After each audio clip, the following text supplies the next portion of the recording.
Hello, tervetuloa to everybody out there. It is JC. This is my channel. I hope you're all having a wonderful evening. Now you may say, hey Phenom, you may say, JC, don't you have the Night Springs DLC in Alan Wake to play? And I would say yes I do. And you'd say, JC, don't you have In Stars and Time to get back into playing? And I'd say yes I do. However, yes, I do have the Night Springs DLC. I don't have the mental capacity right now to play it. Yes, I will go back to In Stars and Time as soon as my co-streamer can be back with me. So for today instead, we're doing Our Life. Anyone who knows me knows I'm a huge sucker for visual novels. Being a writer myself, this is what I love. Our Life is, in my opinion, one of the best. Our Life begins and always. You follow your character, default name is Jamie Last, through their life in 5-year jumps. Yeah. Yeah, 5-year jumps. From like age 8 until into their 20s. But it is super customizable. It is super friendly to everything, and honestly, I play it the way I do because I like the way that it handles how you can change things. And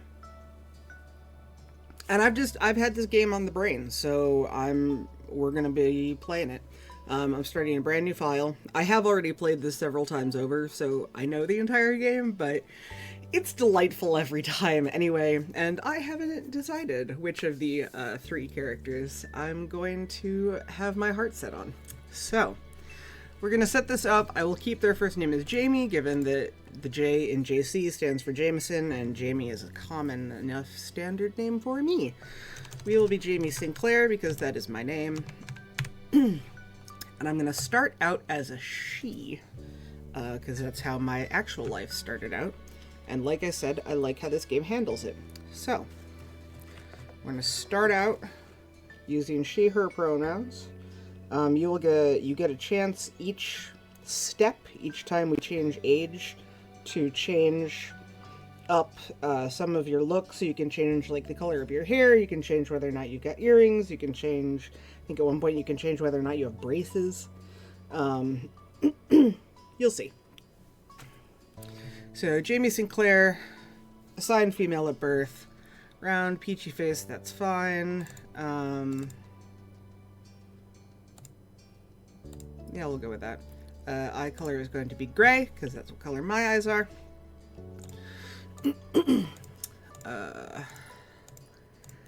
Let's see.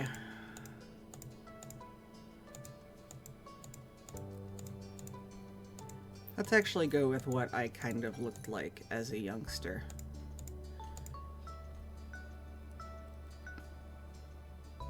Actually, that's probably accurate. Hair is brown. We're not going with any of the birthmarks. We'll go with the scar to match. I don't even remember what eye my scar is on anymore. I have a scar over one of my eyebrows where I ran into a door frame when I was 3. I do not have freckles, so alas, Jamie does not get them. Hand size will be medium because I want to like myself.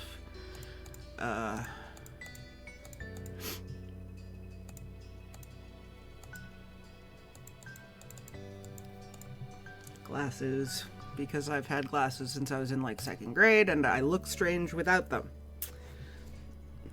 These you do not necessarily see, but will be referenced in the script. So I usually say I have a birthmark on my chest.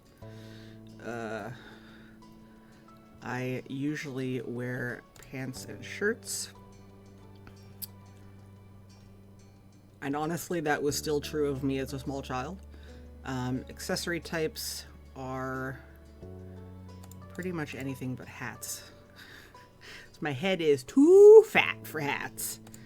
All right, so we have 8-year-old Jamie Sinclair here. 8-year-old, 7-year-old? I think I'm 8. It's been a while since I started this game. All right, done. And the fun part is that because I kept the name Jamie, it's one of the default names, and thus the characters can say it. I think only Cove does? Cove is our main character, but we'll meet him in a moment. So, welcome to Sunset Bird. Summer in Sunset Bird was a special time of year. Your usually sleepy town began to bustle. It was a popular tourist destination, with people coming from all over to enjoy the beach, the weather, and the relaxation that came with both. The smell of the ocean, crisp and salty, hung in the air, bringing 3 whole months of schoolless vacation with it. During the summer, your moms didn't like you to wander too far outside your neighborhood, so you knew the area pretty well. That included the people. Families came and went from Sunset Bird, but they mostly stayed and did what your mom called putting down roots. They built businesses, they got to know each other, and they definitely said hello to the nice young kids who waved when passing their stores. Going for a walk around town mostly meant that the familiar, friendly residents waved, or asked how your family was, or most often, just said hello. And here we have already our first choice. So I can say you didn't really get why they always said hi. They saw you every day, but you nodded back anyway. You ended up saying hi to a lot of different people, since most of the tourists who came and went every summer were the same ones, or you were too anxious to say hi back, but they all knew you well enough to expect that. So all of these choices will have, it's not quite, we're not quite talking like Until Dawn, Detroit Become Human, Heavy Rain kind of, your choices matter. But it does build sort of who you are and how you interact with your world. As we are basing this on myself as a youngster, I would fall much under you were too anxious to say hi to everyone. Though honestly, it probably would have been a lot of I'd wave and then hide behind something. So I was too anxious. They still smiled at you anyway, and that made you feel a little more comfortable. But today, there was a man sitting on the curb outside your house. He was sitting with his head in his hands, his whole body slumped over, and you wondered if he was even a real person, or a statue that had magically sprung up from the ground overnight. Whoever, or whatever he was, you'd never seen him before. One thing about knowing everyone in Sunset Bird was that people who you didn't recognize really, really stood out. It was rare for tourists to venture into the residential district, as your moms called it. So for you, not knowing who a total stranger was set off a lot of red flags. Your mom's had a talk with you and your big sister Lizzie about this kind of situation before. And so you hadn't exactly been listening. You think it could be okay to talk to new people. They mentioned that some people aren't good to talk to, but other types of people can help you even if you don't know them. Or you remember that it's okay to run away if you feel uncomfortable. You don't have to worry about being polite. So I would have been listening to my parents, because I was a goody two-shoes, and I still sort of am. I don't think I would have run away. So we're going to say that some people aren't good to talk to, but others are okay. You weren't sure about this man yet. Okay, so still you felt a bit scared knowing that he was blocking the way to your door. You were interested, you wanted to know what was going on, or whether he was nice or not. You didn't want to be bothered. I would be spooked if this man was in front of my door. You slowed down, your mind racing for ideas on how to get past him unseen, but it was too late to escape. There was a split second where your eyes met and you took in a shaky breath, your eyes darting to the sky, pretending to stare at a bird who was hovering nearby. Hey! His voice startled you and made you jump, but still you didn't look at him. The bird landed on top of a nearby gatepost, and its black feathers ruffled against the gentle breeze. Trying to keep your eyes on it was tough, especially when the man stood up and started to make his way toward you.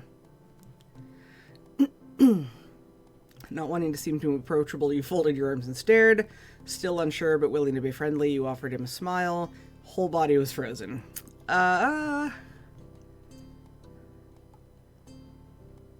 Honestly, I would have been frozen at that age. I would have been just like... There is some voice acting in here. Do you live around here? What's your name? You looked the man up and down, taking in his tanned skin and relaxed appearance. At least his clothes were relaxed. The way he was acting wasn't. He had sharks on his shorts and a stingray tattoo, and you wondered if he was obsessed with the ocean or something. While you made your assessment, he looked at you expectantly, waiting for an answer to his question. Let's see, how much am I going to tell this roguishly handsome, water-obsessed man? Yes, I know my character's like 8. Give me a break. I'll tell him I live here, but I won't tell him my name. Stranger danger. Yeah, I live here. That's great! He looked happy to hear it, giving you a broad smile. That's a $20 bill. He reached into his pocket and pulled out a clean $20 bill. It crinkled in his hand as he held it up to you. Even more confused than before, you looked back at him. Well... Could you do me a favor? Nothing bad. Sorry, I should have... Let me start over.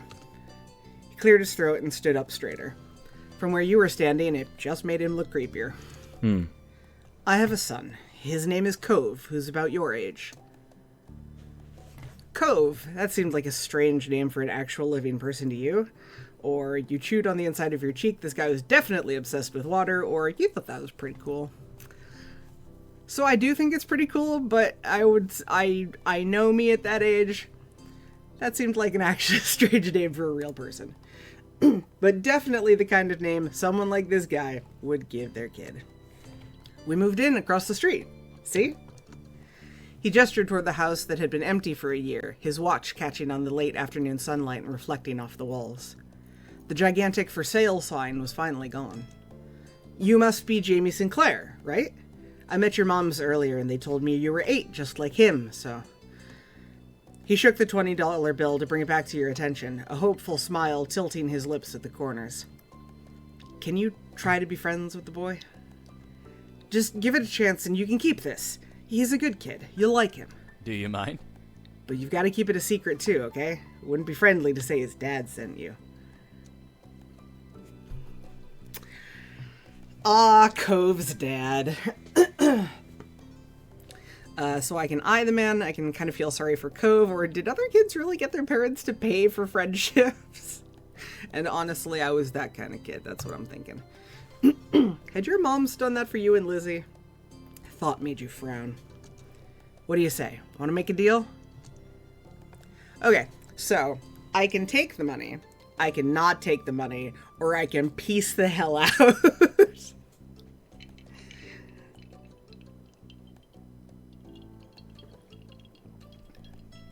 And I do not recommend doing this in real life, but I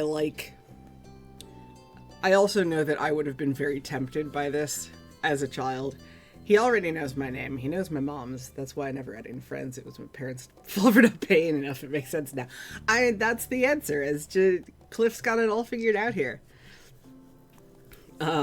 Same as I had like this many friends, and it's because my parents only had so many $20 bills. It makes perfect sense.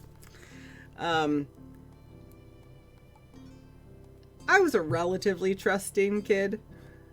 I probably wouldn't actually have taken the $20 bills, but lordy gracious would I have wanted to, so we're gonna take the money.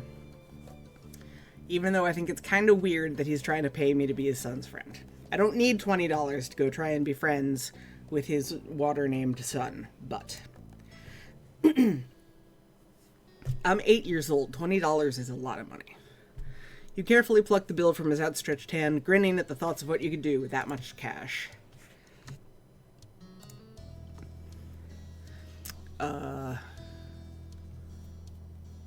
Aha, there we go. This is the answer for young me. It cost a few dollars to set up a library card. With this, you could pay for it yourself instead of having your moms do it. Fun fact about me, I misspelled my last name on my first library card. I put too many letters at the end.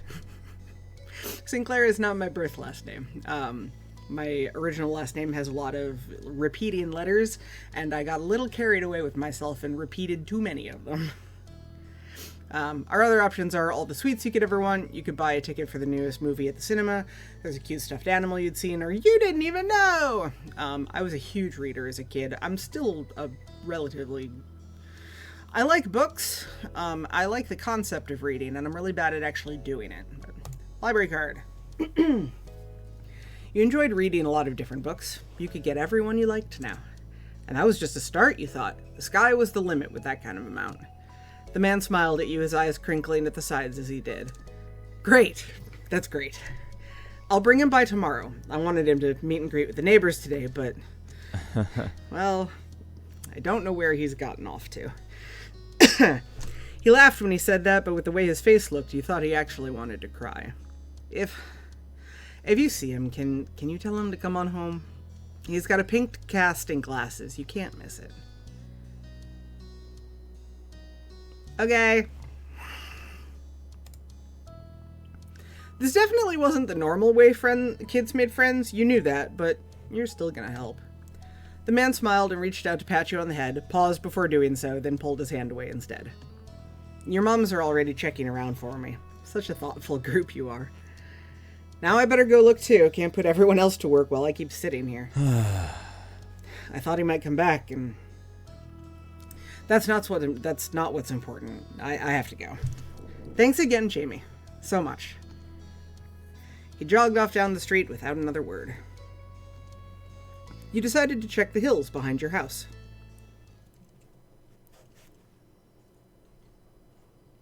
Step 1. The chirping of crickets in the tall grass greeted you, quiet and familiar. From the top of the hill you could see the ocean. As you walked, you listened to the crash of the waves on the shore and the seagulls squawking as they settled down for the night. Alright, options are, you've always loved the ocean, it was so much fun. You love to hear stories about the sea, about the merfolk and sea serpents you imagined living far beneath the waves, or you didn't enjoy the beach all that much, especially the sand, which got absolutely everywhere. So the truth of the matter for me is that I don't like the beach that much. Especially because of the sand. However, I think if this takes place, Sunset Bird is a fictional town in California. I feel like if I lived on the ocean, it would be a different story. But what would be true in both situations is loving to hear stories about the sea. So we're going to cut the difference and stay truthful. Sometimes you could almost convince yourself you had seen the flash of a shiny mermaid's tail in the distance. You took in a deep breath. You wanted to try to relax and couldn't. You weren't sure what, but something told me that you weren't alone. Hey, Raven. Love this game, love the ocean, hate the sand. Yeah, you know, Phenom, I'm with you. I'm with you. As a small, more notable JC fact, I am normal about this game. Fun JC fact, even as an itty bitty baby, I hated wind. Like, the feeling of something blowing against me that I could not control, hated it. Still don't like wind. Raven, you are in good company. I am also incredibly normal about this game.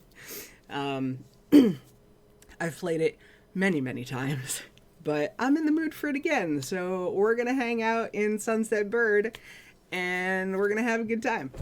So, Cove, my precious beloved, and we're just about to meet him. I started a brand new game, so we are still in step 1. We are just about to meet Cove for the first time.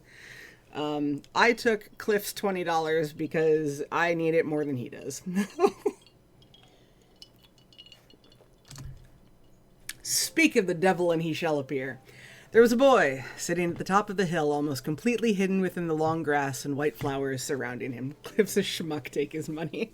I love Cliff. He's so bad at everything, but he means so well. Dumb of ass and sweet of heart. His head was buried in his knees, staring ahead by himself. For whatever reason, probably just that he wasn't paying attention, he hadn't noticed you yet. You watched him a minute longer, feeling a little bit like you'd found a deer in the wild. Though deer didn't have green hair, wavy eyebrows, huge glasses, pink casts, sad frowns. I don't know. What's his wife's name? No, Kyra. And he's not married at the moment. Cove's mother's name is Kyra.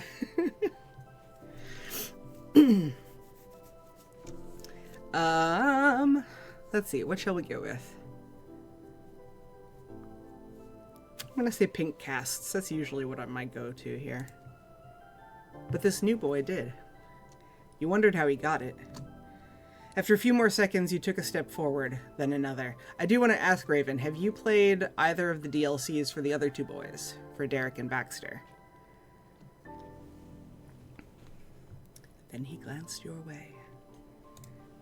I wanted to...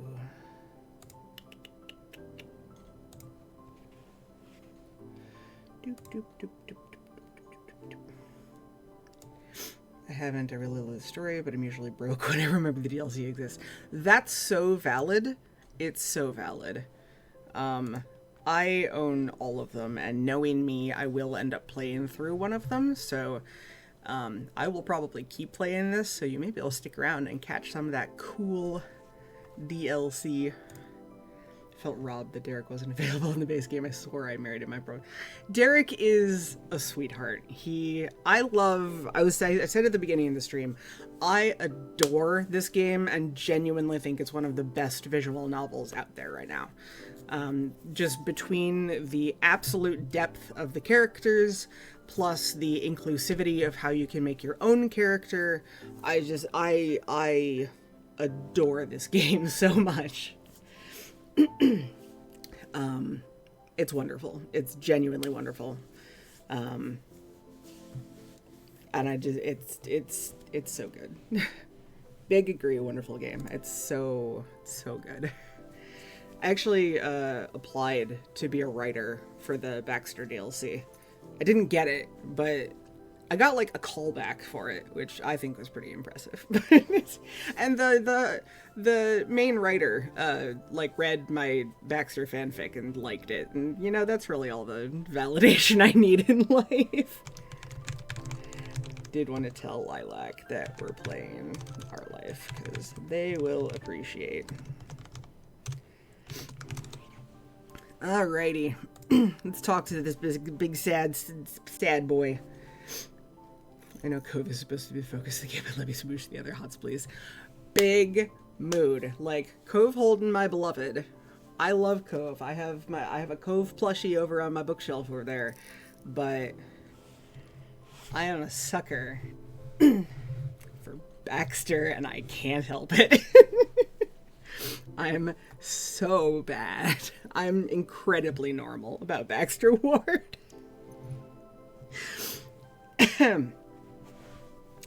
I'm very normal about Baxter. Cove is looking my way. Hello, Cove. Can't wait to watch it. It's gonna happen. It's gonna happen. And I know exactly when it's gonna happen. His aquamarine eyes reflected the light of the moon. You stopped, raising a hand to acknowledge him and show you weren't scary. Hi. I'll be nice.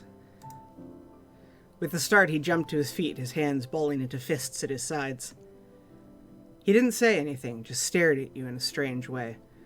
He'd been crying. There were traces of tears on his cheeks and his knees, soaking the hem of his shorts, and his eyes were still shining with a few more. You'd obviously caught him off guard. His pink cast seemed to glow in the twilight, though when he caught you staring at it, he hid his arm behind his back. Something the man said earlier had stuck out to you. Cove? Eyes wide, he studied you. How'd you know that? You touched the money in your pocket, feeling it crinkle beneath your fingertips. I met your dad. Oh. So, is this your hill? He gestured with his uninjured arm to the patch of grass surrounding you, his face falling at the prospect. I can leave if it is.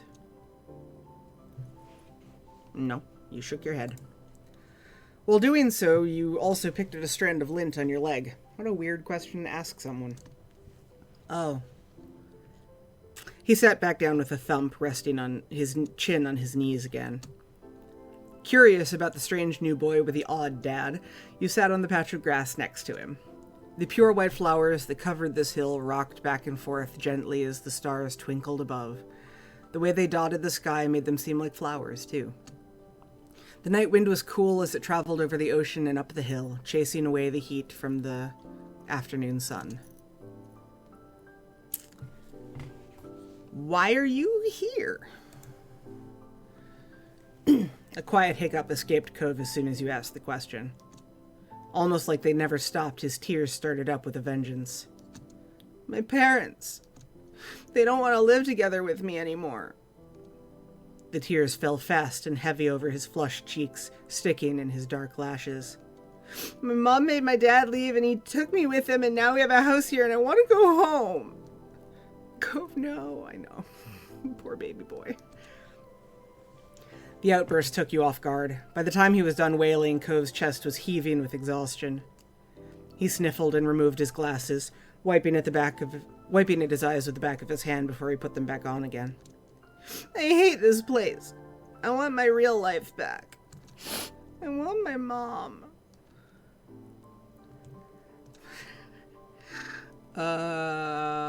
So young me would have been torn between I'm sorry and your dad seems kind of nice. Your dad seems heckin' weird, but your dad seems nice. Question mark? He slipped his hands underneath his glasses and pressed his fingers against his eyelids.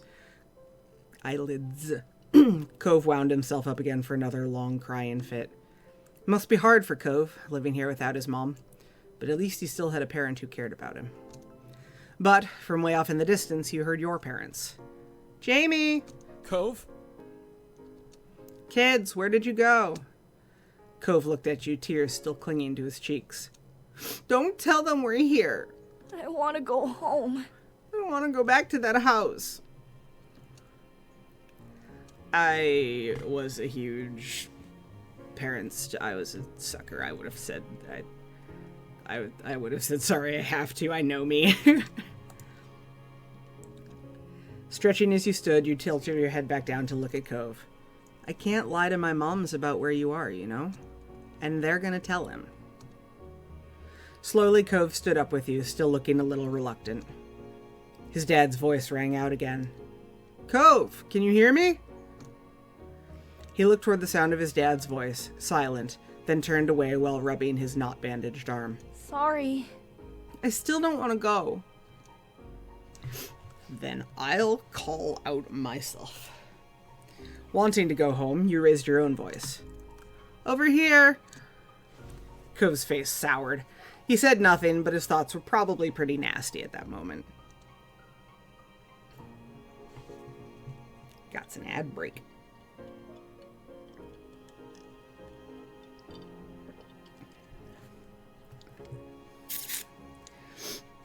Take a sip of my drink. Keep me hydrated.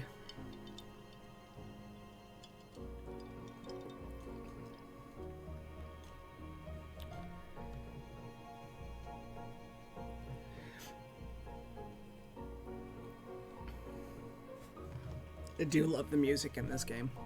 It's so good. Everything about this game is good. It's just a good game. Overall, 100% good game.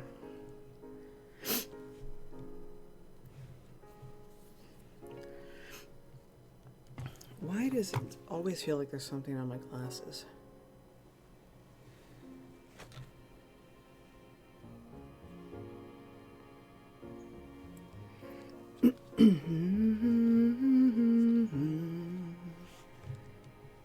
push him down the hill. No! Phenom, I'm not gonna push him down the hill.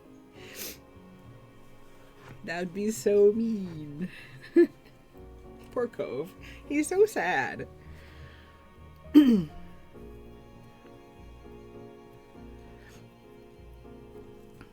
Alright, ads should be over. I'm not pushing him down the hill, Phenom.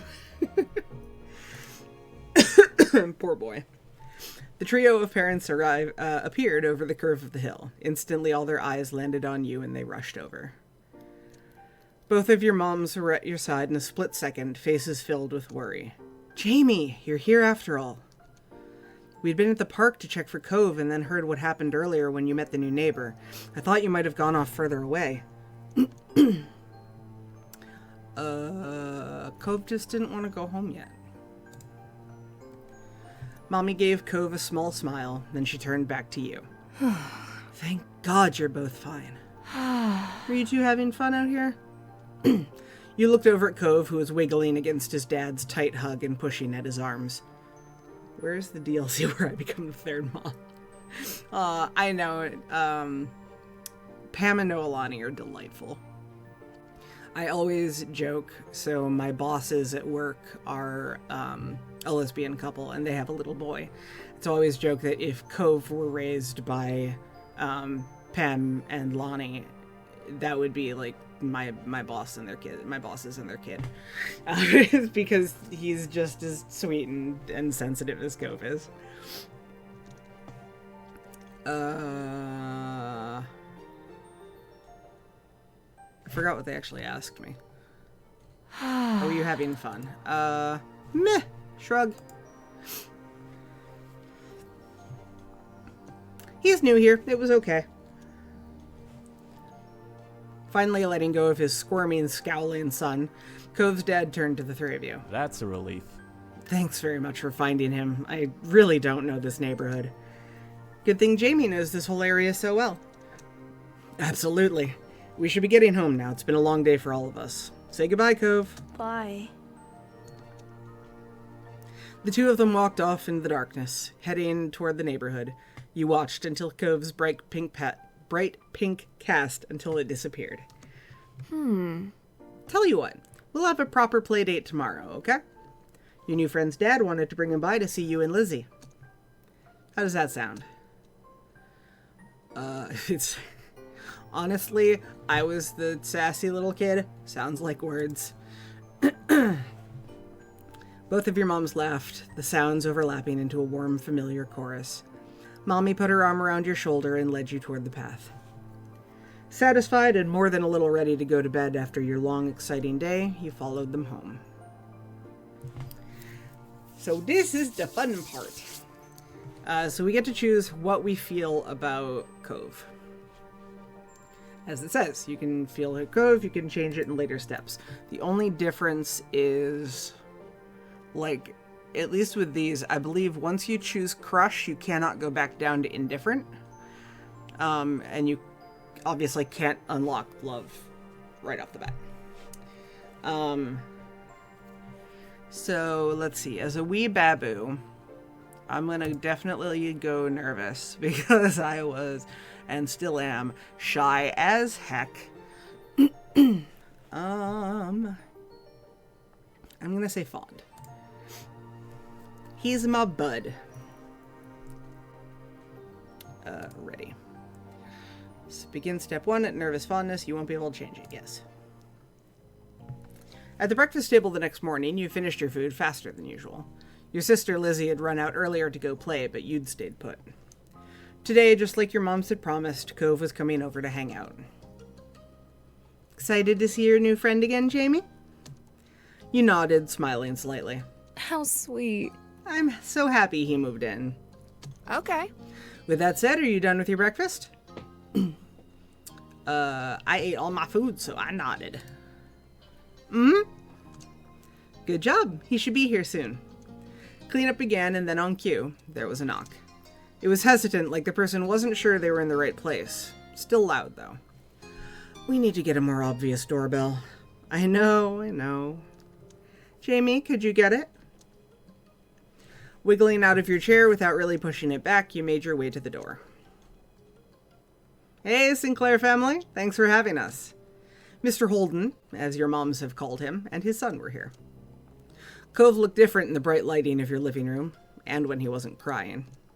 With his dad standing in front of him and mommy behind you, you and Cove looked over at each other. Pleased to see your new friend again, you smiled at Cove. He smiled back with some hesitation. Ah, yes. Okay, so threaded bracelet, crystal bead bracelet, flower bead bracelet, or shell bracelet. As I sit here with my, random rubber one. Let's see, age 8. So as a recap for Raven, who was not here at the start, we are playing as Jamie Sinclair, assigned female at birth.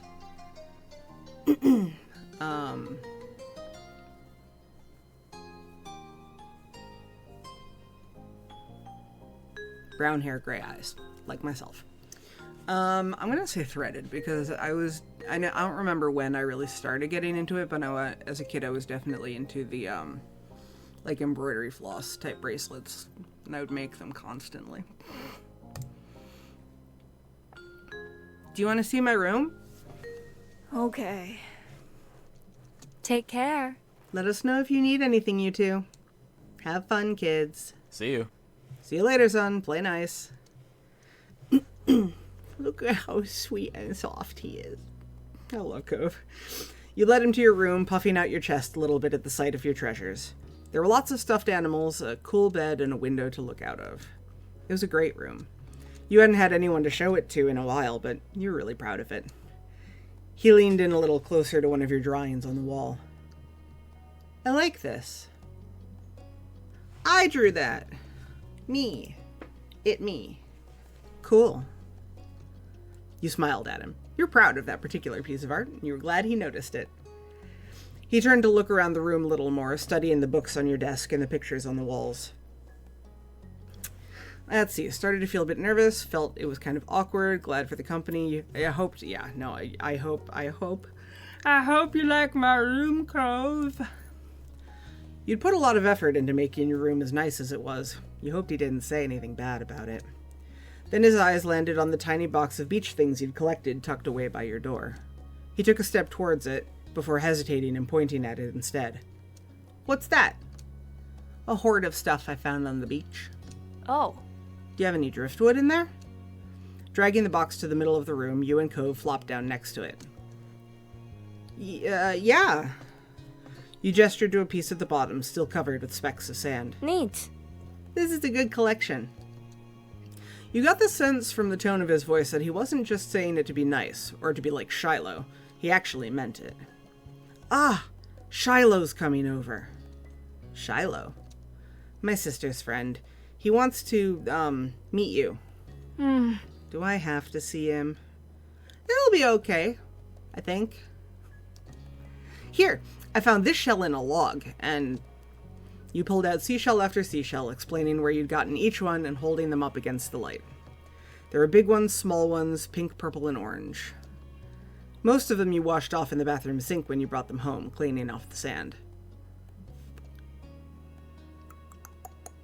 The collection was so huge and varied that you had lots of funny stories to tell for all of them. Apparently fascinated either by the stories or by the shells themselves, Cove listened with what looked like the full force of his attention. Like when you almost got pinched by a hermit crab while searching for shells, and after watching him scuttle back into the ocean, you found another empty shell that was almost a twin to his home. It was a new experience to be the center of such dedicated focus. But Cove hadn't been mean to you, so you didn't mind. You smiled at him every now and then while showing him your collection. Kids, come down to the living room. You could tell the idea was making him unhappy, but Mommy wasn't giving you much of a chance to hang around. Cove hadn't been like this meeting you. You guessed it was because he thinks you found each other by accident, not that a parent made it happen. Mr. Holden must be right that telling Cove his dad was part of that would be a bad idea.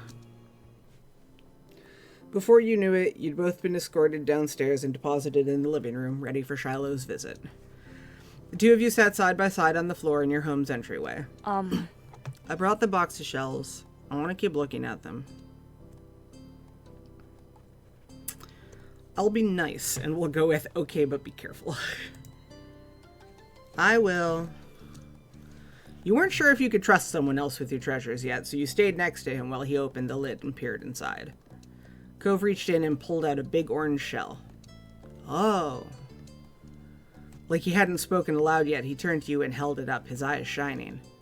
I think this one is the best of them. I like a different one best. I can show it to you. You reached into the box to take out the one you preferred. Cove looked on with interest. I always choose that one because I don't like the color orange. The two of you were still sitting on the floor looking through your collection of beach findings when the doorbell finally rang. Cove jumped, startled by the sound. Since the person hadn't knocked, you figured it was probably Shiloh. He knew where to look for that. Lizzie's friend? You nodded, but that didn't seem to make Cove feel better. It was already obvious Cove didn't hide his feelings well. You could tell what he was thinking right away. This isn't a good idea. I'm sorry, there's nowhere to go. He's at our only door, and if you go upstairs, he'll find you. Cove glanced around the room, his eyes wide, and finally paused with his gaze locked on the back of the house. I can go out the window. He was already walking towards it. Scrambling to think of something to say, you stepped forward, then paused. Okay. Do you want to break your other arm? Shiloh is the least scary person alive. Cheer up, Shiloh's gonna like you. Please don't get hurt. I'll come with you. Good idea. Let's go. I was a coward as a child. Still a coward. Gonna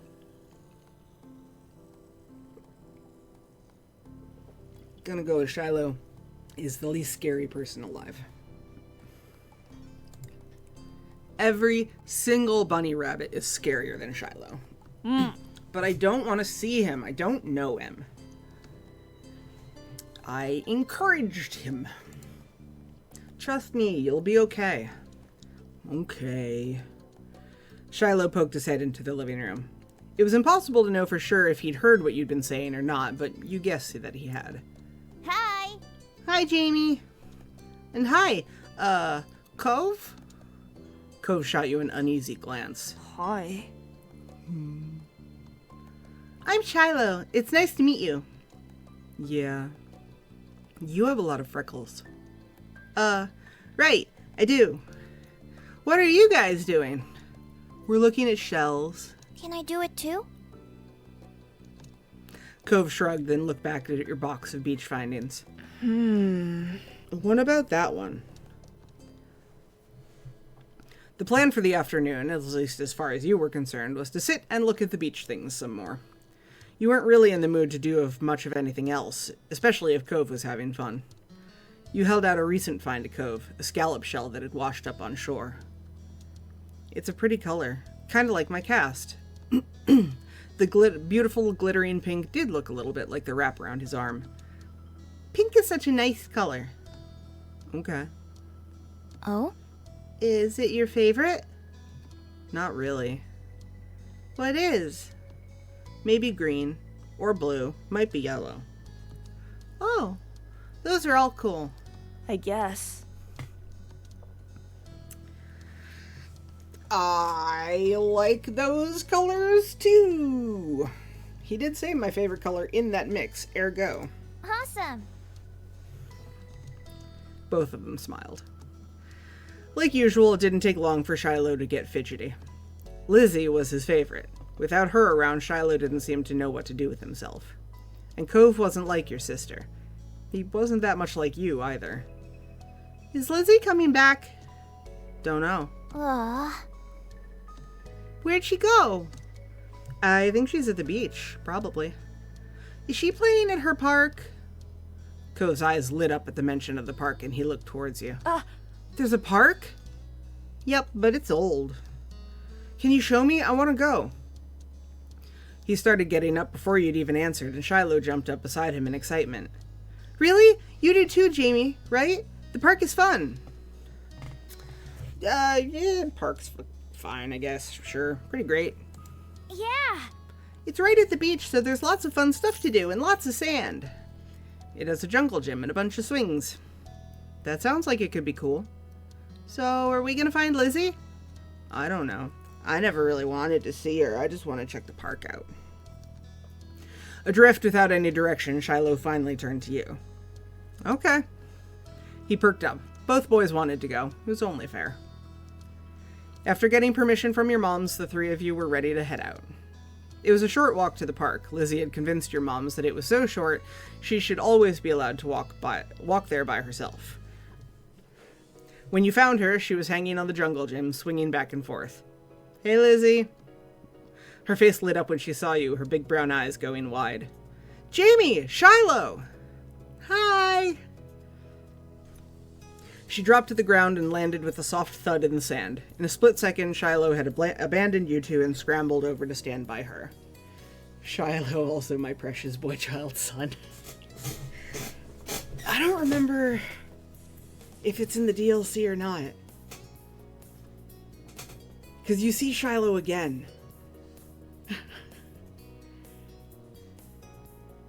I can't remember in what, though. It's an interesting situation. You were used to being left out when it's just the three of you. I know you see him again in the base game, but he doesn't acknowledge you or anything. Yeah, that's about it. There's a little bit more you can see in some of the other DLCs, I think, but it depends on, like, there's a whole bunch of, like, random little things it depends on, but that's, as is so much the case. And he said, like, I raised you, we were friends. It's true. Very, very true.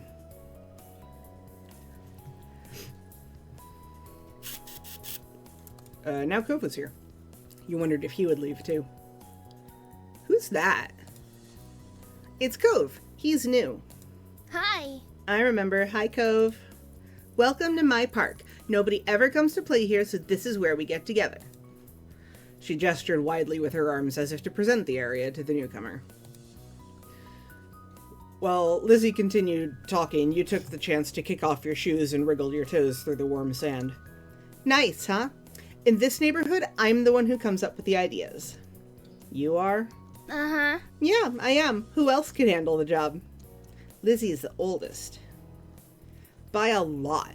My mom said you're Jamie's age. Yeah. Thought so. I'm still the only one in this group in double digits. What about the other kids? Other kids? There aren't any. We're the only kids here, and Shiloh's just visiting from another place. Not even tourists really bring their kids here. This is the land of ancients. Be careful that the oldies don't try and steal your youth. Oh. For a second, it looked like he might cry again. But something in his eyes shifted, and he looked back at Lizzie. What kind of old people? Like moms and dads or grandparents? Grandparents who don't have kids. They hate kids. Why? We haven't done anything. Only some of them don't like kids, Lizzie. You interjected quickly, hoping Lizzie wouldn't take things too far.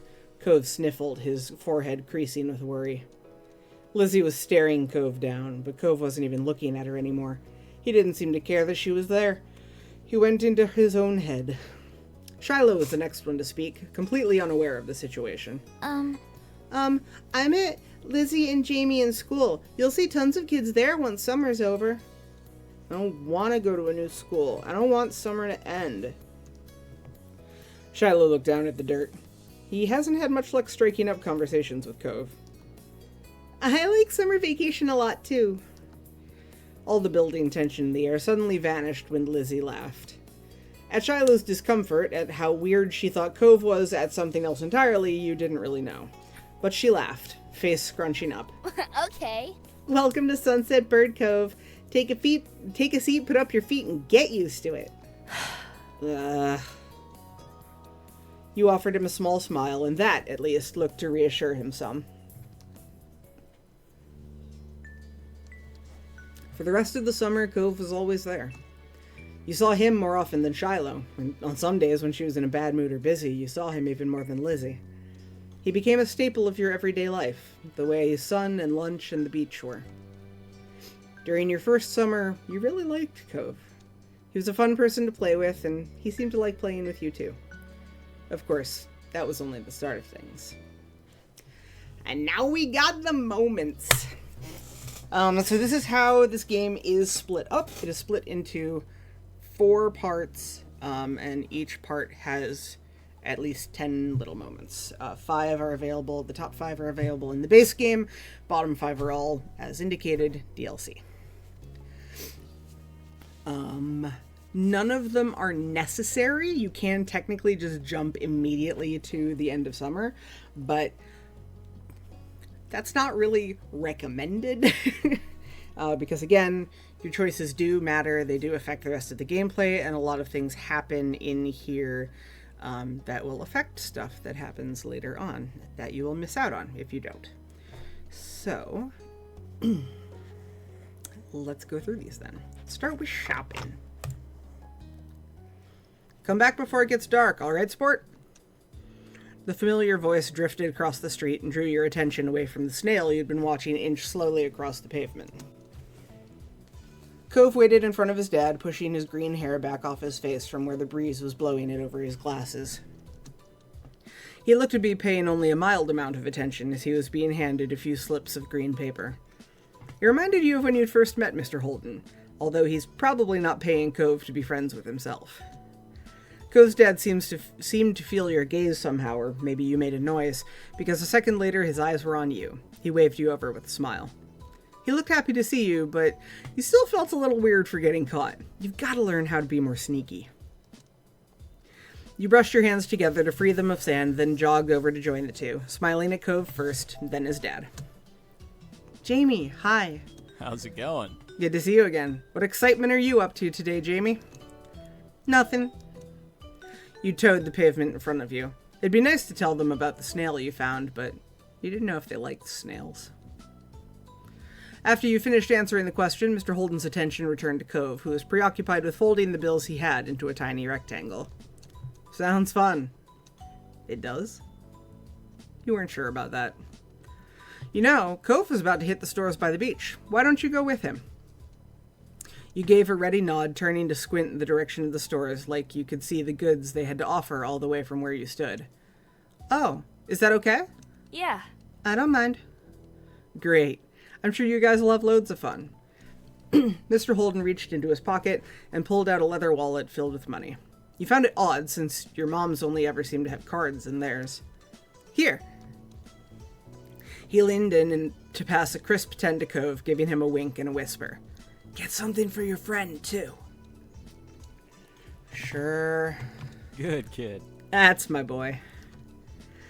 Cove's dad ruffled his son's hair as he was straightening back up, the bill in his hand, still held out toward the green-haired boy. Take care. Cove accepted the bill after a second and slipped it into his pocket. Then, with one last nod to his dad, he turned and started walking. You followed after him, intrigued at the possibilities this outing might bring. Cove strayed toward the gentle tide creeping up the sand, and you fell into place beside him. It was a nice day. The sun was shining, and there weren't many clouds in the sky, though the wind was coming off the ocean kept it from being too hot. You took in a deep breath, enjoying the scent of salt and ocean air. When you looked at Cove, he was dragging his feet through the sand a little, and you slowed down to wait for him. His eyes searched the ground intently. Snail shells, what is it? Or you didn't feel an ease in... I'm going to say, are you looking for shells? Cove startled a little at the sound of your voice and mumbled a sort of. If you see any, you can let me know. You could manage that.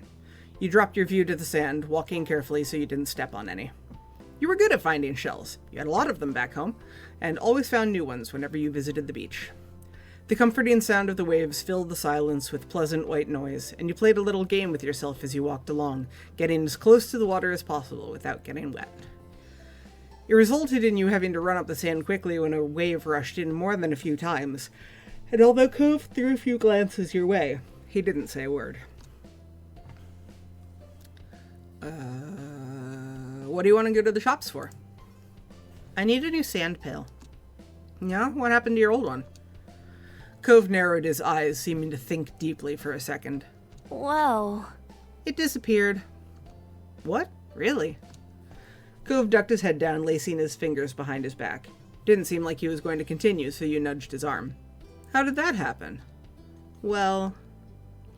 Cove opened his mouth and shut it again, considering. I took it to the beach one day. Uh-huh. When I got home, it wasn't anywhere. You left it there? Nope, it wasn't at the beach when I went back. Then you lost it. It disappeared. So... What about you? What do you do out here? I like swimming. Cove's lips curled up in a small smile. Me too. It occurred to you that you hadn't been swimming in a while. There was just so much to do before school started up again and so little time. Once you reached the shopping area, the noise level grew exponentially. No longer just waves and footsteps, but the chatter of people enjoying the lovely summer day, the call of birds trying to find bits of food left behind, and lots of salespeople trying to get attention. You sniffed the air as you walked beside Cove. You could still smell the ocean, but there were other scents now too. Pizza, pretzels, hot donuts. It was nice. The energy surrounding the area seemed to fill you, and there was a bounce in your step as you began looking at all the familiar sights. There were so many things to do, you didn't know where to begin. You looked at Cove, hoping he was just as excited as you were. Cove was glancing from one side of the street to the other with a look in his aquamarine eyes that you couldn't quite work out. What's that? Cove pointed to a large crowd of people gathered near a few tables with large, colorful umbrellas blooming from their middles. You couldn't see past the adults who were blocking the way, but you knew there must be something worth seeing. Without another word, the two of you hurried over to see what all the commotion was about. Feast your eyes on the amazing Alexander! In the center of the crowd was a man with a tall hat and a funny green coat that had 3 long tails. There was a little table next to him with a cloth hanging over it that read The Amazing Alexander in glittery gold script. Why tell people his name if it was already on a sign? Cove hummed with understanding, then turned to walk away just as the Amazing Alexander began shuffling a deck of cards. You bit your lip, reluctantly starting to follow after Cove again. You continued looking over your shoulder, however, wanting to see as much as you could before you got too far away. Hey! Not watching where you're going proved a bad idea as you bumped right into Cove. Oh, sorry. Did you want to stay or something? That's okay. Playing a cozy MMO called Palia with this in the background. You have no idea how soothing this is. I've heard of Palia, but I don't know anything about it.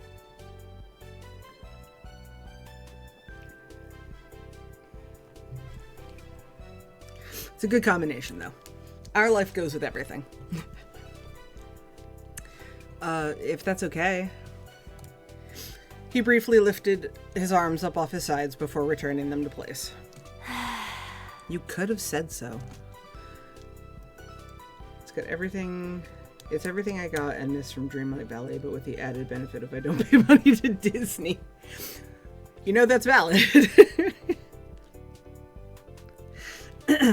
With that it began. The magic man pulled one card out of the deck, showing it to the curious onlookers. It was a 4 of diamonds. Watch closely. You did, squeezing through a few of the adult onlookers to get a better view. Suddenly the man snapped his fingers and the card just disappeared. Whoa! The Amazing Alexander, who had earned his title, turned his head and looked directly at you. He reached out with a kind smile. What's this behind your ear? Nothing. It was true. You didn't keep anything there. He smelled like popcorn and candy when you stepped closer and when you wrinkled your nose in confusion as you watched him. You felt a tug, and you pulled the 4 of diamonds out from behind your ear. What? You knew that it couldn't really have come from your ear, but you still didn't get how he'd done it. There was a light applause from the crowd, and the man gave a deep bow. This is for you. The magician plucked a pair of balloons from a clump of them tied down to his table. Both were in the shape of a dolphin instead of being a normal circle. And one for your friend, too. Thank you for being my assistant. Wow. Now you are really grateful he chose you. After that, he went to someone else in the crowd. Pick a card, any card. My uncle does that every time he visits. Not the balloons, the stuff with the cards. Cove spoke plainly while reaching over to take the dolphin that had been designated for him. Maybe Cove's whole family is magic. If so, he was lucky. The crowd started to clear some, and you noticed to the side there was a whole rack of brightly colored kaleidoscopes on display. Kaleidoscope, Rubik's Cube, Magic 8 Ball, or nada. Magic 8 Ball. I was obsessed with them as a kid. Oh. You shifted your balloon string to the other hand so you could hold it up in front of you. Then you thought of a question in your mind, shaking the ball and hearing some kind of liquid slosh around inside of it. Once you'd given it a good shake, you held it upright, waiting for the answer to appear. Concentrate and ask again. You wrinkled your nose and set the Magic 8 Ball back on the rack. Wasn't the answer you were hoping for. You followed Cove around to the other side of the stall. He went under the awning, careful of his own floating dolphin, and you joined him. Are you having fun? He nodded, and you smiled back at him, happy to hear it. When Cove moved towards some stalls nearby, you followed beside him. Yeah. While Cove looked at sand pails, you were drawn to a table of colorful keychains laid out. They were sewn in the shape of sea creatures, and there was a plaque that read, "Handmade," standing proudly in front. There were a lot of different types. You saw a dolphin, a shark, a crab, and a turtle. Alright, chat. Which one are we going with? Which one do we want to pick up? I pick up dolphin, shark, crab, or turtle? 1, 2, 3, or 4.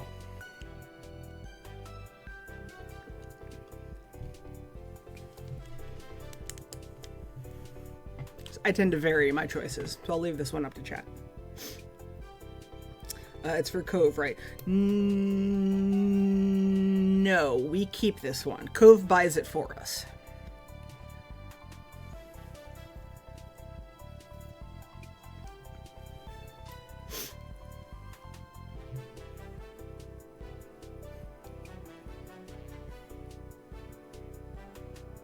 Stuck between the dolphin and the turtle.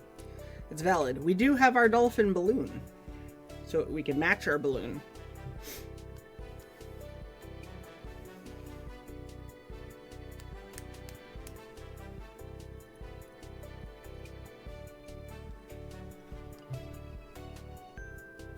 Let's match. All right, we can do that. We shall pick up the dolphin. He's a nice blue dolphin. Your hand stopped on the dolphin, so similar to your balloon animal. Also heavily associate Cove with dolphins. It's very valid. It was made of a bright material that caught the sunlight when you picked it up. You remembered once seeing a pod of dolphins swimming out in the distance at the beach, jumping out of the water and splashing as they dived back in again. That was a great day. You were instantly enamored. Checking the price, though, your heart fell. $6. You didn't know much about money, but you thought that was a lot to spend on one thing. You rarely had more than a $5 bill to your name, except for that $20 bill I got from Cliff. Though that changed the day you met Cove and his dad. You still had the $20 bill Mr. Holden given you hidden away in your room. It was a grand sum of money, but you couldn't spend something that was at home instead of in your pocket. Maybe you'd have to ask your mamas to bring you here one day now that you knew what you wanted. Is that what you want? Huh? Oh. It's $6. I didn't bring any money. All right. It's fine. Are you sure? Cove took the keychain from your hands, and that was that. He was holding a small yellow bucket for himself, too. I was always gonna get you something. I already got the money for it. You were a little nervous, but happy with your purchase nonetheless. It was nice of Cove's dad to let Cove buy something for you, too. After Cove paid, the two of you stepped out of the store side by side, your balloon dolphins knocking together and spiraling out in the air. You watched Cove hold up his new pail to his face, examining it thoroughly. Hey, Cove. Yeah? Thanks for getting me it. I'll be nice. I'll be polite, and I will thank him for my gift. Thanks for getting me it. It's alright. It wasn't clear if you really knew how much you appreciated it. What? You were going to thank him for the keychain, but instead just shook your head, smiling. Cove raised an eyebrow, but didn't push the issue. Cove looked further down the street, where different food carts were lined up. He rested his non-cast arm over his stomach, and just as he did, yours let out a light growl. There's a cute dopey chef in Palia, and a very gay for him help. Oh no! What does he look like? You'll have to put a picture into Mirk's Discord or something, so I can see.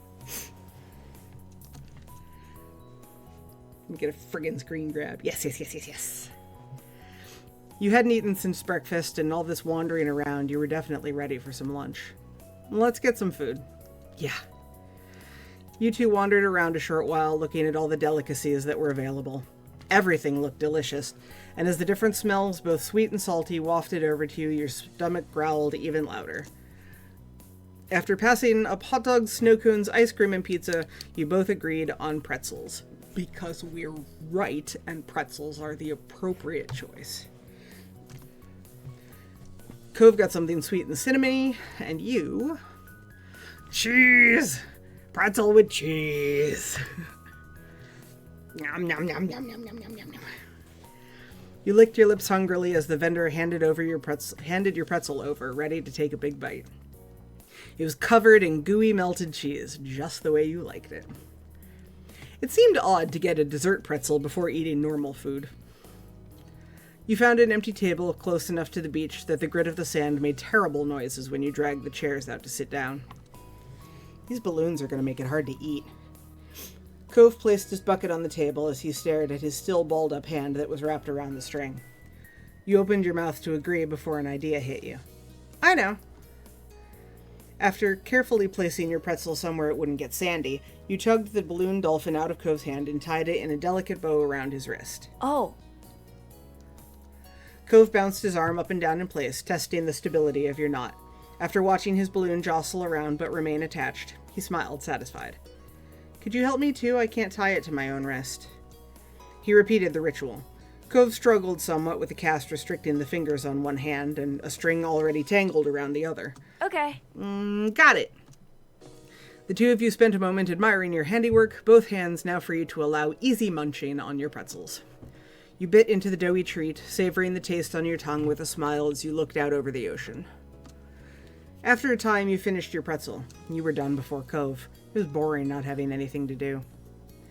You pulled on the string of your balloon to bring it down to your level. Then you held the dolphin in your hands, manipulating it to make it look like it was jumping through the air. If you turned to face toward the beach, it almost looked like it was swimming in the waves like a real dolphin. A laugh came from your side. When you glanced back at Cove, he had the remaining part of his pretzel on the wrapper, and he was gripping his dolphin too.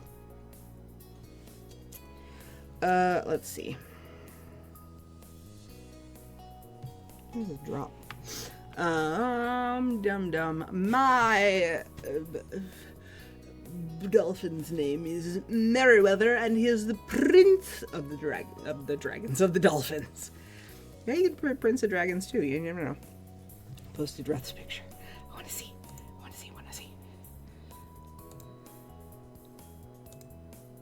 Oh no, he's precious. Oh, this is okay. I've seen screenshots from this before, not of this particular character, but aw, look at him. He looks so good.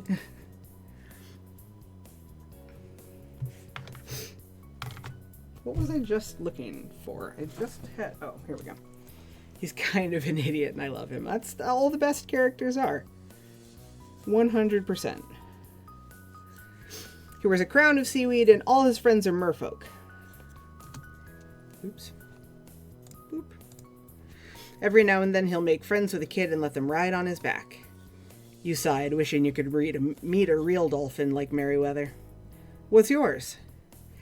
Cove considered this question, placing the balloon against the table and resting his free arm across it in contemplation. It's... With a loud pop, the dolphin exploded into ribbons.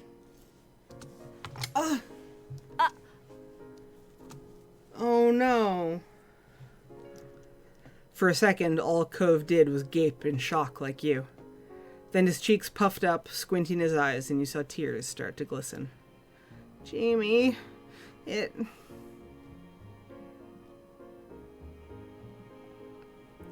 So, real child me would not have done this because I was still am, an only child and am terrible with sharing.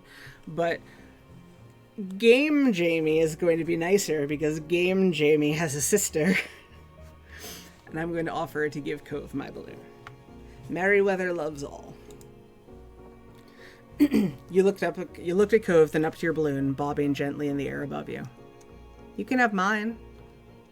That was better than letting him cry more.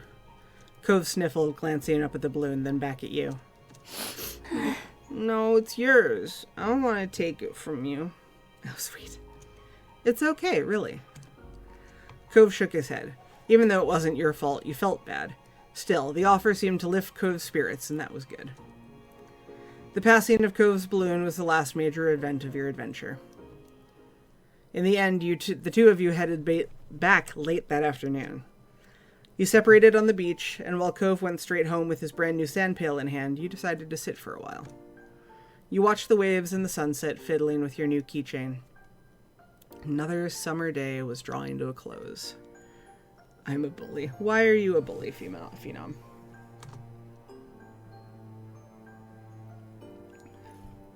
It had been a good one, except the sad final note.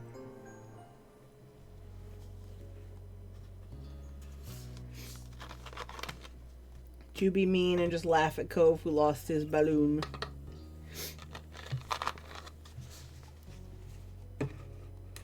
You a rude Phenom.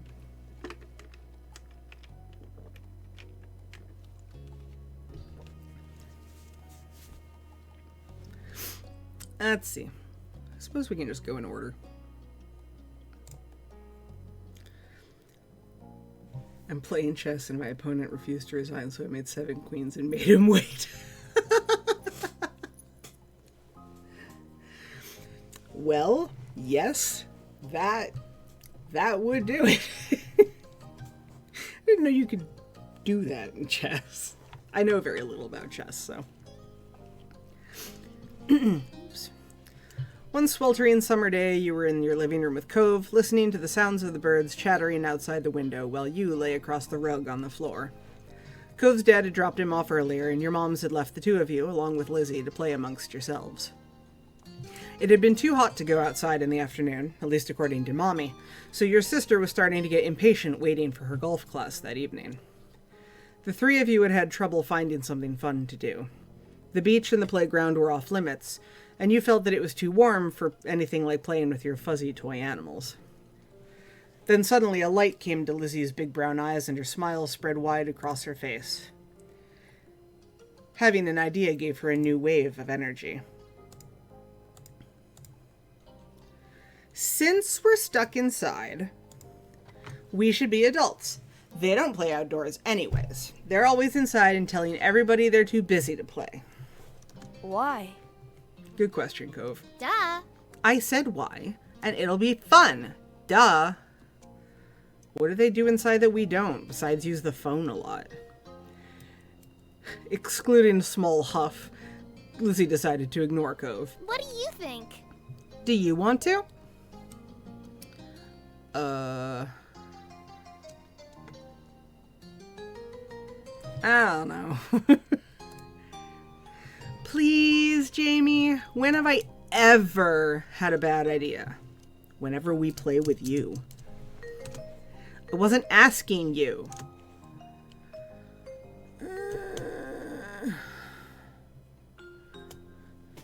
I don't know is always the best response. It's true. I keep hesitating. It's the IDK answer. You look down at your hands, still unsure. Apparently tired of waiting for you to make up your mind, Lizzie sighed. Fine, go play over there, Jamie. You flinched from her raised voice. Definitely wouldn't be fun to join now. Me and Cove will do it ourselves. It's decided. He looked back at you regretfully. I guess. I'm sorry, Cove. I didn't kick myself out. Now go on.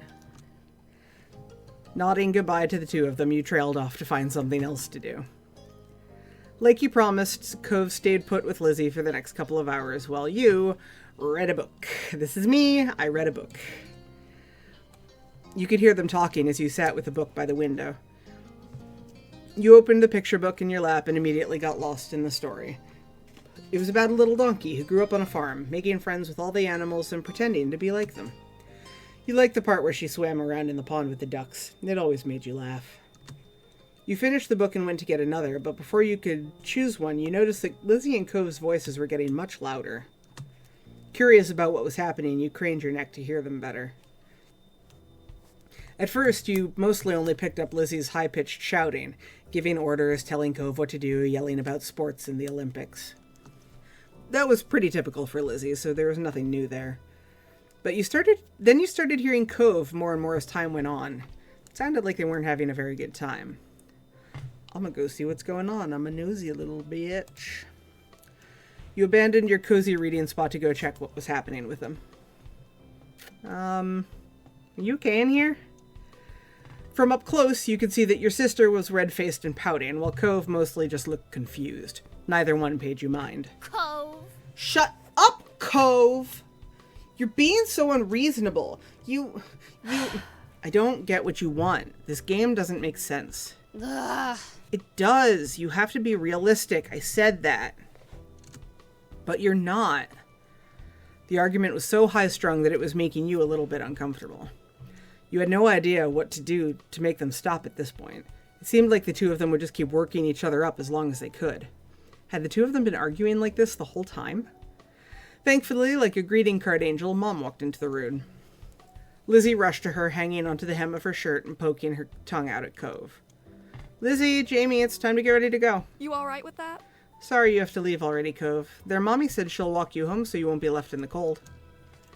Cove was still glaring at Lizzie, his face flushed red with anger. I can go by myself.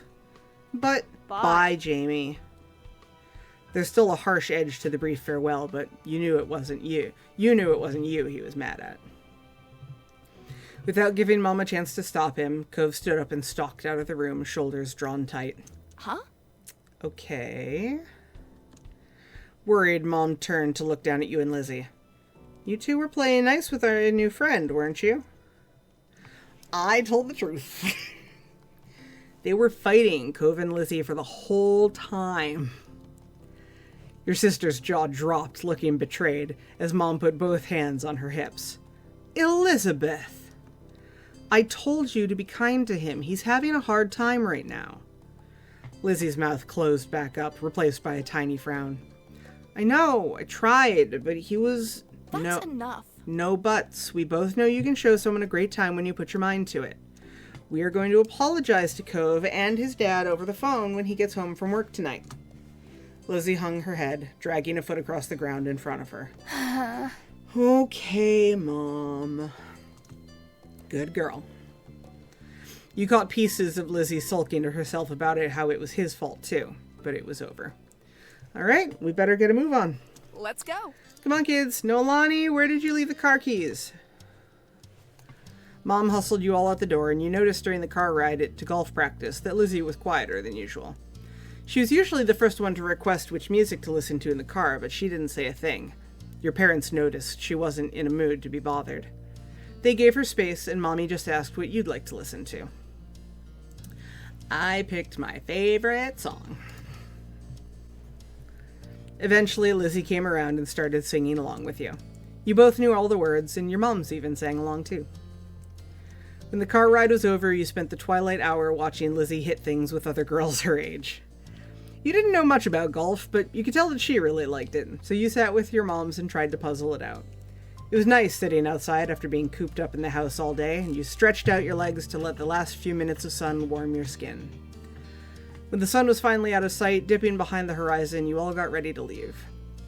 Instead of going straight home, your moms took the family out to dinner. You went to a restaurant you had all been going to ever since you could remember. Earlier, you'd only caught the tail end of your sister's argument with Cove, but you could kind of tell that this all helped Lizzie be less angry. The car ride home was quiet, with only the radio providing escape from silence. Lizzie had been in better spirits now, but the closer you got to your neighborhood, the more she wiggled in her seat and frowned out the window. She knew what was coming when you all got back home. Clearly, she was dreading it. Soon enough, Mom was turning down your street and then reversing it into the driveway. Once she cut the ignition, it was dead silent. No one spoke, only unbuckled their seatbelts and opened their doors. Lizzie was the last one out. Once everyone was inside and done taking off their shoes, she propped her hips on her hands. Her hands on her hips, excuse me. Now then, Mr. Holden's car is in his driveway, so he should be back from work. That's good news, isn't it, Elizabeth? You and Cove can hash things out before the day's done.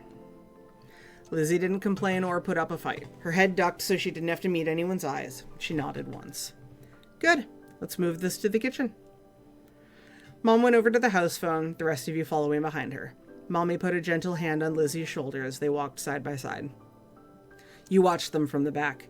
This was only happening because you told on Lizzie. It was her fault for doing it in the first place. You hadn't done anything wrong by telling the truth. It wasn't like Lizzie was going to say it on her own. The four of you stood around the kitchen in a lopsided square. All eyes were on Lizzie, who kept her gaze on her feet. You remember the number for Cove's house, don't you, honey? Lizzie jerked her head in another nod, sullen. Without further prompting, she stepped forward and began to dial.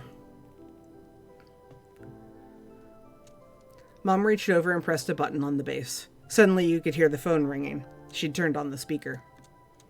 The phone rang a couple of times, then stopped. Mr. Holden's warm voice came through the other end.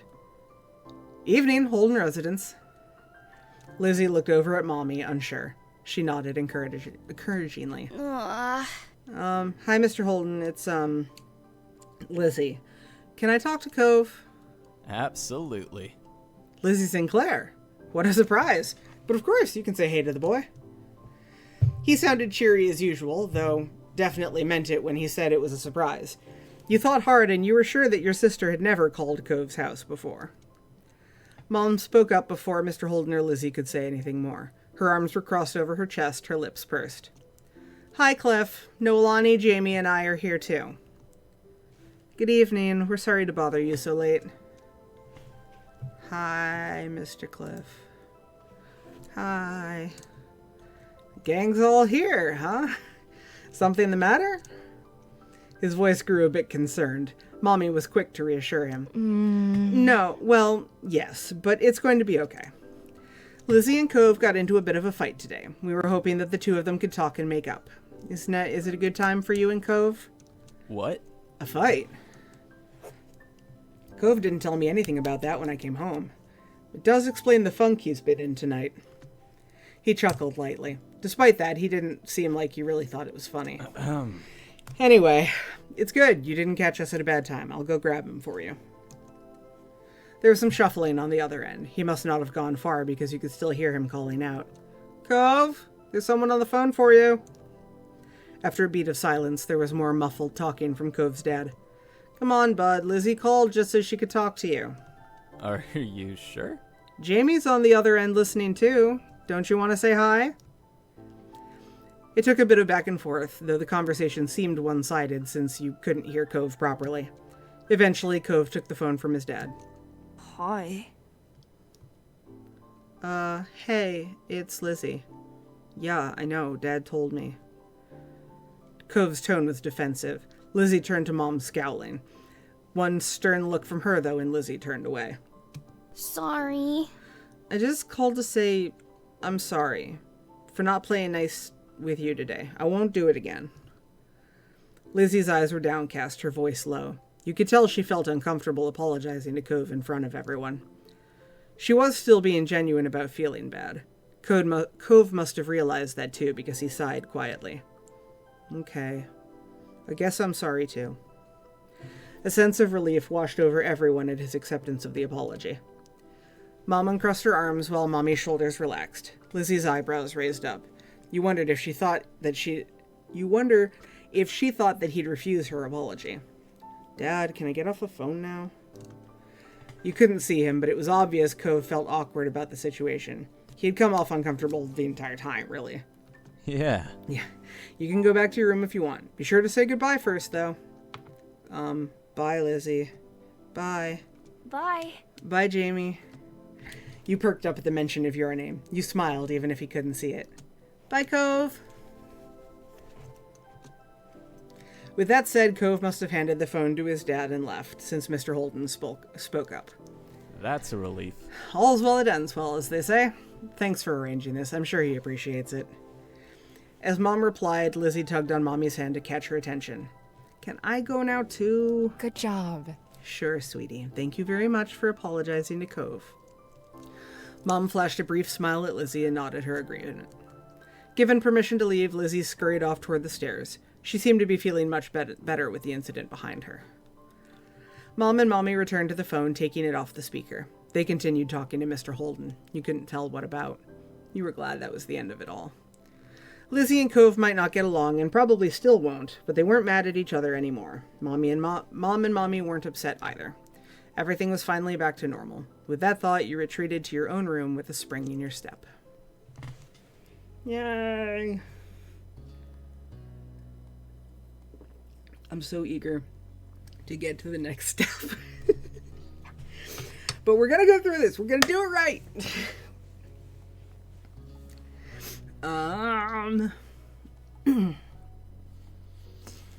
We don't technically need to do all of them. And there's less here as a kid.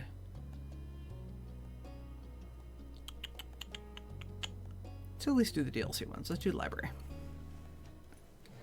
Every year, the Sunset Bird Memorial Library held a summer reading program. Your moms and Lizzie were big fans of it. Mom and Mommy because it encouraged reading, and Lizzie because she could win prizes. When it came to what you thought of having to read a bunch of books and then going to the library with a competitive Lizzie, I loved it because I love reading. Each time it had been one of the highlights of your summer. Your mom still brought up the time when you'd shyly made her a thank you card for letting you participate. You and Lizzie went with Shiloh before, and this year you'd brought Cove, too. His dad had been so over the moon about Cove being included that he'd driven all four of you. You'd never been in Cove's dad's car before. Seemed a lot shinier than your mom's. After herding the group inside, Mr. Holden gave you all a wide wave with the arm that had a stingray on it. Have fun, kids! Stay inside at the librarians, you hear? I wish I could watch you in action, but your poor old dad has to finish up some work. I got it. Though I'm sure that won't get in the way. Heck, I'd probably hold you kids back. There's pointedly no reply from his son over what was likely meant as only a joke. Cove's dad seems to deflate a bit. I'll swing around again with his shindig ends. Yeah, you can go home now. Aw. Aw, I don't have to throw me out the door. Your sister, already in full competition mode, cut him off. For once, Cove looked grateful she was there. Come on! We have to go find a table, Mr. Holden. You can talk to Cove after when we win. Okay. See you in about an hour. Have fun. Did I say that already? My advanced age is really catching up to me now. Given that I'm pretty sure Cliff is younger than I am now in this scene. Bye. Bye, Dad. Bye, son. The four of you watched him shuffle out of the library, glancing over his shoulder at Cove more than once. Bye, Mr. Holden. Thank you for bringing us. Thanks, Lizzie. I don't know what you're thanking me for. You copying Shiloh? Distracted, Cove was already glancing around the gigantic library. I want to go explore. What? I said I want to go look around and see what's in here. But the quiz starts soon. That's why we came. Wide at the first signs of conflict, Shiloh's eyes darted between Lizzie and Cove. Then you can do it without me, right? You don't need a bunch of people. Didn't your dad say to stay with the librarians? You shouldn't go somewhere by yourself. Cove leveled an unimpressed stare at the both of them, then his eyes met yours. Hey! Why are you looking at her? Jamie's with us. Jamie can come if she wants to. Conflict! I don't like conflict. God, young me would be really torn on this too. Because I'd absolutely want to stay with my friend. But... quiz. I wasn't a competitive child. I'm still not competitive. But gonna do the quiz. I'm gonna stay next to Lizzie. You stayed next to Lizzie, her entire face lit up in a bright grin, also because I was a huge stickler for paying attention to the rules, and I was told to stay with the group, so I have to stay with the group, because that's who I am. He shot her a small smile in return. But Cove, meanwhile, was making a face you couldn't read. Okay. Sorry, Cove. I'm a big baby who won't break the rules. Without another word, he turned and walked away on his own. And once Cove was gone, Lizzie's mind was immediately stuck on the quiz again. All right. Right, let's win this one. All right. I'll do my best. It only took a few minutes for your team to be set up with pencils and papers that had multiple choice questions to fill out. There were 10 normal ones and 2 bonus ones. You were glad everyone got their own paper. If groups had to share one, Lizzie would for sure write whatever she thought was best. From past experiences, you knew it wasn't worth it trying to argue with her about different answer ideas. You'll just have to pick what you think is best and leave Lizzie and Shiloh, who always agrees with her anyway, to choose their own things. First question. Wants to know what fruit was giant and shared a book title with a boy named James. Who knows the answer in chat?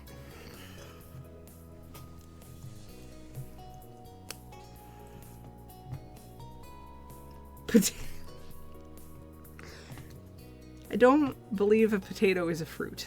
I might be wrong, but I don't believe a potato is fruit. You have the right letter, though. I should know this one, but you guys pick whatever you want.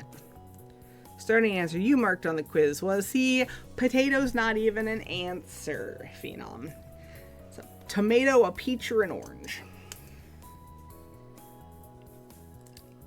I know that the book is James and the Giant Peach.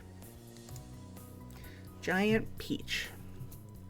He gave Lizzie a tiny nod once he'd finished writing potato, tomato. Alright, what's question 2, Shiloh? Come on, let's keep going. This one asks, which member of the Bucket family is the protagonist who wins the trip to Willy Wonka's factory? Shiloh quietly repeated the big word to himself all in one go, maybe to make sure he got it right. Protagonist. That's the main character of the story. Thank you. Thanks, you're so smart, Lizzie. So who is it? Charlie. Jamie, write Charlie. He looked back at the paper and wrote, Chadrick. Charlie. Without even giving your answer sheet a glance over, Lizzie scanned the question guide and looked at the next one. Kissin' Kate Barlow was famous for one type of makeup. It wants to know which one it is. Nail polish, lipstick, or blush. Blush? But isn't that not makeup? It's a normal thing. You dumbo. You can wear it on your face, too. It's powdery red stuff. Oh? Oh. I don't know this book. Who's gonna guess? You looked at the options and picked. I remember I got this wrong the first time. Despite it being relatively obvious, because I managed to conflate it with something else. And just... it is what type of makeup Kissin' Kate Barlow was known for. I definitely got this wrong the first time. But I am pretty sure, given the name, that the answer is lipstick. I don't know. So I'm pretty sure the answer is lipstick. Hence, Kissin' Kate Barlow. But I think what I had gotten it confused with is the antagonist from the book Holes, who I'm pretty sure had poisoned nail polish. And I know Kissin' Kate Barlow is mentioned in that. But so I do believe it's lipstick. Alright, that's a cool name she's got. With that settled, Shiloh took it upon himself to check the next question. Oh, I don't like this one. Who was the mean green man who terrorized? The green man who terrorized Whoville. It means he bullied them really badly, and it was terrible. You know everything. That was a little funny since Lizzie said she didn't know something on just the last question. Did he not hear that part? Shiloh could be kind of weird sometimes. Without even listening to her eager audience, Lizzie turned to you and pointed at one of the options. Okay. It was the Grinch. Pick that one. You put your pencil to the paper and marked Grumpy. The Grinch. Mr. Grinch. You marked down the Grinch as the bully who picked on Whoville. By the time you'd finished writing, your sister was already on to the next one. Which of these stories was not written by Hans Christian Andersen? One of these is The Little Mermaid. That's an ocean book. Cove is going to be sorry he didn't do the quiz. Yeah, I bet he wishes he didn't go off by himself. Since those two were focused on talking about Cove while he wasn't here, you decided to check for yourself what was written. Little Mermaid, Cinderella, or Thumbelina? I don't remember the answer to this one.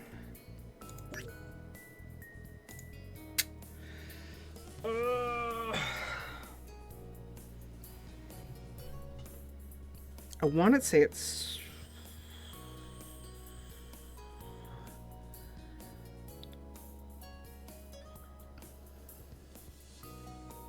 I don't remember.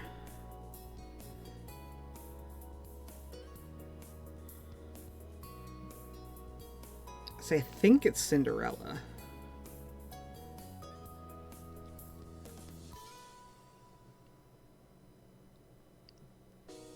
Yeah, Cinderella.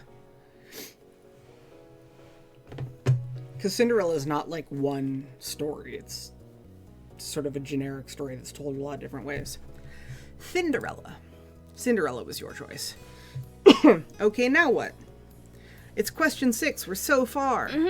Yeah, we're making good time. The other groups are probably still on question 3. For this one, we just got to answer, what's the name of the darling family sister who flies with Peter Pan in the first book?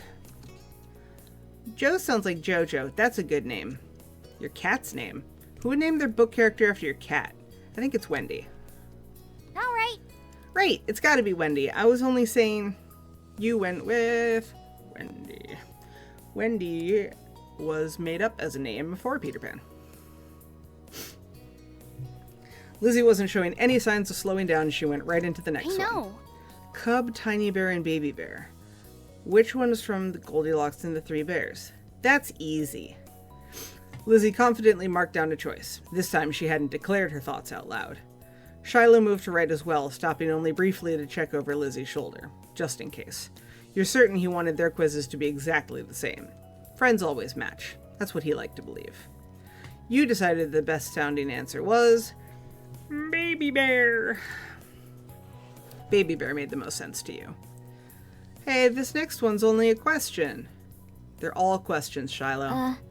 I meant, it says, I'm late for a very important date. Who am I? Oh. The answers were all animals with colors. Ah, I remember. It's the Alice story with the white rabbit. Really? Really? What? It's okay. I thought that was it, but we don't have to go with that one. It's okay. The animal who is always running late is, in fact, the white rabbit.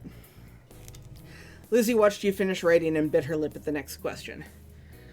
The Narnia series of books ended with one girl being... Hey, is this the real ending? I didn't get to the last book yet. Jeez. I'm not looking at the list. I'm not looking. Write something down for both of us. You pulled the paper away from Lizzie's dramatic show of covering her face and turning away. Out of the girls who visited in the books, the one left out of Narnia in the end was... which of the Pevensey girls was it?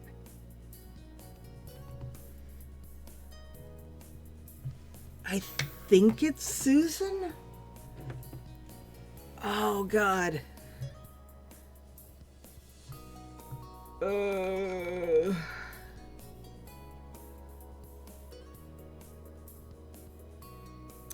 That was good, Brian. Good job.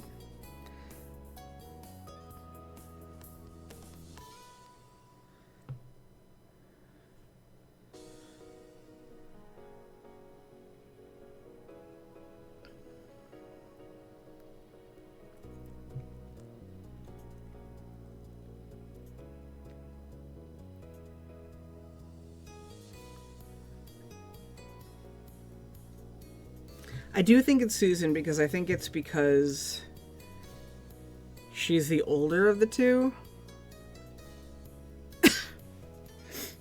Susan. Poor Susan. But you checked her full name and glanced up at Lizzie again. Are you done? Yep. Yep. Here, I'll read the next one. Thanks. Shiloh lit up with delight at the word, then cleared his throat. The middle initial B in Child Detective Junie B. Jones's name stands for what?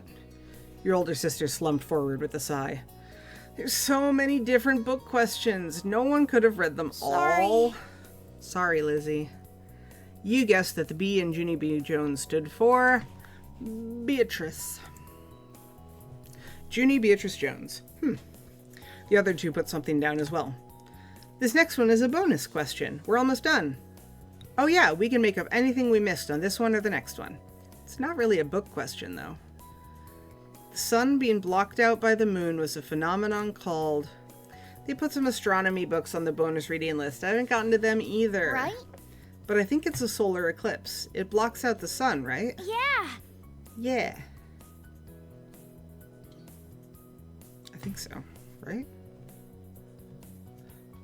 Sun being blocked out by the moon.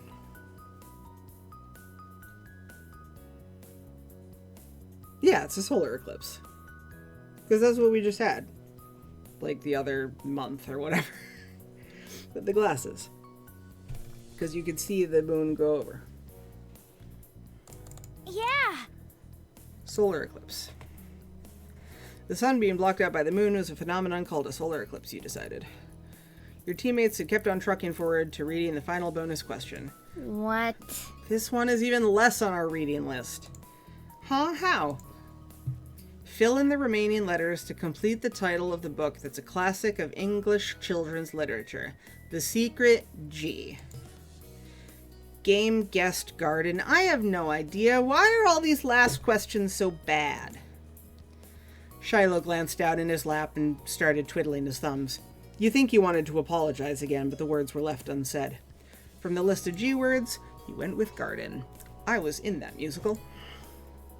The secret garden had a nice ring to it. I'm finished. With all the questions answered, Lizzie beamed. Okay, we need to go hand these in. I can do it. Here. He snatched up his, Lizzie's, and even your own paper and hurried up to hand it over to the judge. Lizzie decided to get up from the table, too. Hey, Jamie. It's not as much fun without you. Thanks for doing this again. We have to do it every year. Aw, Lizzie. Lizzie grinned, and just in time to prevent you from saying anything else, Shiloh skipped back over. All done. It'll be a couple minutes, sorry, but I asked them to come to us first. That's smart. Cove's dad will be here soon. Yeah. He doesn't like to be late. As though he was a ghost, Cove suddenly appeared standing behind Lizzie. Hi. Hi, Gove. I guess your dad isn't like the rabbit. When did you get here? He shrugged. A while ago. That one question about the classic book was The Secret Garden. Oh. Lizzie huffed, her eyes rolling to the side. They must not have picked that answer. And the revelation seemed to end the conversation. The four of you sat at your table and waited. Now that you were close to the scores, Lizzie's mood had gone right back to being just as intense as before. She wanted to win. Win something, at least. You could tell that Cove was kind of thankful he hadn't stuck around to compete. Finally, the librarian came up to the table with a basket of prizes. Group 6. Congratulations! You did great, and one of you got perfect marks. That's a first place score, so you get a bunch of stuff. Here's a bag with all your goodies, including stickers and a free pizza voucher. Lizzie snatched up the prizes and clutched them to her chest. Her smile was polite, but her eyes were all competitive fire. Yeah. Thank you! We're gonna win again next year. That's the spirit. I'll be looking forward to seeing you all then. Prizes delivered, the librarian wandered off to go let other groups know how they'd done, right as Cove's dad spotted you from between two bookshelves. Hey kids, how'd you do? Cove went off to wander around, but we still won. Huh? You left, Cove? I wanted to look around. But your friends... It's okay, Lizzie's really smart. And Jamie and Cove, too. Wasn't this fun? Your sister looked down at her prizes, then flashed her best, friendliest fake smile at Mr. Holden. Uh-huh. It sure was. Those stickers were probably going to end up all over the house. That's... Even so, next time you should... Cove? Cove? Cove's dad glanced around, slightly frantic. But Cove, just like always, had snuck off without thinking to say anything. He's leaving! Cove's trying to be the first one to the car! With a sudden burst of speed, Lizzie darted for the exit, still in Victor to be mode, even for something like a race to ride in the front seat. There's nothing else for the three of you to do except head after them, pretending the librarians hadn't noticed all the commotion. Lizzie had claimed a window seat in the car. She was on a winning streak today. Cove had sighed as she shot past him at the last second, and he had to sit in the middle, but he cheered up some as you hopped into the back seat next to him. Before silence settled over the car, Mr. Holden cleared his throat. Cove, you really should have stuck with the group. That quiz would have been fun. That was the plan when I dropped you all off. And that's where your friends were. You didn't have to be by yourself. I wanted to, and I didn't leave the library. I'm glad for that much, but well, there's a lot of trouble you can get into on your own, even in a library. Just be careful next time. I worry about you, and I bet I'm not the only one who didn't want you to unexpectedly run off. Okay, son? Okay. That's my boy. Now, enough guff from your old dad. So you guys won, huh? Congrats. That is a mighty fine job. It was a shoo-in. Then why did you care who did the quiz or not? Because it's tradition. We always do the quiz together. It gives us an edge. So yeah, thanks, Jamie. You returned your sister's smile. We're taking the prize next year, too, no matter what it takes. Maybe we should get started now. We'll go over the whole library. You can't read all of that. Just watch us. Ugh. I don't want to watch you read. You kids. No need to fight. It's good that you're setting your sights high, though. It had been a fun day. You'd have liked to have spent more of it with Cove, but this event was special and you couldn't pass it up. There would be other times you could hang out with him. Yay! I'm trying to think of what all of these are.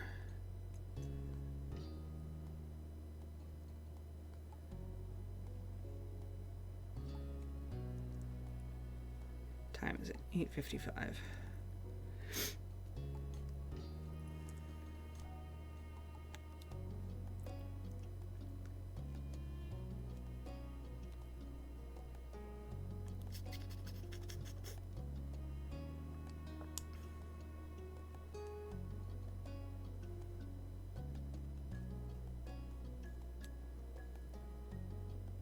Alright, do Ghost. The night was incredibly still. You really couldn't ignore how silent it was. It was almost eerie. You could even hear Lizzie snoring in the next room over. It's hard to believe how much of a blur today was. Summer sure did slip right past you. You flicked through the moments like pages in a scrapbook as you laid in bed. The ones that stuck out all seemed to include your new neighbor, Cove. It's funny how he'd become such a big part of your life in such a short span of time. You thought a lot about what adventures you could have tomorrow until sleep started to catch up to you. Then you heard something scrape against the window. It wasn't that uncommon for the wind to push a tree branch against the glass. Summer breezes were the worst sometimes. But the more you tried to ignore it, the louder it seemed like it became. It was like something was trying to get your attention. You lifted your head off the pillow to get a better look. Nothing was there. Nothing you could see, at least.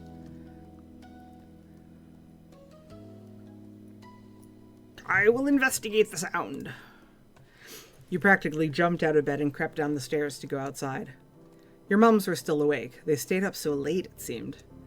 Luckily, they were watching TV and didn't hear the soft click of the front door opening as you slipped past.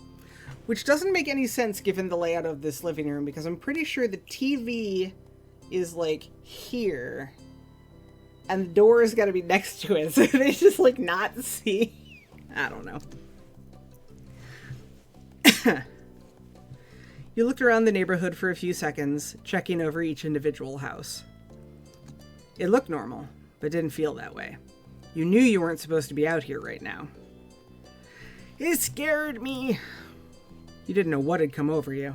If something bad happened, no one would know where you had gone, and the thought of that made your stomach tighten in fear. The ease with which you'd slipped out only served to make you feel worse. Your moms didn't need to be vigilant because they had trusted you not to do exactly what you were doing. Jamie. You twitched at the sudden call, immediately calming down upon seeing Cove walking up to you. It was strange, and yet also completely normal to have him appear like this right now. What are you doing? I saw you standing around in the middle of the street from my window. You weren't sleeping either? Why not? Cove turned his lips up to smile, almost as if he was amused by the question. Because. Did you hear a weird noise? You could tell you hit the nail on the head by the way his eyes widened. Yeah, you knew? I heard it too. That's why you came out, huh? Cove hesitated for a moment, looking down the street before his aquamarine eyes fell on you again. Did it scare you? Mm-hmm. It's okay. Me too. But, it's okay. Nothing's gonna happen. You could see Cove was trying to be brave for your sake, and it made you feel a little better. I was kind of wondering if it was the wind, but what if it's not? What if it's a person? What if it's something that's not a person? The unsettling noise suddenly rushed through the air. Cove and you flinched. Sounds even worse than before. You were about to agree with him when the noise came yet again, tearing through the still night. The two of you rapidly looked around, trying to find the source, but to no avail. There was no sign of an answer to this puzzle. You thought that... It's a ghost! Invisible, creepy thing luring children from their beds. It had to be a monster. The thought terrified you down to the bones, and you regretted leaving the safety of your nice warm bed. You shakily inched closer to Cove. He was there for you, and right now, you were counting on that. Hey, can you tell where it's coming from? Not really. Then we'll have to look more somewhere else. Maybe we'll see something. Okay, let's go. As you walked the familiar streets of your neighborhood, fear coursed through your veins. When your hand brushed against his, you realized that you hadn't been the only one who had tried closing the gap. Shadows cut corners and angles where you didn't expect them, distorting the features you saw every day. The noise came again, shrill and hard. It set your teeth on edge the way it ground its way through you. Cove's throat bobbed. His eyes glistened in the dim light. Frozen to the spot. The noise was all around you and you couldn't move, so terrified that the only moving part of you was your shaking hands and knocking knees. Excuse me. Cove stepped in front of you to look at your face. He was serious. We can do it, Jamie. He lifted his hand up for you to take. And I took it.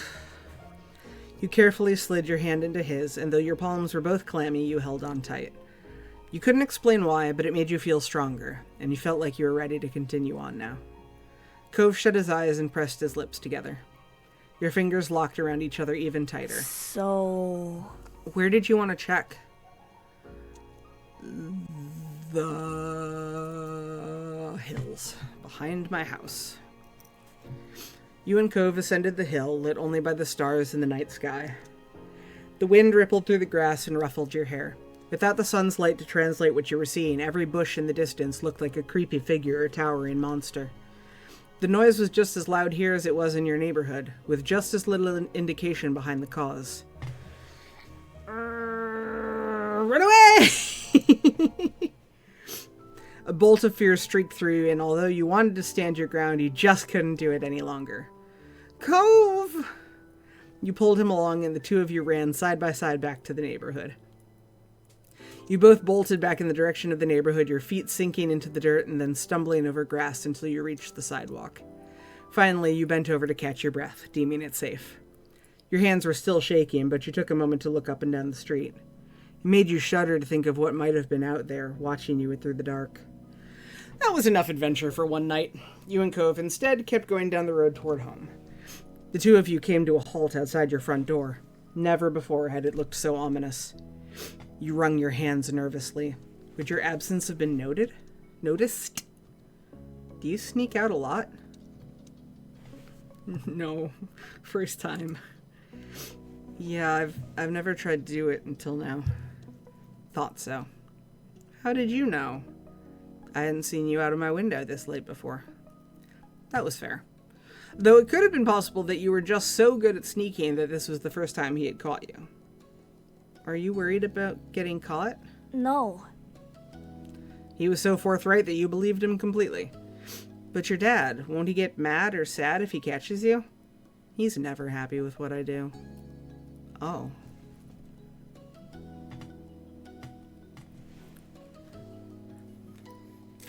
Not sure how to react to that as an 8-year-old. Not knowing how to respond, you went back to staring at your front door. Alright, I'm going in. Bye. Okay, good night. Good night, Cove. Thanks for coming with me tonight. I'm not sure I could have done it by myself. I wanted to go with you. You beamed at him. You turned the doorknob as slowly as a clock's minute hand, holding your breath for the telltale click of the lock, then nudged it open.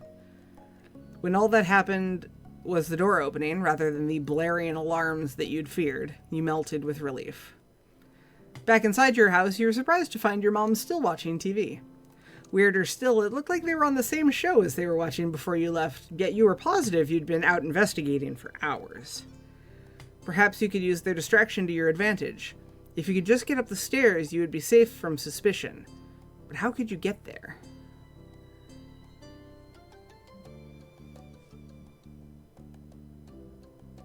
I am a coward, and I will come clean. This was all way too stressful. After an already suspenseful night, you couldn't handle any extra tension. Moms? They looked up at your call, caught off guard. Jamie? They abandoned the couch and their show to hurry over. They were still in a state of surprise. You weren't in trouble yet. Are you okay? What are you doing down here, sweetie? Did you have a bad dream? I told the truth. I went out to find what was causing a noise. Time seemed to drag as the color drained from your mama's faces. Huh? Out where? Out of your bedroom. That's what you mean, right? You pointed to the front door, confirming their worst fears. Mommy remained frozen in shock while Mom launched into lecture mode. Jamie Sinclair, it is not safe to be out this time of night by yourself. If something was wrong, you should have come to us. I thought I knew you better than that. I trusted you to know better than that. Anything could have happened to you. If we don't know where you are, it's a lot harder to keep you safe. Her voice was soft, yet it still cut deep. You pawed at the ground with your feet. What they were saying made sense. It was scary. I don't like being scared. I just wanted to see what was there. Sweetie. Honey. Mommy wrapped her arms around you, cradling the back of your head. You clung to her. You're brave for facing your fears, but you need to be smart, too. It was scary because it might possibly have been something dangerous, right? That kind of worry is something you should tell us about. Okay. Mom shook her head with a sigh. Let's get you back in bed where you belong. Right. We'll have a talk about this in the morning. You pulled a face at that, but didn't protest. All things considered, they could have been much harder on you. What is caught on my thumb? Once your moms had left, you turned the night's adventure over in your mind. It was still hard to believe you'd really done it. Sure, you were going to get a talking to tomorrow, but it had been a night you'd never forget, for better and worse. You hoped Cove had gotten home okay, though he hadn't been worried. Being told off was never fun. Wriggling down deeper underneath the sheets, your thoughts turned to the unsolved mystery. You and Cove had only just begun to scratch the surface of it. Maybe you'd solve it and maybe you wouldn't, but what mattered was that you'd shared the experience with each other. You were still so energized by the night's excitement that you tossed and turned in bed for some time, thinking up theories to share with Cove when you next saw him. Sleep eventually claimed you, but the adventure merely resumed in your dreams. In the morning, the lecture continued, but ultimately your moms let you off with a warning. It had been pretty unusual circumstances, after all. You later learned Cove didn't end up in trouble for the nightly escapade either. It was unclear whether that was because his dad chose not to punish him or because Cove got away with it.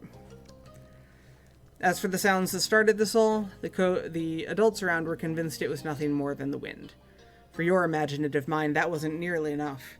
How could they accept something so simple so easily? Maybe it'd make more sense when you were grown up too. Maybe.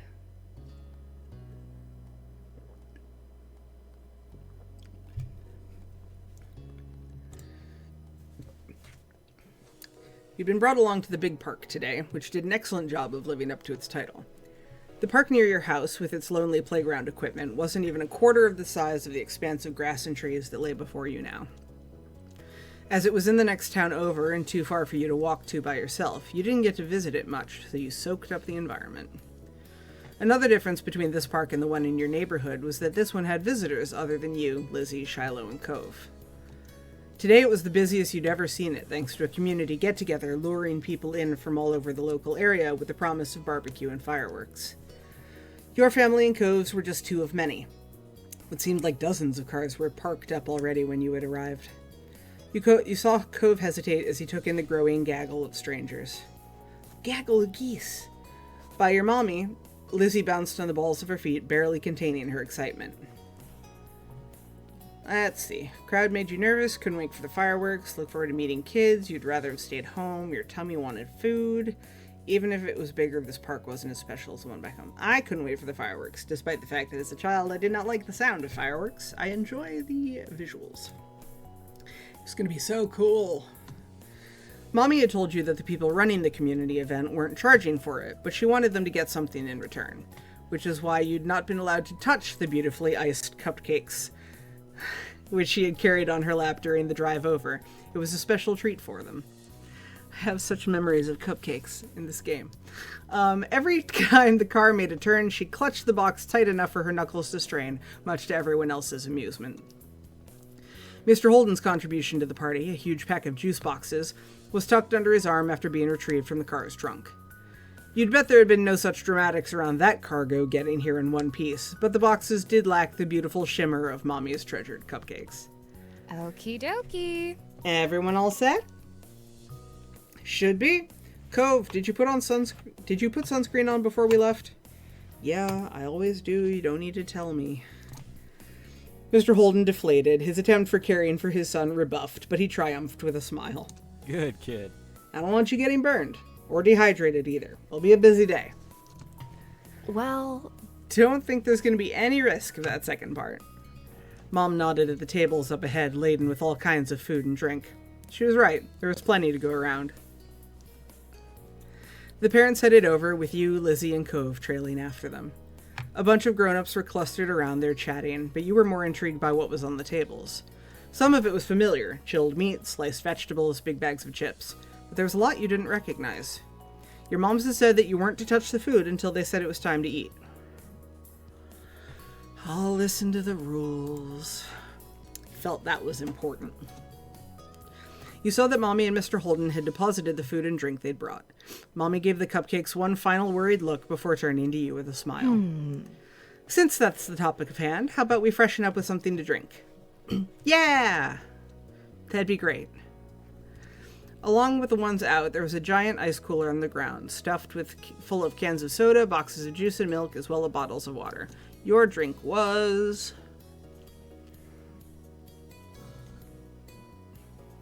soda! The bubbles in the soda tickled your nose as you gulped it down. Your little group took a break while everyone quenched their thirst. Mr. Holden smacked his lips, pantomiming enjoyment. It hit the spot. But you kids should go have fun. You can take your stuff with you and join the other kids playing games. Just don't go too far from the tables. We'll be keeping an eye out, so don't even think about sneaking off. We're not going to the other parts of the park today. Lizzie huffed at their comments. They did sound directed at her, but she scanned the surroundings. Nodding her head toward a group of kids like a general directing their battalion, she pointed the way. Come on! Let's go over there! Cove's mouth was downturned as he looked from the parents and the other adults to the new kids, clearly not favoring either option. But ultimately, he hunched his shoulders and tagged along after Lizzie. I'm gonna do what child me would have done, which would be to stay with my parents. The answer is both of these. I like being one of the grown-ups. You want to stick around, Jamie? You nodded, turning away from the other children. You were much more interested in what the adults might talk about than whatever games some unknown kids might concoct. Mom put a hand on your shoulder and squeezed. We'd be delighted to have you with us. It's not a bad choice. We are fun, too. Right. Though if it ever gets boring, don't feel bad about ditching later. We can take it. oh, Is that your plan, Cliff? Not sure. We'll see if there's ever a chance to get away.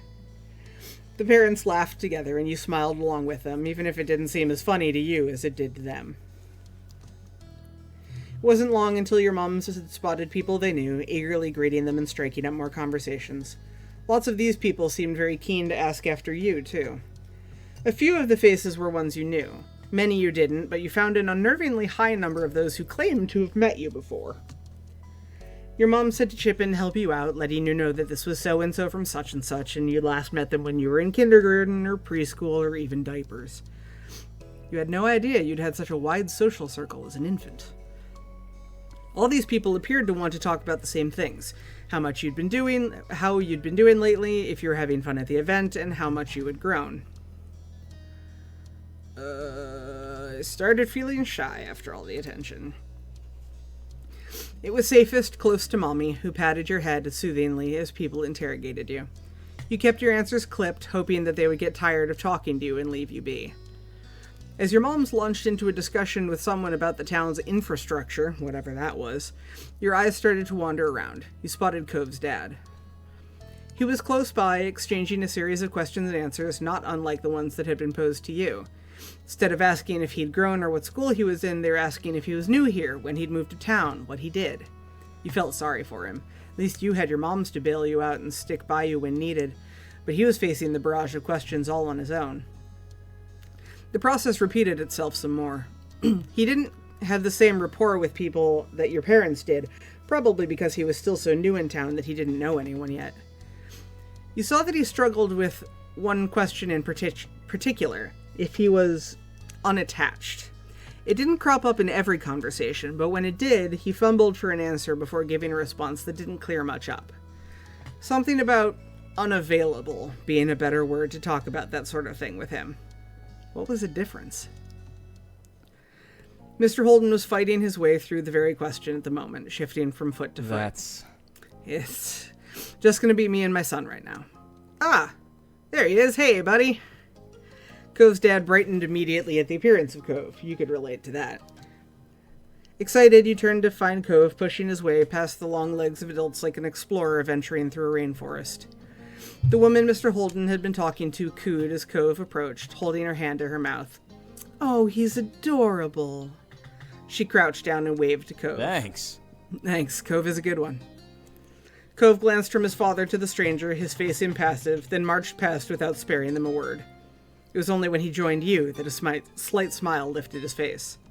Hi, Jamie. Mr. Holden chuckled as the woman awkwardly rose after the snub.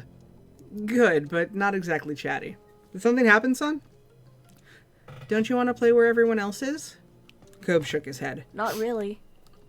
The second part of his explanation was spoken more delicately. You didn't come. Spotting him beside you, your mom gave him a thumbs up. Hey. Hey, Cove. You're welcome to hang out with us here. Cove studied the ground, not moving from his spot beside you. Okay. Mr. Holden smiled as he took in the scene, then he turned to the lady he'd been talking to. Aw. I'm really grateful that everyone in the area has been so welcoming, to both of us. It's a great place, isn't it? And off they went again. You let the adults get on with their conversations and turned your attention back to Cove. Having him show up made you relieved. What were the other kids doing? Cove shrugged in a lazy way. Nothing special. Do you have a thermometer? Puzzled, you inclined your head in an unspoken question. I mean at home. I was thinking about my aquarium. You have fish? Yeah. My dad got them for me. The fish need the water at the right temperature or they'll get sick, but I read that you gotta check your thermometer with another thermometer to make sure it's right. I don't have an extra.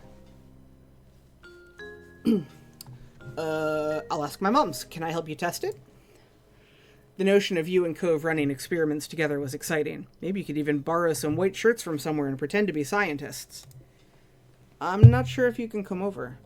I guess I could test mine at your house and bring it back if it's right. Sure. He finished his decision with a nod and a smile, officially stamping his approval of your idea. Up above, the brilliant blue of the sky grew orange as the sun sunk down on the horizon. Coughing harshly, you were struck with the sharp smell of smoke. Whew! By the sounds of that, I'd say they're starting up the grills for the barbecue. Mom called Lizzie back over to the group, and Mommy turned to face you. Aww. You okay, sweetie? I nod confidently. Are you sure? No one needs to go up to the grills if they don't want to. Just let me know what you need. There was no response from the other two kids here. Baby, do it! Sentence actually spoken by me as a young child. I can do it. Alright, but tell me if it gets too much for you. So, The main thing that's being served is kebabs. You can have whatever you'd like on it. There's different meats and veggies. As you approached, you found the vast array of bits and pieces ready to be skewered up and skewered and served up. You chose, and now I can choose what goes on my kebab! This is what I love about this game. There is no plot impact to this whatsoever. But I get to choose what goes on my kebab because it's my food. Yes. I love this game. Alright. Chicken. Onions. Potatoes. That's it. Sounds good to me. The veggies will be good for you. What veggies did I pick, Mother? I picked onions and potatoes. Order given, you waited for your food to be ready. Lizzie headed toward you, having issued her own request. Hi again! You were glad that she hadn't teased you about sticking with your parents earlier. Though she could be bossy sometimes, your sister didn't mind that you weren't always interested in playing with other kids your age. As long as you still spent enough time with her, of course. I heard what you ordered. I'm getting a chicken kebab with all 3 colors of peppers. Noticing that Cove had approached, she turned to him. What are you having? Why? Why does it matter? I don't know, I was just asking. I'm getting beef and shrimp with all the vegetables except onions. Lizzie hummed while evaluating his response. That's okay, I guess, but chicken is definitely the better one. Then you can eat all the chicken. I'm going to. I want some of the chicken too, Lizzie. Oh yeah, I can let you have some still. You're welcome. Lizzie peered over to the grills where the kebabs were being handed out. A growing assortment of kebabs collected in your parents' hands. They're coming over! Don't get jealous of mine when you realize you made the wrong choice, Cove. I didn't make the wrong choice. We all made good choices. It's just what kebab somebody eats. The person serving gave your mommy one final kebab, but then your parents moved over to rejoin you. Between them, they were carrying 6 kebabs, one for each of you, including Cove and Mr. Holden. We've got the goods! Cove's daddy is looking for a place we can sit. In the meantime, they began passing out the kebabs to their rightful owners. Lizzie smiled smugly as she received hers. These are pretty big. Careful not to drop it. Try not to poke yourselves with the ends either. They're sharper than you might think. Hearing that, you tentatively pushed the tip of the skewer against your finger. It felt like the point of a newly sharpened pencil. Though it didn't hurt your hand, you wouldn't want it scraping the roof of your mouth or jabbing your tongue. Mommy clucked her tongue. Would have been nice if the options were a little easier to manage and less messy to eat, especially for smaller kids. There aren't even plates for everyone, so we could set the food down for a second. True. So what you get for the price of fee? Free, but we can hack it, right? Lizzie nodded her head vigorously, clutching her kebab like a trophy. Your parents led you back to the tables. It was immediately evident why Mr. Holden had been sent to scout one out. The benches had quickly filled up as people got their food. Mr. Holden was standing over a corner section near the edges of the sitting area. He beckoned your group over to join him. You clambered onto the bench, taking care not to let your kebab slip from your fingers. Cove took a seat next to you, Lizzie took the other side. Your mom passed the final unclaimed kebab to Mr. Holden. Thank you. Thanks, this looks delicious. Thank you for getting us a space out here. Everyone tucked into their food. Though you didn't think you'd used much energy standing around, you were very ready to enjoy your dinner. Perhaps it had been the delicious smells that had filled the air, along with the smoke that had so irritated your throat. Mr. Holden, what do you do? Well, I do a lot of things. Do you play golf? Only if you count mini-golf. One look at Lizzie's stricken face confirmed that she did not. Aw, this reminds me of a story of mine.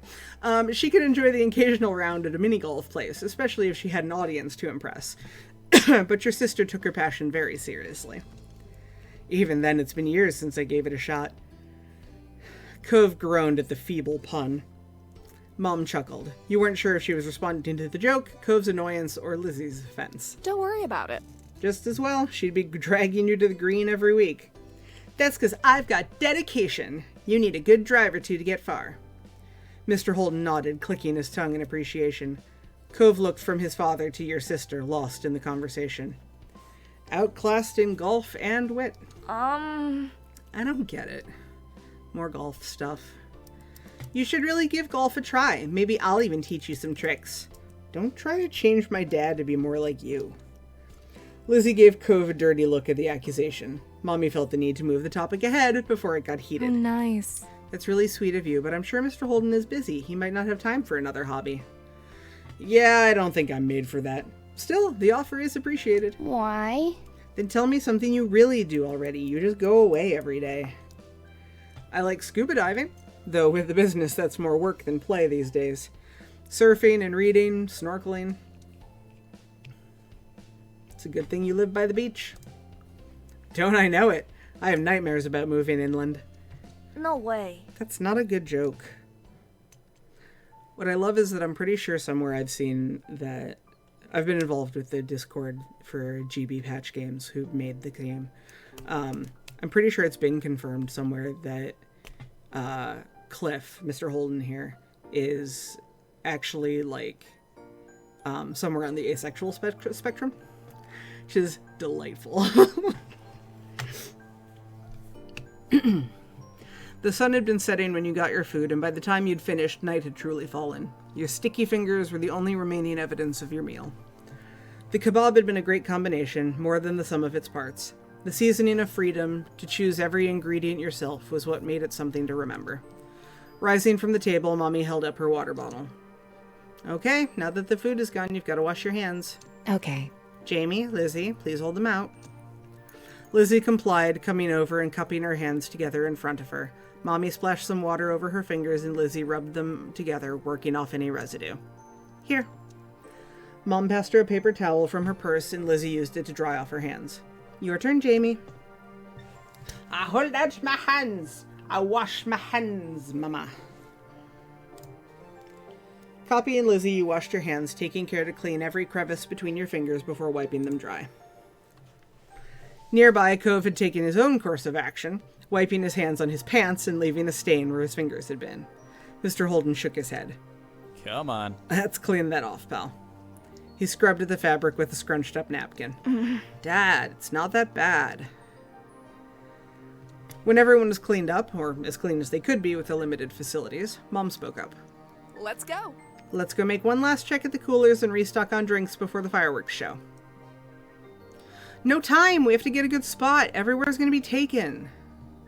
How about I go ahead to save space again? You can meet up with me in the field after getting the drinks. Then I'm going to Cove's dad. I'll find the perfect place. Okay. Sure thing. I could use an extra pair of eyes.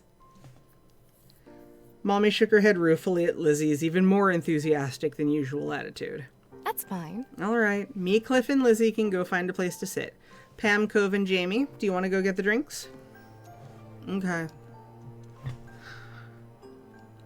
I'll get all the stuff we need. Me.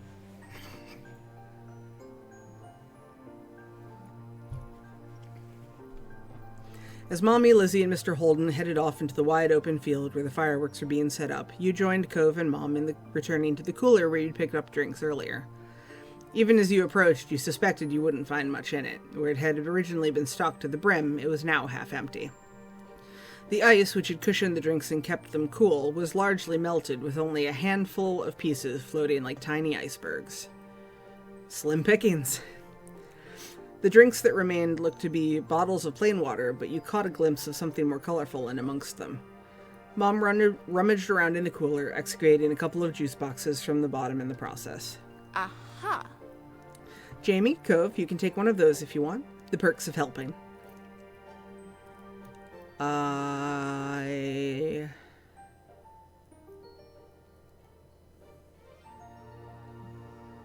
You know, again, I will be nicer than I would have actually been because this Jamie has a sister.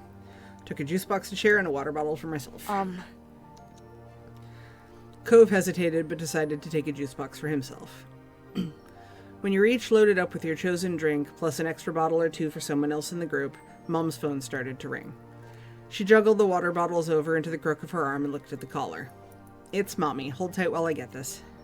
How are you? Hey, hon. How's it going? Did you find our perfect spot already? She nodded along to the call, punctuated by ahas as Mommy gave her directions. Catching your eye, she gestured toward the grassy area. We've got a place. Come on, we better hurry before the show starts. You and Cove jogged after your mom, who led you through the field and the separate groups of people assembled there back to the rest of your families. Hello. We're here, and we come bearing drinks, though there wasn't much left.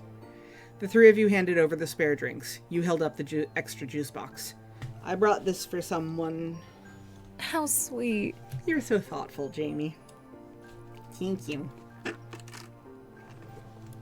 Despite Mommy replying pretty expectantly, there was just one person who made a claim to the sweet drink. Can I have it? Okay. Thank you. I love you, Jamie. Aw. You two are a real pair. We're certainly something. Once everyone had been equipped with a drink for the big event, you sat on the grass beside Cove and waited for the magic to begin. Most people in the park had taken a seat now, with a few stragglers silhouetted at the back at the tables in the distance. A few rambunctious kids were still dashing about, but their number was steadily decreasing as their parents called them over and restored order. Someone bearing a cardboard box weaved between the groups, pausing every so often. You nudged Cove and pointed. What are they doing? Looks like they're handing something out. I can't make out what it is. What a pickle. I hope it's not drinks. Mommy chuckled, but Lizzie and Cove were now watching the bestower of mystery goods keenly. Are they gonna come over to us too? Mom softly put her hands on top of your sister's shoulders, as if she feared Lizzie might bolt over to the stranger. Lizzie didn't even glance at her, eyes locked on the potential prize. I don't know. In that case, We'll have to wait and see. I am intrigued. Studying the man of the box closely as he gradually meandered nearer, you could make out that he was handing out small items to most of the groups he stopped at. They seemed too short to be water bottles, but beyond that it remained a mystery. Then the box man made his way to your group. Evening, I'm handing out dessert. Any takers? There's dessert? Lizzie squealed, hopping up off the ground. The man chuckled. I'm going to take that as a yes. Ice cream's on the menu, vanilla flavored with a twist of either chocolate or strawberry syrup. Nice. Nice. None for me, though, thanks. Same, but the offer's appreciated. I want chocolate. Can I have strawberry?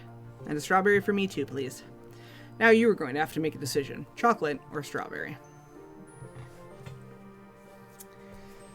These days, I would say strawberry. When I was a child, I would say chocolate. Reaching into the box, the man brought out the requested ice creams and tossed them out. It came packaged in a little plastic cup, complete with a wooden spoon stuck to the paper lid. Oh, man, I haven't had ice cream like that since I was in, elementary school. Oh, little cups. Man, nostalgia. The condensation wet your fingers in a pleasant way. thank you. Thank you, kids. Kids, thank you. Kids, are you going to thank the nice man, too? There was a chorus of thanks. He cordially nodded and walked off to another group. The man couldn't spend much time with each group, considering how many he had to get to. You peeled back the tab that covered the ice cream and got right into your unexpected treat. It tasted amazing. Lizzie was definitely enjoying hers. Cove was, too. You couldn't help thinking about how Cove had strawberry while you had chocolate.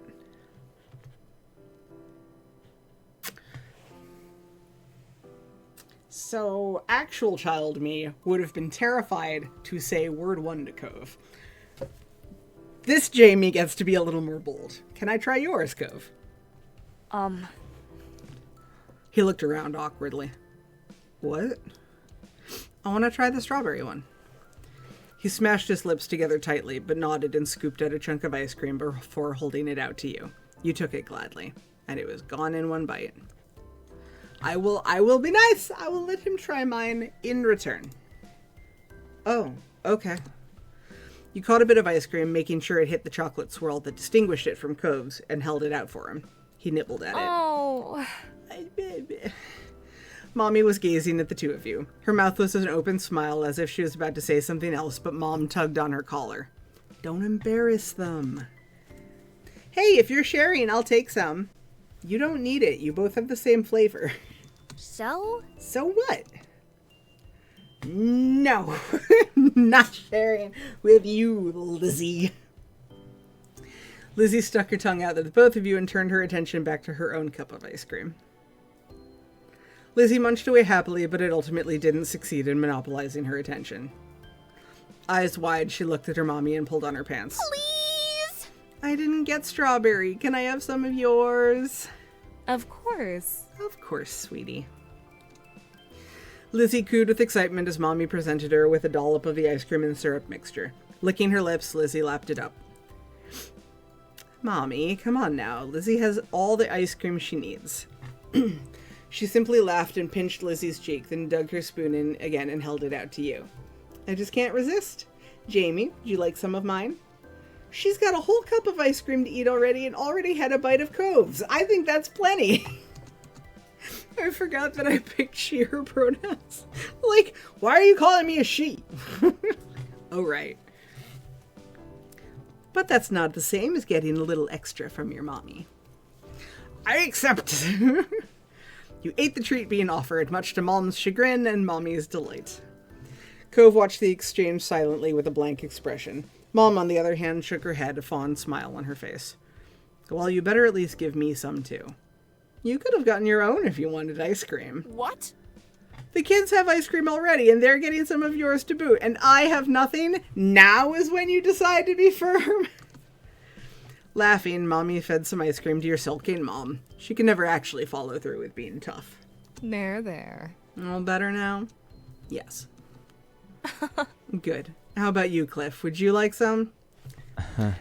No, I'm still okay, but thanks for keeping me in mind. Cove? It's only fair that you get the choice, too. Cove shook his head firmly, concentrating on his own cup. Mommy smiled. Okay, as long as no one is feeling left out. Mommy was always so nice to everyone. Then the first firework cut through the sky, whistling as it ascended until it hit its crescendo with an explosion. The park flashed as if alight. Squealing, Lizzie leapt to her feet, her forgotten ice cream tumbling to the ground as the firework crackled into tiny drops of glitter in the sky. It's starting! Everyone else looked up to the sky as another firework whizzed through the air. With each explosion, Lizzie would jump into the air. Loud noises hurt my ears. I cover them with my hands. Computer, what? Spotting your discomfort, Mom came to sit behind you. She placed her own hands over your ears, further muffling the cacophony from above. I am soothed. I watched the spectacle. Having Mom with you made you feel better. It didn't seem bad to take in the fireworks while she was around. Cove shuffled close, his eyes worried, flashing back to you with every new explosion in the sky. Mommy's gaze was on you, then your parents made eye contact. Mom gestured with her hand to silently say things were fine there.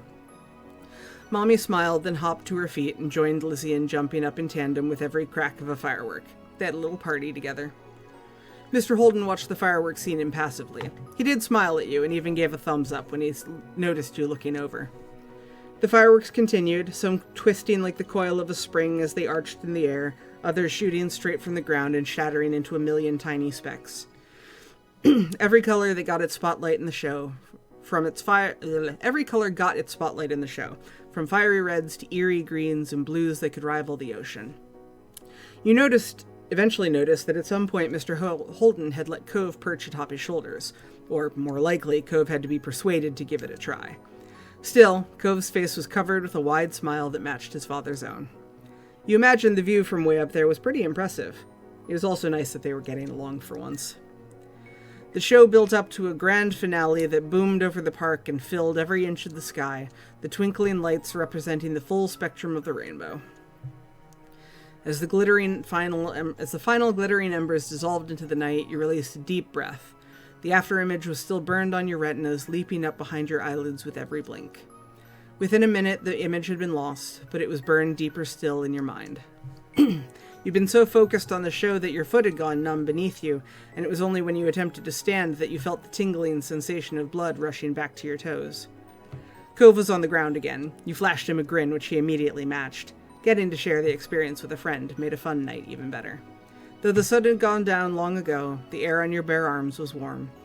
You took in your giddy family, their spirits buoyed by the firework display, then your new friend and his father, who looked happy in their own, quieter way, and smiled. This had been a pretty special night.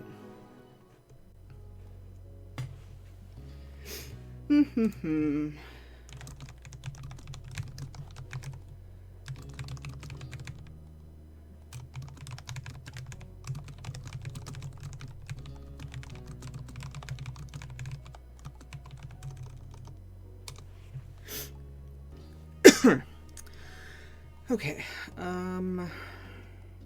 gonna do Runaway, and then we'll move to the next step, because there's one thing I want to do in the next step before the day is up. Before the night is up, the stream is up, whatever. We're gonna do it. I have an opinion on things happening. It was early and you were on your way to the playground. Lizzie planned on joining you there later. You weren't sure what she was busy with right now. Older kid stuff, you imagined. That was okay. What was forefront in your mind was if Cove might be free to come too. As you walked the familiar street, wondering how you might find your neighbor, he appeared right in front of you, almost as if he was a mind reader. Hi. Can you play now? No. Sorry. Cove looked strangely serious. It had to be an even bigger deal than whatever mystery thing Lizzie had to do. I'm leaving, Jamie. What? Where? He shifted, and your gaze was drawn to the backpack slung over his shoulders. Cove liked to stuff things in his pockets, from what you'd seen. But some people carried bags with them. It hadn't been very attention-worthy until now. The pack was decorated with cartoon waves and dolphins. He gripped one of the straps tightly with his good hand. I just wanted you to know. Cove didn't glance up and meet your eyes. You started to grow worried. So I've done this both ways. Where I go with Cove or I don't go with Cove. Raven, you still around? You have an opinion?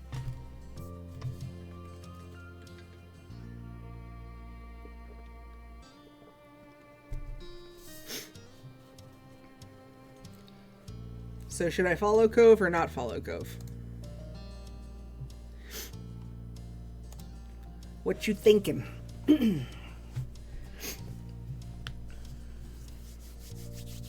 I've done it both ways.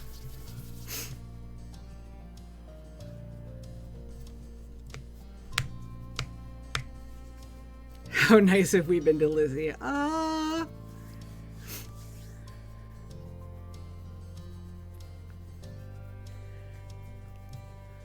Decently nice. I mean, we stuck around with her for the thing at the library. But like we didn't play with her earlier, so kind of mid-ground with Lizzie.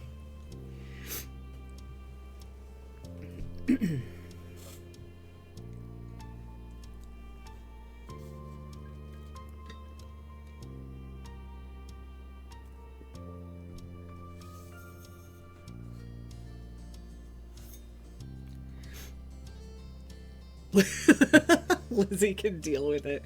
Alright, we'll go with Cove. She'll manage. Fair enough, fair enough. I'll come with you. He looked up at that. You hoped he would agree, but instead he shook his head. I'll come back, though, sometime. I don't know when, but we can do stuff then. He directed a fragile smile your way. Without another word, Cove turned on his heel and started to walk away. Nope! Wait! He kept going. His focus wasn't on you anymore. What was that about? You watched as his back grew smaller and smaller. Then you realized that you were still standing in the middle of the sidewalk. You thought about your earlier plan of playing at the park. Suddenly it didn't seem as fun anymore, not without Cove. But it wasn't like you could force him to play with you. He had things to do.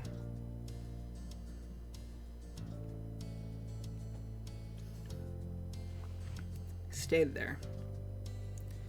You could play at the park some other time. It wasn't like it was going anywhere, and you couldn't bring yourself to leave like this. You didn't move from your spot. You just continued to look on quietly. It didn't take long to realize that he was just going up the street. You were positive there was nothing good over there. Not the park, or the beach, or the store street, or his house, or anything. You hesitated, unsure if Cove would want to be bothered, before running after him anyway. He was new. He might not know what you did. You slowed down once you reached his side. He glanced at you from the corner of his eye and frowned. Go away, Jamie.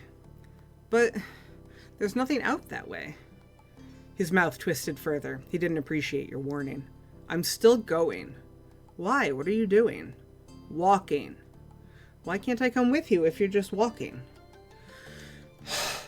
Cove let out a deep sigh. You got the feeling that he was starting to get mad at you.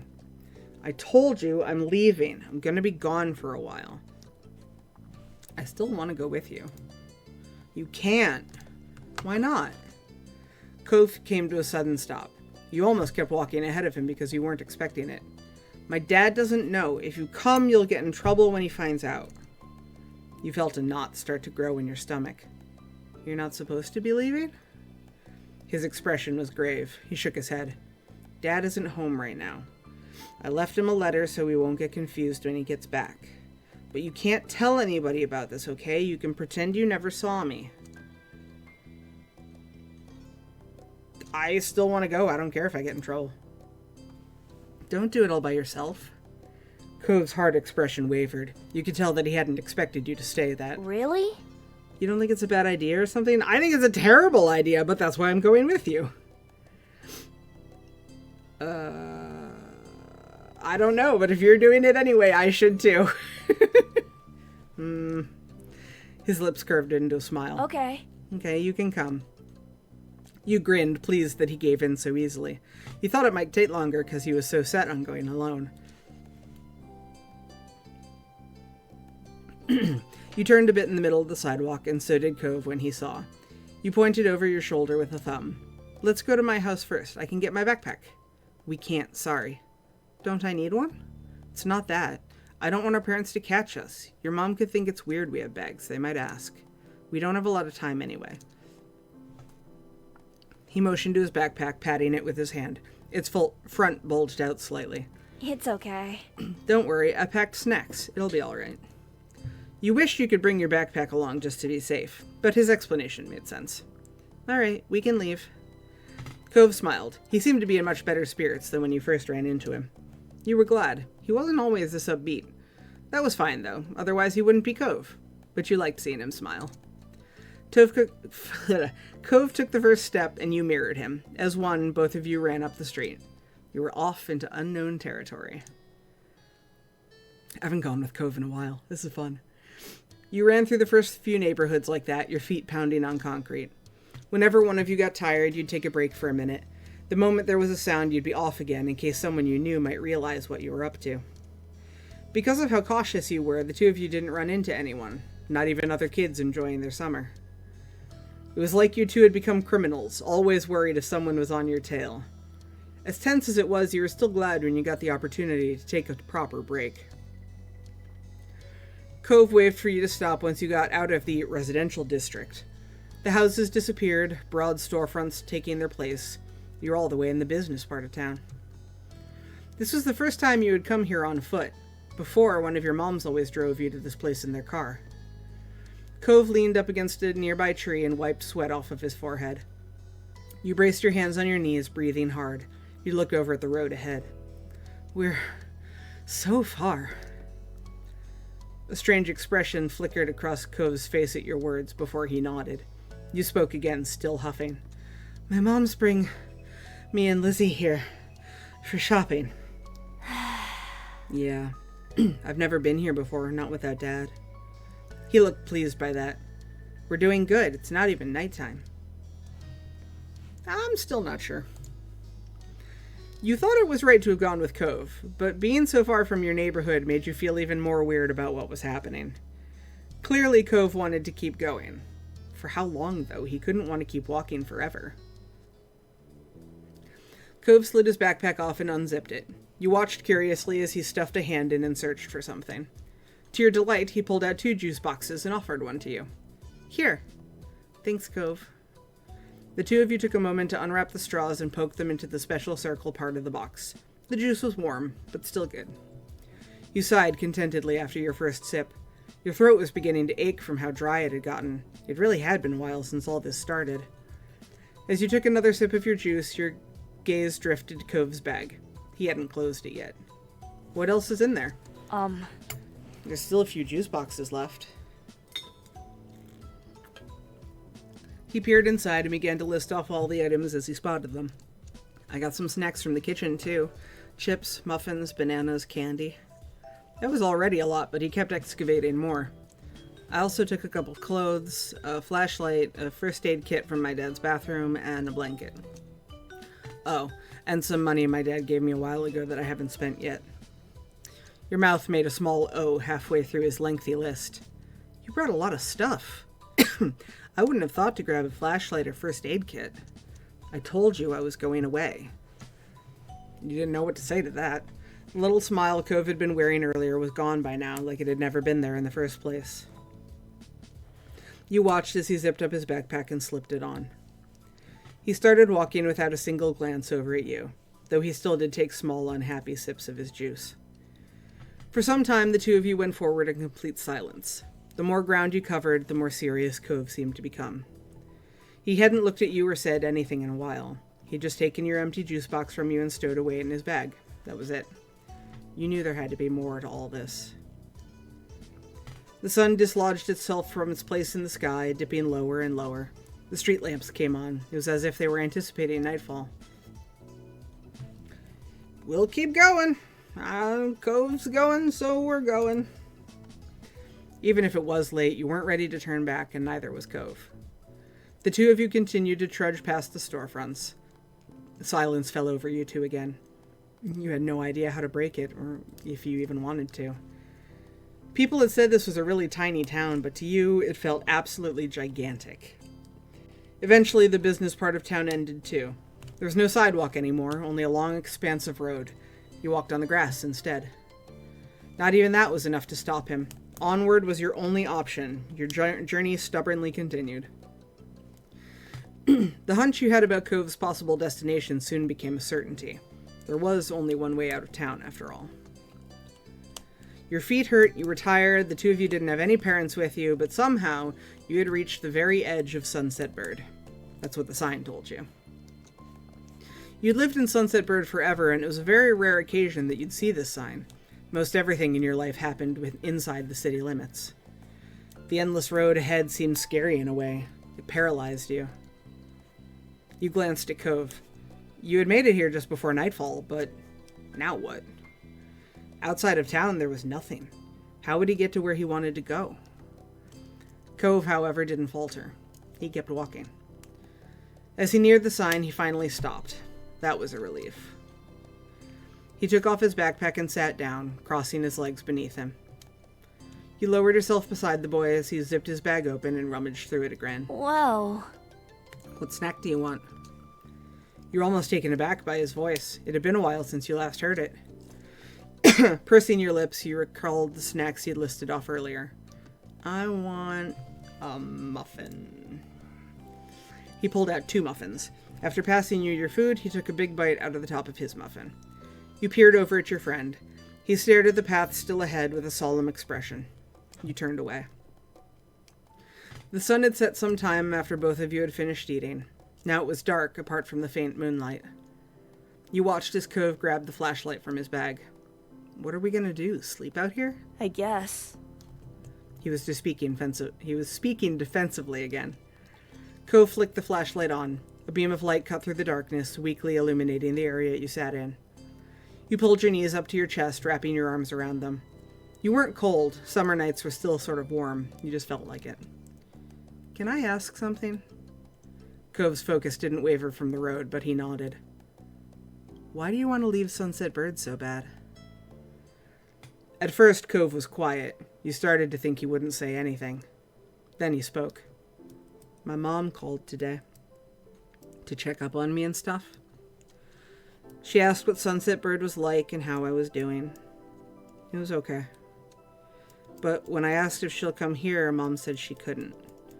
I can't go back either. Not right now. She has to move to somewhere else first. Cove glared at the ground. His voice cracked as he continued. It's not fair. Why can't I even see her anymore? He used his uncasted arm to rub both his eyes. I'm gonna go myself. I don't need anyone to take me.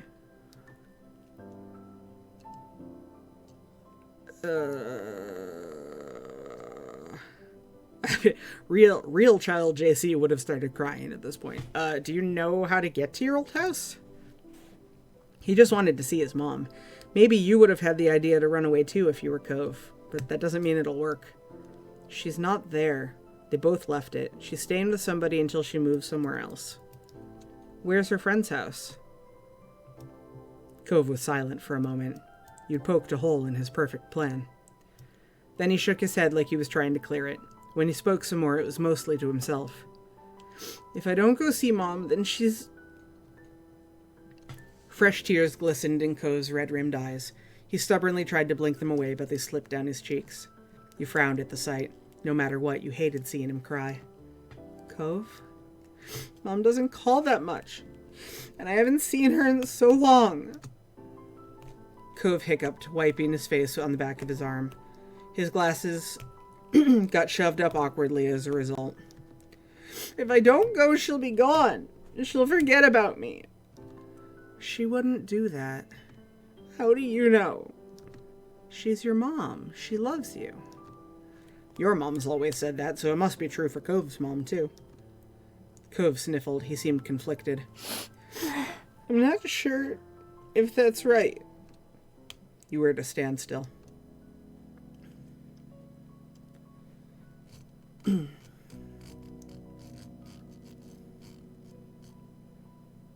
We can't stay out here forever, and we can't go out there. We've got to go back. Cove's brows furrowed, a scowl appearing on his lips. He turned away from you. You stared at his back. You couldn't just stop. You didn't know how to convince him. So you kept quiet, staring up at the starry sky. After a few minutes of sullen silence, Cove twisted back around. He wouldn't look you in the eye. Okay, let's go. I don't want you to get in trouble. I don't want something bad to happen. He was doing it for you? That gave you a warm feeling inside, even if you wished he didn't want to leave in the first place. And that was that. Together you walked away from the exit sign. Your feet hurt a lot by this point, and you were so tired. But you'd convinced him. You were bringing Cove home, and that's what mattered. On the long walk back, it was only thanks to the occasional street lamp and faint moonlight that you could see in the dark night. You were content to stick close together. Sometimes your drowsy walking caused one of you to almost bump into the other. The back of your hand brushed his. I hold Cove's hand. You reached out for his hand. It slipped into yours easily. His palm was warm.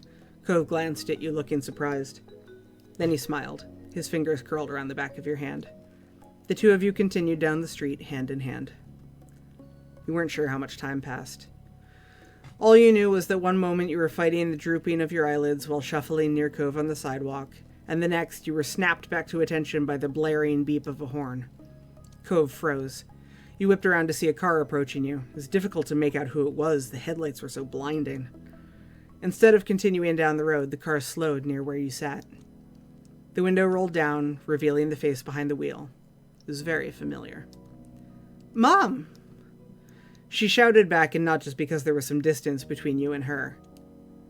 Where have you kids been? I've been looking everywhere for you. I'm sorry, Mom. She stopped looking at you, instead staring hard straight ahead. Both her hands were gripping the wheel.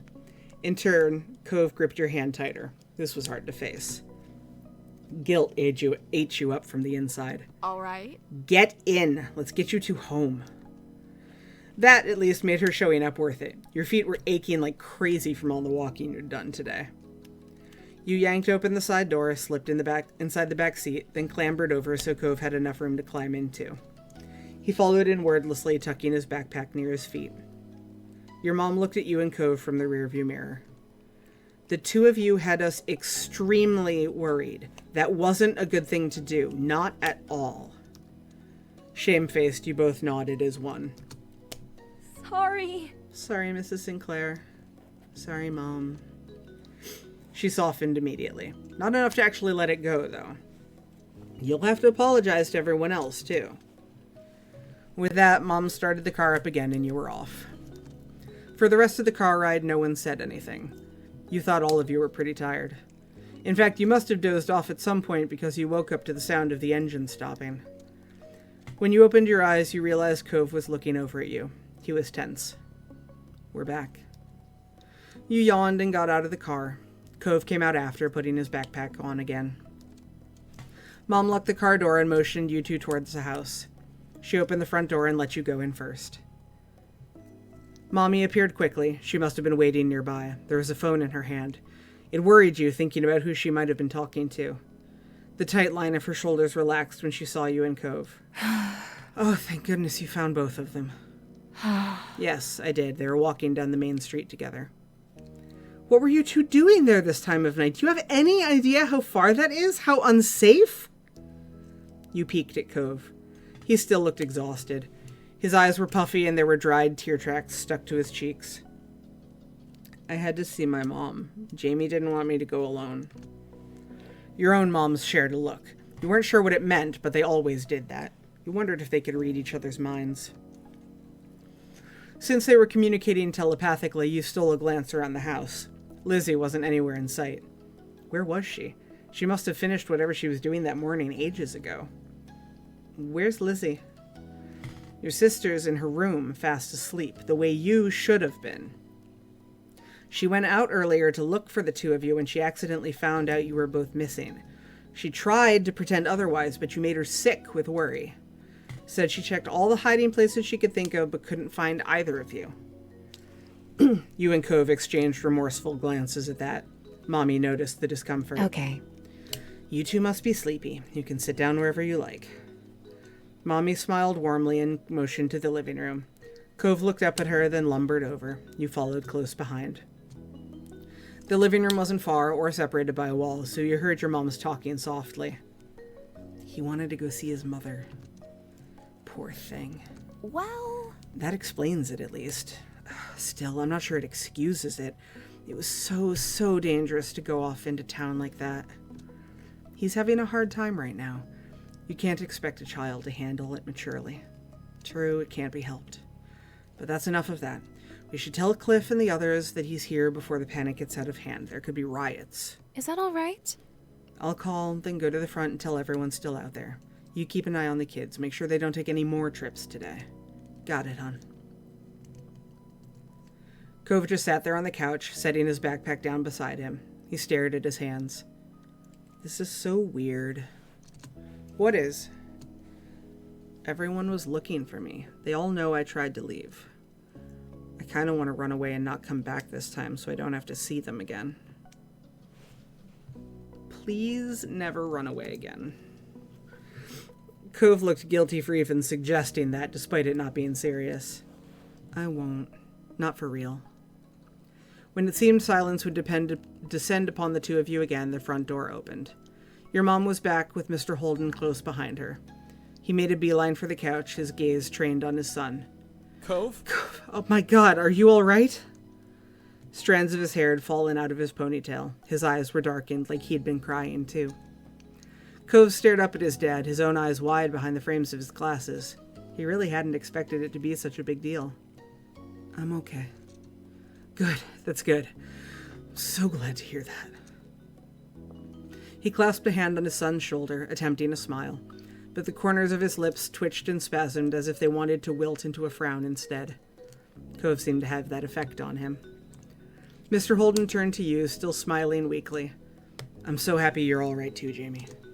Then he looked at your moms. Thanks for your help, as always. He laughed pitifully. I'm sorry. I'm very sorry for ruining your afternoon with this. I can't apologize enough. It's okay. It was no trouble, Cliff, really. Couldn't be helped in a way. Something was bound to happen sometime. Besides, he wasn't the only one who decided it was a good idea to disappear today. Exactly. We're just happy the kids are safe and sound. Not for the first time that day, you recalled your original meeting with Cove. He'd run away then, too. Only not as far as he had today. Cove must have had a similar thought because he mumbled an apology. Sorry, Dad. I won't leave anymore. Promise. Some life seemed to return to Mr. Holden thanks to his promise. This time around, the smile was more genuine. I'm so glad. That's a relief to hear. Next time you feel like running off, come to me first, okay? We can talk about it. I'm here for you. Cove nodded. His dad reached out and mussed his hair playfully. Although he made a face, Cove didn't try and dodge the hand as he usually did. Let's go home, bud. I bet you're as tired as I am. Mr. Holden took over carrying Cove's backpack, still clasping a free hand on his son's shoulder when he stood up from the couch. The five of you walked over to the front door so you could see them off. Mr. Holden thanked your moms profusely at least 3 more times before he walked out the door. Cove was made to follow. But he stopped and turned to you before stepping through the threshold. Thanks. Thanks, Jamie. You're welcome. A tiny smile flitted across his lips, there and then gone. I hug him. Before he was gone, you reached over to give him a hug goodbye after a hard day. He held you back more tightly than you could have anticipated, and you almost squeaked out a noise. I'm glad you're here. His embrace was tight but brief. He let go as soon as he said what he wanted to.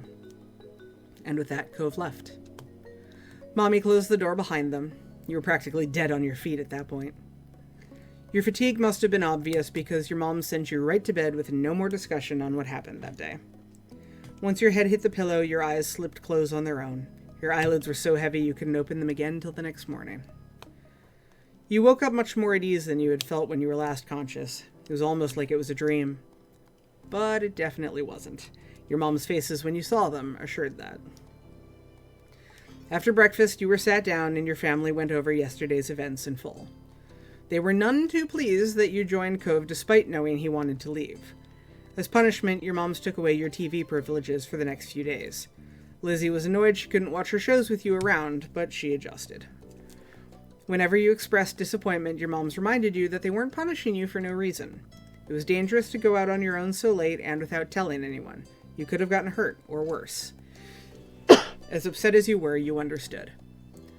Mr. Holden talked to Cove about what happened, too. You didn't know what he said, exactly, but Mr. Holden forgave Cove immediately. He didn't do anything to punish Cove for running away. He blamed no one but himself for Cove's desire to leave home. You caught your moms discussing it once in hushed tones, frowning at each other. It was pretty serious. They used a word you hadn't heard before, self-flagellation. But there wasn't anything they could do to change Mr. Holden's mind. Your neighbors stopped you and Cove often for the next week or so to express their concerns and disapproval of the event. Still, as they always did, days continued to pass. So did talk of Cove running away. Things eventually returned to normal, as they had to. Summer kept going, and you kept having experiences you shared with Cove. Yay! I will actually save here. Oh my goodness. Okay, let's find an empty page. Page 9 is empty. Got an ad break, actually.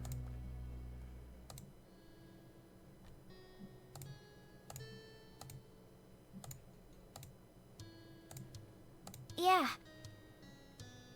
Sorry. You can finish it.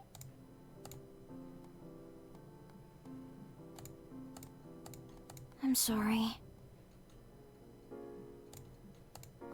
You're just saying that because you're a chicken. Cove.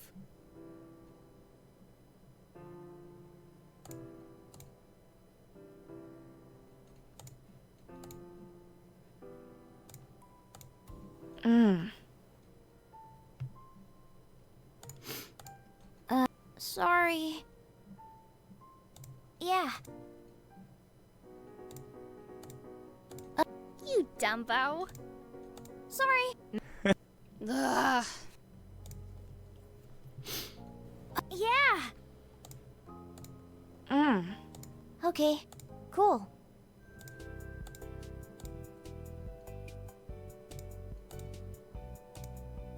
Neat. Oh. Huh?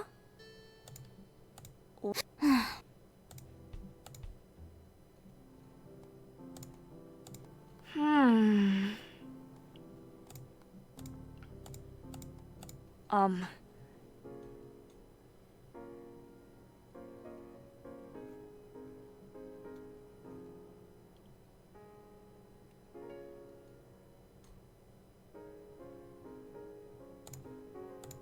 Thanks.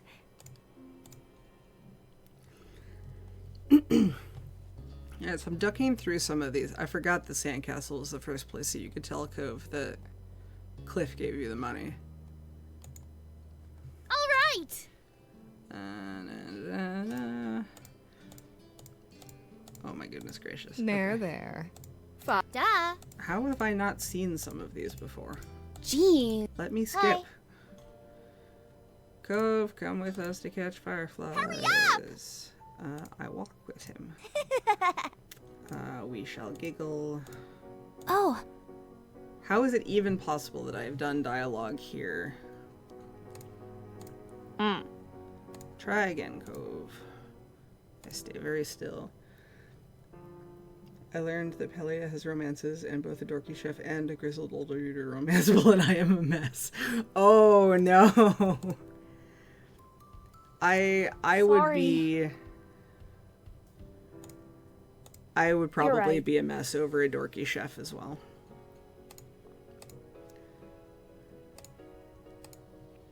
I guess. Ugh. Alright. We shall move on from step 1 and do one moment in step 2, and then I will wrap up for the day. But I want to do the step. I'll never get tired of that view. You stood beside your moms, Lizzie and Cove, as the 5 of you watched the sun dip into the ocean somewhere far, far away. You like to imagine it cooling off in the water, resting itself before getting ready to shine brightly again tomorrow. Mirk's favorite grumpy old bastard man is available 10 out of 10 game, knows the audience. Nice. You gotta know your audience.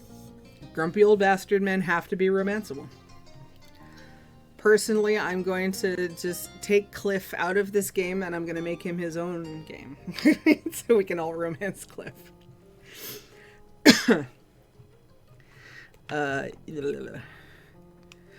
You like to... I said that already. That was a fun day. I didn't know they had magicians on the shopping street now. Finally. Neither did I. Oh no, we're so dull. Let's get out more. He didn't do real magic, Mom. How'd you figure that one out? Duh. 'Cause I know that's not what real magic looks like. Oh, Lizzie dear, there's all kinds of magic in the world. Lizzie gave Mommy a suspicious look, but didn't dispute the claim. You looked over at Cove, who hadn't said a word since you started home. He didn't look upset, though, just content.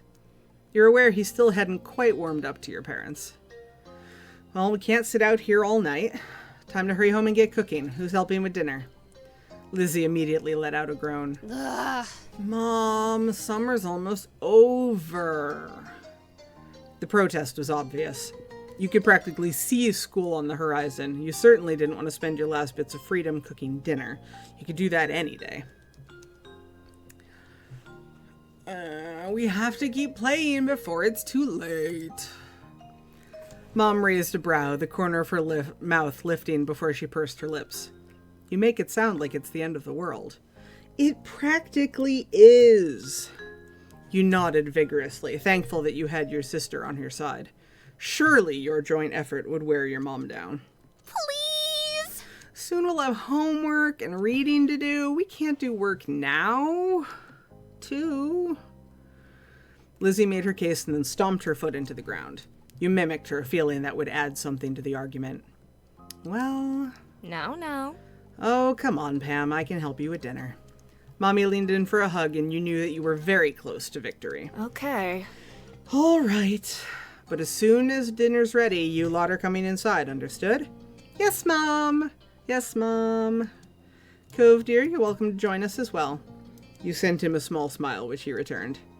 Cove gave a non-committal shrug to your mommy, which you took as an agreement. So much to do, so little time. Maybe I could still get the seashell bracelet, tines, and trinkets. Ooh, or maybe the playground. Or the fireflies would probably be coming out, right? We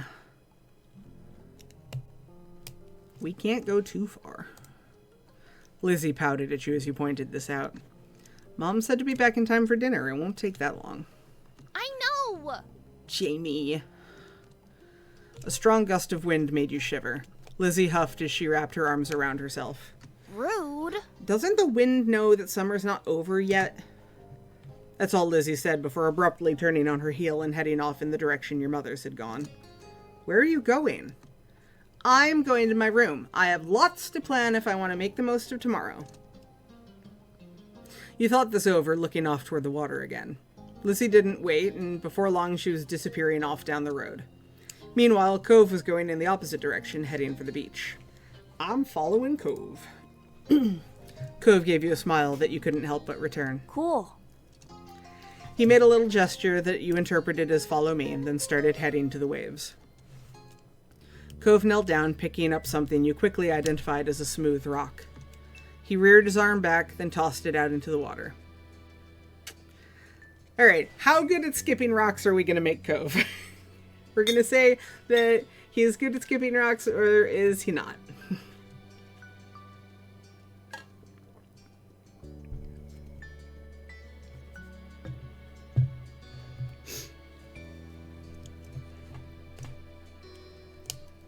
I feel like Ocean Boy probably should be.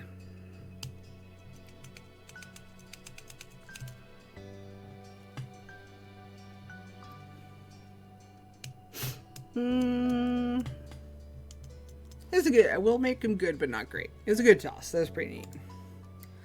What you doing? Nothing. Nothing, really. You tilted your head, wondering over the sudden pensive look on his face. Just thinking. About what? Cove was looking down at his cast, scratching idly at the pink surface, even though you were pretty sure he couldn't feel it. His brows were furrowed, and there was a frown on his face. It's not fair. I've had to wear this cast for ages. I can't even swim. How'd you get it? I was jet skiing. Really? Cove's eyes narrowed a little. Yeah? Why would I lie? You dropped your eyes from his, fidgeting. You didn't think he was lying, you were just surprised. He then continued to explain. I crashed. He gestured with his arm as if to say, and this was the result. It's hard to believe you're allowed to jet ski. Whoa. I'm not. Oh. Cove let out a huff, plopping down into the sand. Can't believe summer's almost over. You sat down next to him and nodded in agreement, regardless of the sudden topic change. I don't want to go to school. I mean, I would. I don't want to go to a new school. I think it'll be the same school as you and Lizzie. My dad said something about that. Cool. You're gonna like it. Everyone's super nice. You'd only ever been to the one school, but you were sure that his old school couldn't have been that much better. Then again, he did have to make new friends and meet new teachers. It could be kind of scary. Cove shook his head, then wrapped his good arm around his knees as he drew them to his chest. You heard a sniffling sound, and when you took a good look at his face, you realized his eyes were wet. I want to go home. You'd never had to move before, but you thought you could understand. If you had to go to a new school all of a sudden with new people, you'd probably be dreading it too. Even though you sort of maybe understood, you still weren't sure how to help. Okay, I'll see you later. Cove gave his head a small shake. No, I want to go back home. Right. Cove wanted to go back to his old home. The one that sat waiting someplace far from here. The one he would bring up whenever he felt this sad. It had been a while since he had moved in, but he didn't seem to feel any better about being here. You settled back down into the sand and trying to consider what to do. Do you hate it here? Cove's brow furrowed even more. Then he shook his head. You felt a rush of relief fill you. You liked having Cove here. It'd be sad if he'd been miserable the whole time. You're not gonna leave, right? You'll still be around? The question was a little surprising. Of course. Your parents would have mentioned if you were gonna move or something, right? After a second, Cove gave a little nod. Once I get my cast off, we could go swimming. You were fine with him changing the subject again. Okay. You had to say swimming did sound fun, even if it was already getting chilly out. Cove smiled, then looked back to the waves. My dad keeps saying I'll get used to everything eventually. That I'd feel better then. He used to make me angry. I didn't want to get used to everything. You spared a glance over at Cove and saw the anger had slipped off his face in favor of something almost puzzled. But maybe that would be okay after all. As long as I really do feel better. I can't see it. You could remember a long time ago when you'd first started going to school. You had absolutely not been okay with the idea of being away from your parents for most of the day, to listen to strangers tell you what to do and sit with kids you'd never met before. Things changing is hard. I hold his hand. You're not quite sure of what to say to that, so instead you reach out and take hold of Cove's hand. The one closest to you is the one in his cast, so you make sure that you're very gentle. As you watched, Cove's eyes got a little misty once more. You got the feeling that there were different tears than from the ones before, though. I hope next summer I'll surf and go exploring, and everything will feel like it's supposed to again. You gave a little nod, resting your head on your own knees. The two of you sat quietly, just taking in the sounds of the waves. You hoped that Cove would be able to accept this place in his new home. As his new home. You definitely try to help in what ways you could. There's so many wonderful things here Cove probably hadn't even seen yet. Lost in thought, you started a bit when you heard a faint, familiar sound. The sound of your mom shouting your name. You looked over your shoulder, realizing it was probably time for dinner. Time had gone by really fast. You stood and dusted the sand off yourself. My mom's calling, it's time for dinner. You should come. Cove looked up at you, expression screaming reluctance. Oh, baby Cove, I know. Hey, Lilac. Yet ultimately, okay. When you smiled, Cove returned with one of his own. Jamie, thanks. Thanks. It was nice, where you were right then. But the two of you couldn't stay there in your own little world any longer. You were being called forward. So the both of you ran off towards your house, leaving the waves and the summer behind. Yay! We did step one. Gonna do one step in step two. One moment, step two, in between. Okay. So, let's see. 8, 9, 10, 11, 12, 13. So we're teenagers now. So I'm gonna change up my haircut. Oh my god. I forgot. I need, yes. I need to... Actually... Yar! We're doing this! And because we are switching to step 2, we're going to they, them pronouns. I was about to say you can't... Yeah, the... Oh, you can't... Interesting. Yeah, you can't change too much about the way you look.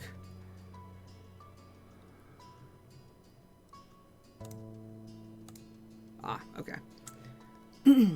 Alright, change page.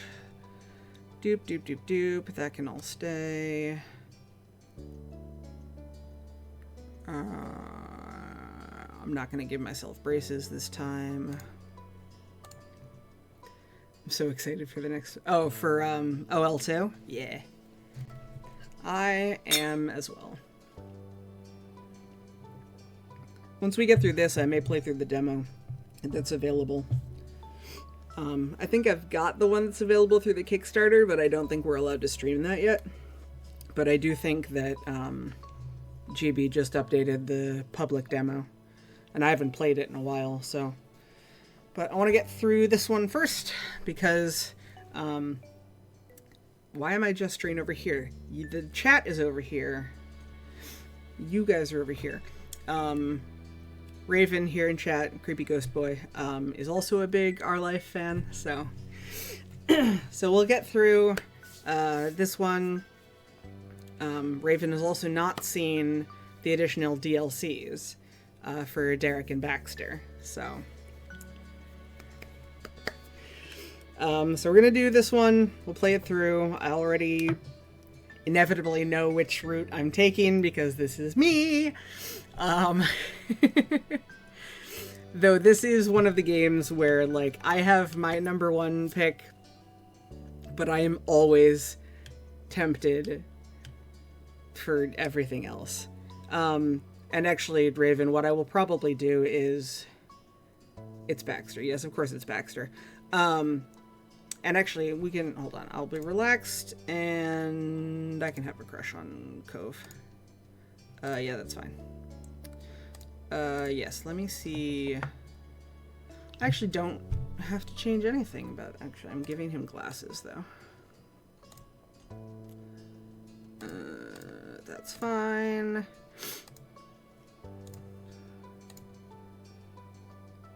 And that's fine. And now, since we have the Derek DLC, we get to choose how we feel about Derek.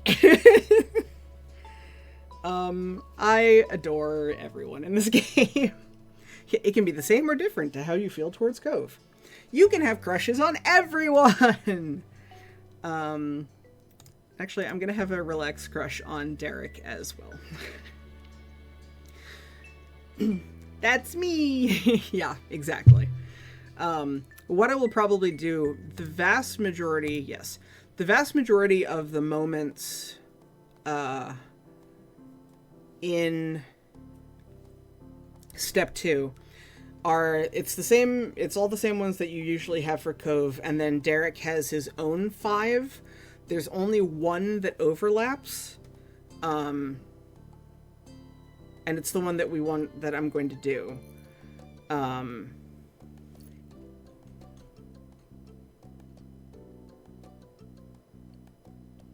I had I might, Chris, you edited it. I don't always. It's impressive. I may actually save and do the moment both ways so you can see them. Now that I think about it, this is just going to be a long stream. Y'all can deal with it. Because it's delightful and I love it both ways. So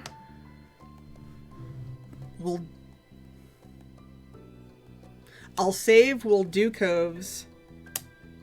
I'll save in a new slot. And then I'll go back and I'll show you Derek's version.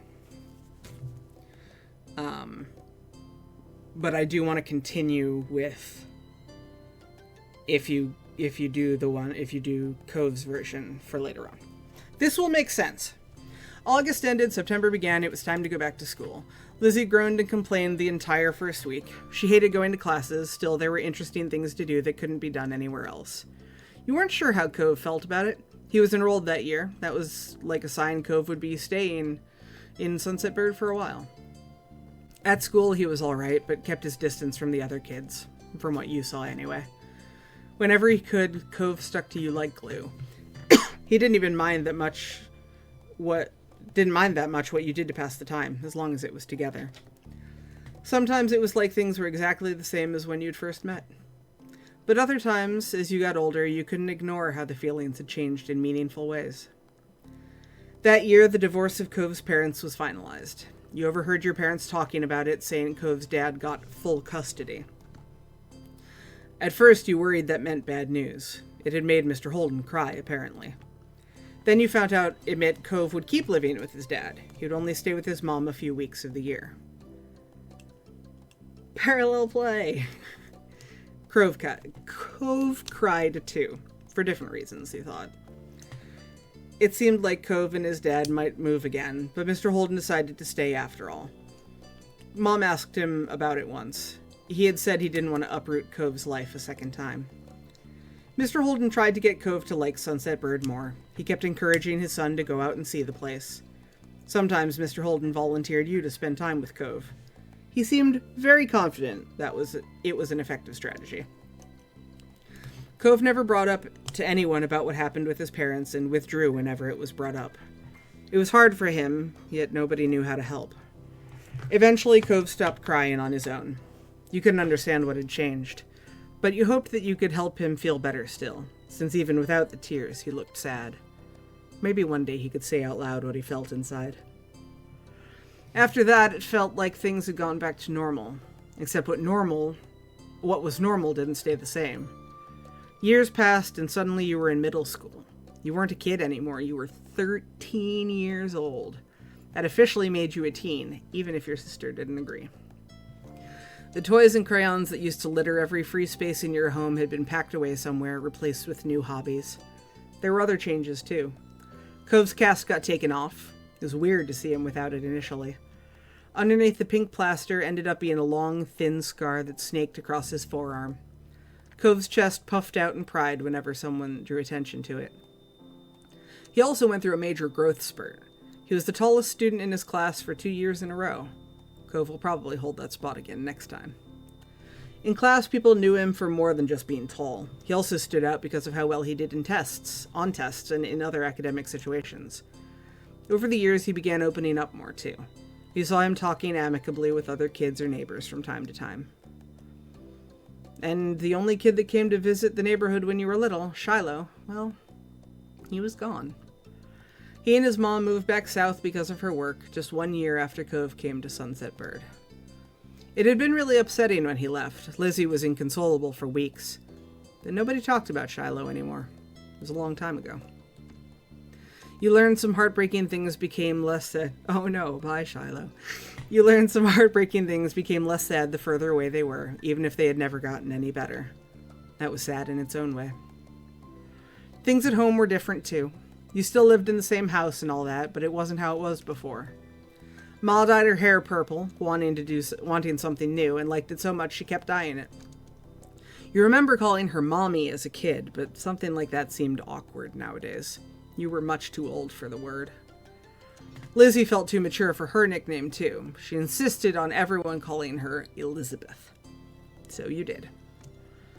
Your mom soon gave her permission to go places other than the playground and the shopping street, which she took advantage of. You rarely saw her around the old neighborhood. In fact, she hardly spent time with you the way she did before. Elizabeth instead associated more and more with girls from school who were her own age. Maybe the difference between 13 and 15 was greater than the difference between 8 and 10. You started befriending new people yourself, like Derek Suarez. He didn't live in the neighborhood or go to the same school. What happened was his and Cove's dad struck up a business partnership a few months ago. Since then, Derek would pop up in the area now and then. It seemed Mr. Suarez was happy to let Derek tag along to his work, if Derek had the time for it. Without a doubt, everyone and everything around you had changed, in big and small ways too. I said that backwards. You had too. As time went by, though, it was easy to settle into this new normal. Then, before you knew it, school was over, and summer vacation had come again. It was the first day of summer vacation. The sun was hot as ever, but you were inside and away from its harsh rays. To be more specific, you were snuggled up in bed. It was hot, but you still had the blanket up over your head to block out the sun. You didn't want it intruding on your lazy morning. Unfortunately, you hadn't prepared for an intrusion. From beneath the blanket, you heard the door creak open. You're still sleeping? Wow, get up. I start to fake snore. You didn't get out of bed and instead made some obnoxiously loud and totally phony sleeping sounds. It was pretty annoying, but she had bothered you first. Ugh, not funny. Get up now. I will come over there. So much for a lazy morning. Your special boy is at the door, like he always is now. He brought some happy summer gift from Mr. Holden. Mom wants you to take it from him, say thanks or whatever. You did not like the way she called him your special boy, but you knew by now that saying so wouldn't stop her. Come on. So come down already. Okay, fine. Elizabeth said nothing else and left, having done what was instructed of her. You rolled out of bed, stretching your arms up high and yawning. Time to get ready. Get this smudge off my glasses. You sat yourself in front of the mirror on the far corner of the room. I am average height. My reflection your reflection fit comfortably in the frame, your average height. Cove was really tall, Derek was kind of short, and you were pretty much the exact height that someone would expect for a 13-year-old. I don't know how to feel about that. Things kept changing.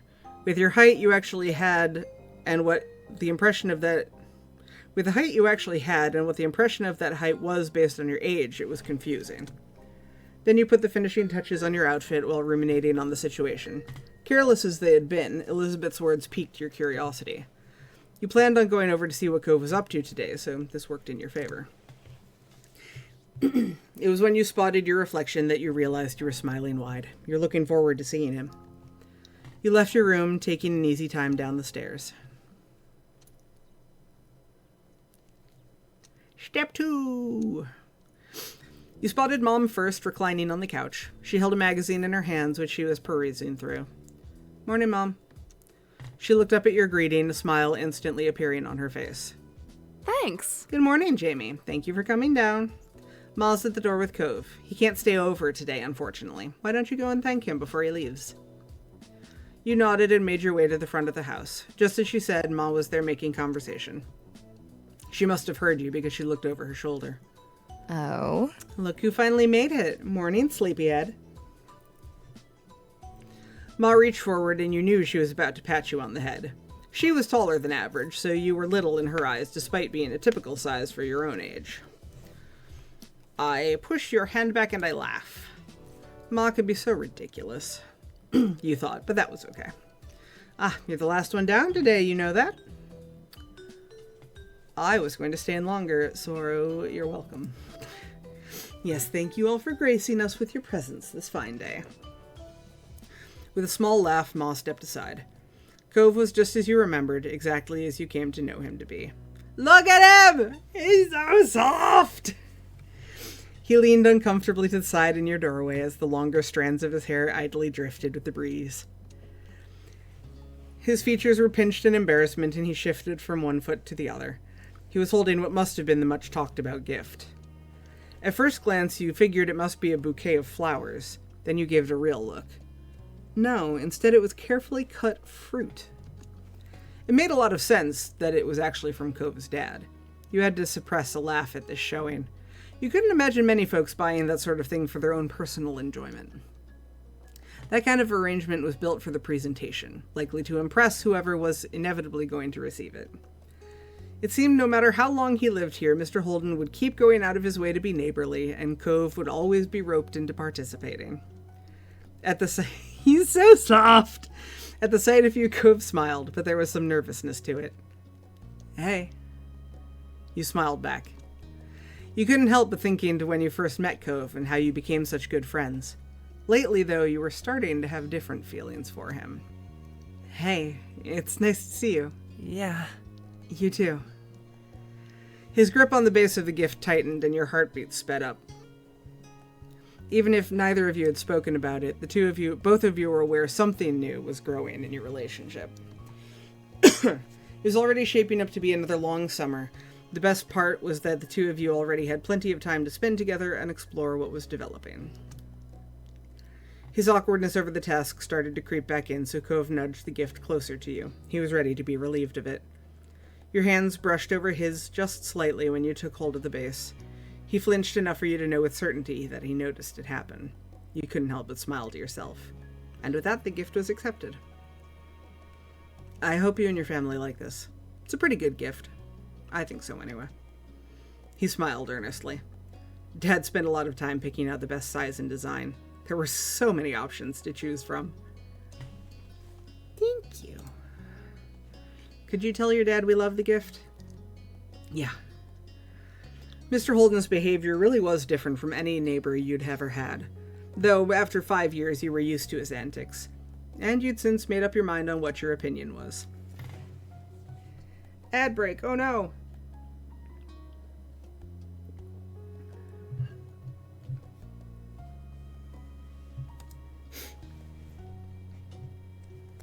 I'll wait till y'all are back.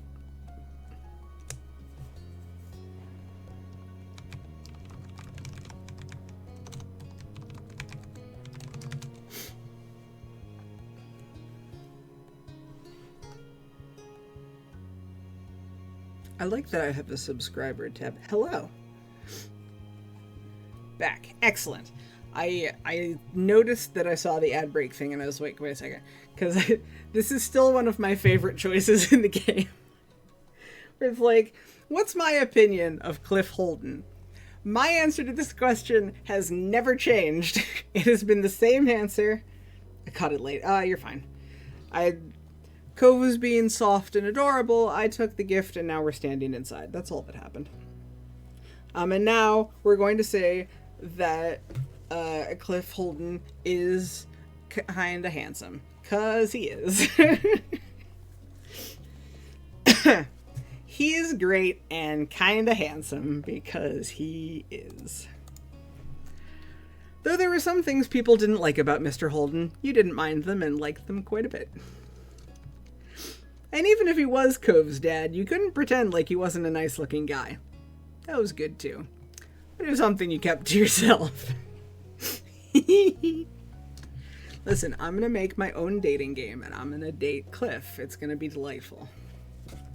Cliff is hot, and Cliff is canonically a spectrum, and I'm all for that. Your thoughts were quickly interrupted by a shout. There you are. You shared a confused look with Cove. As one, both of you stepped through the open door onto the neighborhood street. Didn't take long to locate the source of the noise. You spotted Derek, just a few yards up the road. He ran up to you. Derek's back! Ahem. I was happy at the sight of him. Derek was certainly a welcome guest in your neighborhood. It was a pleasant surprise whenever he showed up. Oh, baby Derek! I love him. After stopping a couple steps away, Derek hunched over to catch his breath. Then he looked up with a wide grin. Hey. Hey, guy and pal. First indication of me being non-binary now. Yay! It's been some time since you officially began using they pronouns. Your family knows and supports you in it, and so does Cove and his dad. Derek was someone you met afterwards. He didn't know you from before, but he's always accepted you for who you are, no matter what. I was just at your house, Cove, but no one was there. Should have figured you'd be at Jamie's place. Do you ever spend time in your own home, or are you just always there? Absolutely launched into that Nico thing. I was waiting for one of my housemates to be like, it is 10:40 at night, what are you doing? It's like, I'm sorry. Derek laughed at his own joke. He either didn't notice that it embarrassed Cove, or the embarrassment was what he was actually laughing at. Derek turned to you. He was going to say more when his eyes widened and he gasped. What's that? You followed his gaze, unsure. Then you realized what I meant. You were still holding Mr. Holden's gift. This? It's kind of like a bouquet of flowers, but made out of fruit. Nice. Can I have some? It's a gift from my family. I can't give it to you. Derek pouted at your words, but not hiding his disappointment. Aw, okay. Then he nodded his head as if to clear it. Anyway, that's right. I came here because I needed to say something big. He paused, possibly for effect. There's some other kid here in Sunset Bird. Cove was as surprised as you were by the news. Such a reaction made sense. No one around your age had moved here since Cove did 5 years ago. Were they with their family? Maybe they were cutting through. Nuh-uh. The new kid was all by himself, just walking. Did you talk to him? Nope. I came to report the sighting right away. The kid had green hair, glasses, was pretty small and seemed really upset about something. I hope he didn't leave. You blinked. Slowly you looked over to your longtime neighbor. That sounds a lot like you, Cove. When you first got here, anyway. Kinda does, doesn't it? That's weird. He sounded almost fond, a small smile playing on his lips. Derek snickered good-naturedly. I can see that really well now that you say so. But what do you say? Let's go find Cove's lookalike. We should all meet him. Sure. I'll do it. Sure, I want to see who this person is. Derek grinned, then he pointed down the street the way he came. Last I saw him, the mystery visitor was going this direction. Nothing else needed to be said. The three of you were off, with Derek leading the way. Derek brought you to the beach, and as a trio, you made your way down the shore to the old playground. You walked the familiar path in a comfortable silence. When you're almost there, you spotted the kid in question. His bright colors almost shone like a beacon beneath the rays of the sun. He scuffed around, kicking up the sand as he paced. It was true, he certainly seemed upset, but you didn't think he was sad like you had originally pictured. No, with his erratic movements and scrunched-up expression, he came off angry. You started to have doubts about this expedition. Maybe it'd be better if you left him alone and let him sort himself out. Derek didn't feel the same. He waved wildly, calling out to the boy. Hey, guy, over here! There he is. There's the man. Ridiculous. The kid whipped around, an impressive scowl carving deeper onto his face. His eyes were tired, but a strong, hostile energy still radiated from him. One of these days, I should play XOXO Droplets. Just to see what it's like. Though I think I'd need to get the, there's a DLC for it, to put Jeremy and Shiloh in. I don't think they're in the base game. I think they're there, but I don't think they're romance options. I'll have to look into that. The kid whipped around, an impressive scowl carving deeper onto his face. His eyes were tired, but a strong, hostile energy still radiated from him. What? What is it? What do you want?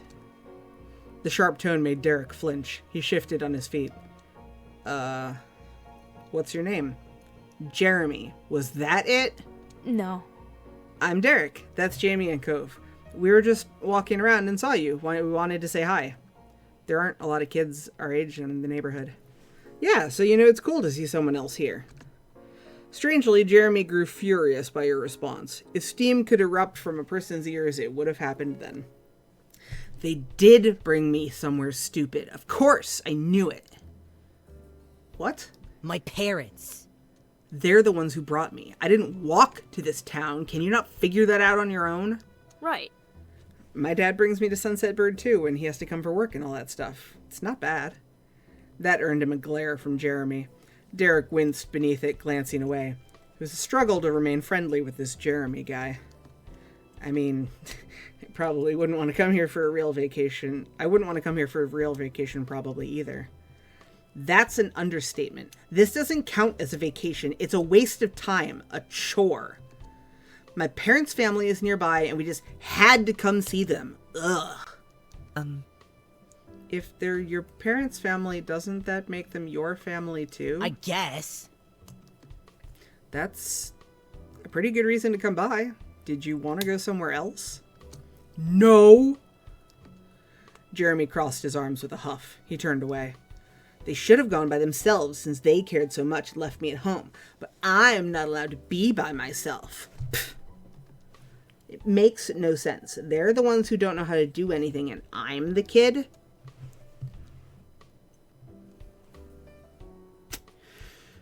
Let's see. What kind of person is 13-year-old Jamie now?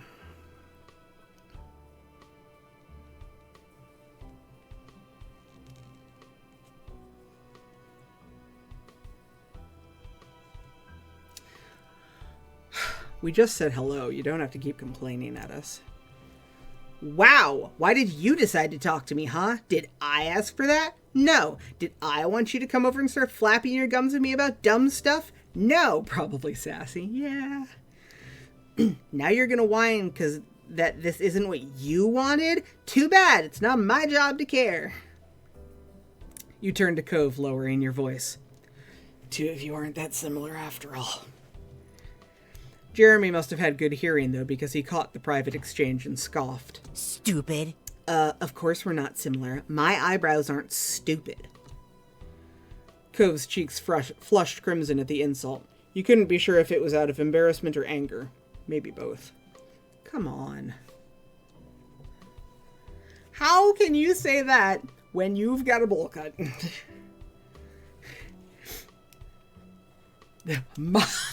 That's true. Cute person offers to carry your computer to the car, you do it. That's true. That was me at roughly that age. Yup, it's embarrassing and awful. But my parents made me. I won't have to have it when I'm older. I don't know what he's going to do with those things except maybe shave them off. He probably should. I bet he'd look less dumb with no eyebrows. Despite the fact that real-life Jamie is a pacifist, this life Jamie is gonna fucking lunge at him. With your fists balled, you made a quick step forward. I'ma spook him. There we go. That's spook. Gonna posture. He'd made it clear that words wouldn't work, leaving you to resort to action, even if it was just for show. Derek and Cove jumped in to stop you before you reached him. They each grabbed you by the arm. Still, Jeremy instinctively stumbled backwards. He practically fell over. If that's all you can do about what I'm saying, it's just proving I'm right. You're brainless. I'ma keep coming at you, bro. Jeremy continued to defensively fume and throw out insults. The reaction you got was definitely worth any consequences. Wow, what is wrong with you?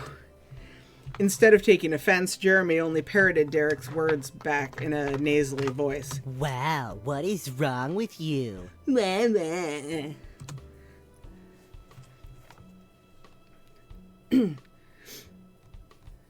This is dumb. I don't know, what just happened there? Jeremy stuck his tongue out and skulked away, throwing more sand everywhere as he went. You watched him go, hunched over until he became a speck in your vision. Silence reigned in his wake. The three of you tried to process what just happened. I can't believe it. What a mean kid. Derek wasn't kidding. And by the sound of those earlier complaints, the new boy Jeremy was going to be in the area for at least a little while this summer. Derek sighed in dismay, plopping onto the ground. You followed, and Cove did too shortly after. There wasn't much else to do. This sucks. I was hoping we could meet someone fun. Hang out, maybe. He shook his head. After a moment, he slowly turned to you with a hopeful expression. But, you know what would really improve the day? What? He didn't respond. Instead, he used a hand to point, right at the fruit arrangement that you were still holding.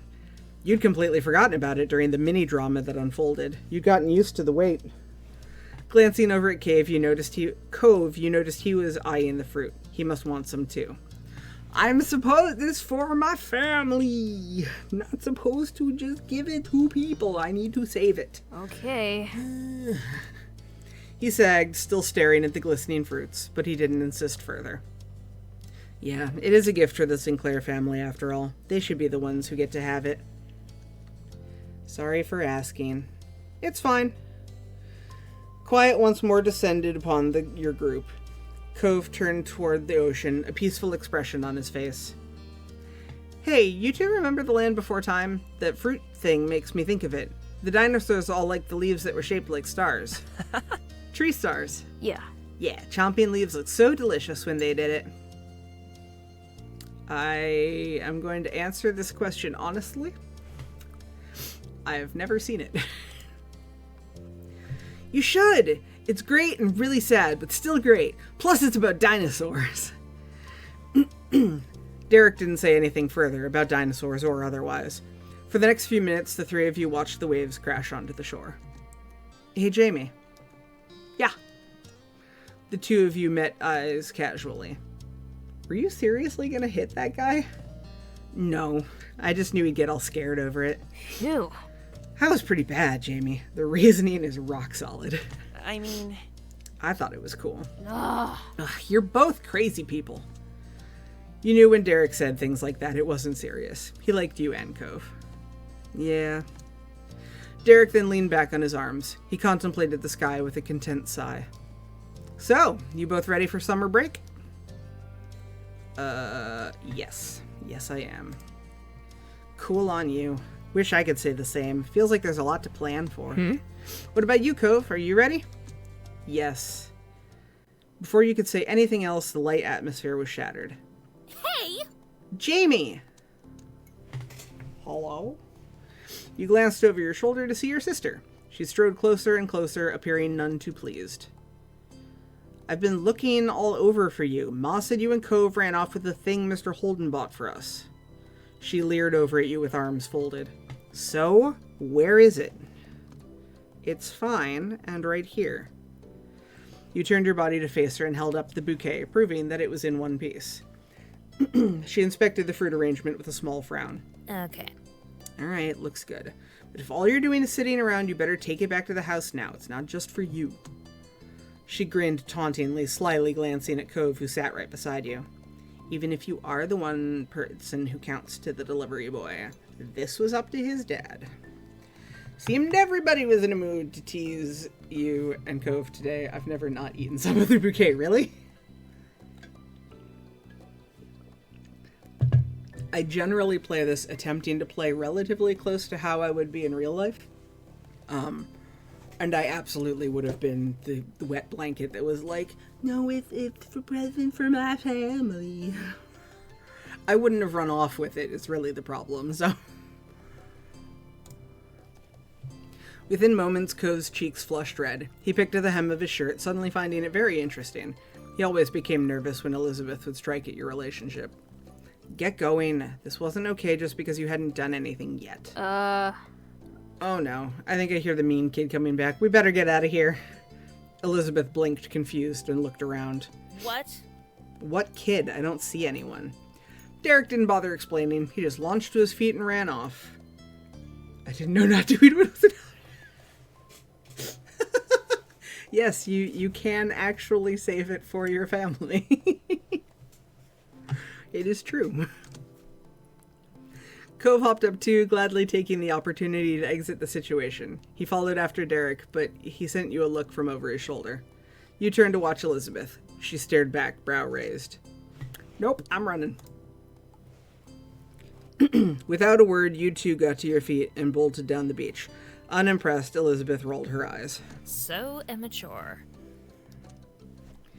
She shook her head as she walked toward the house, not bothering whatsoever to follow. Listen, Derek stole some last damage. Oh no. Rude of Derek. Meanwhile, the three of you made it back to the shoreline. Derek pumped his fist, grinning in triumph. We escaped and shall live to see another day. We should keep moving. In case Elizabeth decides to come back after all, or that mean kid really is still around.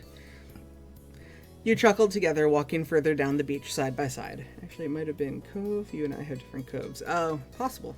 It's true, it's true. You definitely wanted to stay outside a little while longer. You got in a bit of a talking to for running off with the gift.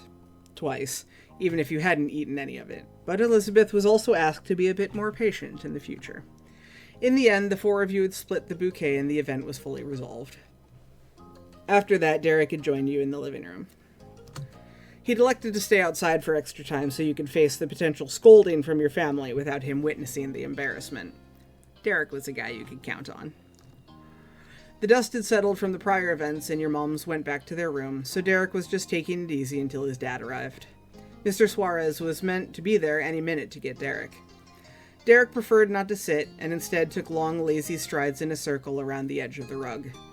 Hands behind his back and head angled toward the ceiling, Derek looked like he might have been puzzling out a crime. He probably made half a dozen rounds when a solid knock struck your front door. That stopped Derek in his tracks. Dad's here. The both of you stepped toward the door in unison. You arrived first since you'd had a half-room head start. When you'd only pulled it open a crack, someone zoomed in past you. There's the boy! The breakneck flash of a human was still entirely recognizable. It was Derek's littlest brother, Nicholas Suarez. He shouted triumphantly. Derek! We're here! He was only 6, the tiniest kid around. Hot on his heels came the middle Suarez son, Jorge. Nicolas. Nicholas, we have to stay in the car. We're going home. We're not here to play. He was 10, and his patience was being tested. The youngest one frantically shook his head. It made his hair even messier than it already was. Nicholas's hair was as wild and free as he was. Hair clips and his parents' minivan couldn't contain the energy. Which might have been surprising, considering he loved cars enough to wear a shirt covered in them. But you knew Nicholas loved Derek even more. Staying right where he was inside your house, at his even older brother's side, Nicholas gave Derek a hug. I came to get you! Derek bent down to scoop Nicholas into his arms into a fond squeeze, though he kept his face tilted up to make eye contact with Jorge. Hey. Hey, bros. Yay! I love the Suarezes. They're so wonderful. Side by side, Mr. and Mrs. Suarez trailed in. The resemblance between their parents and their children was clear.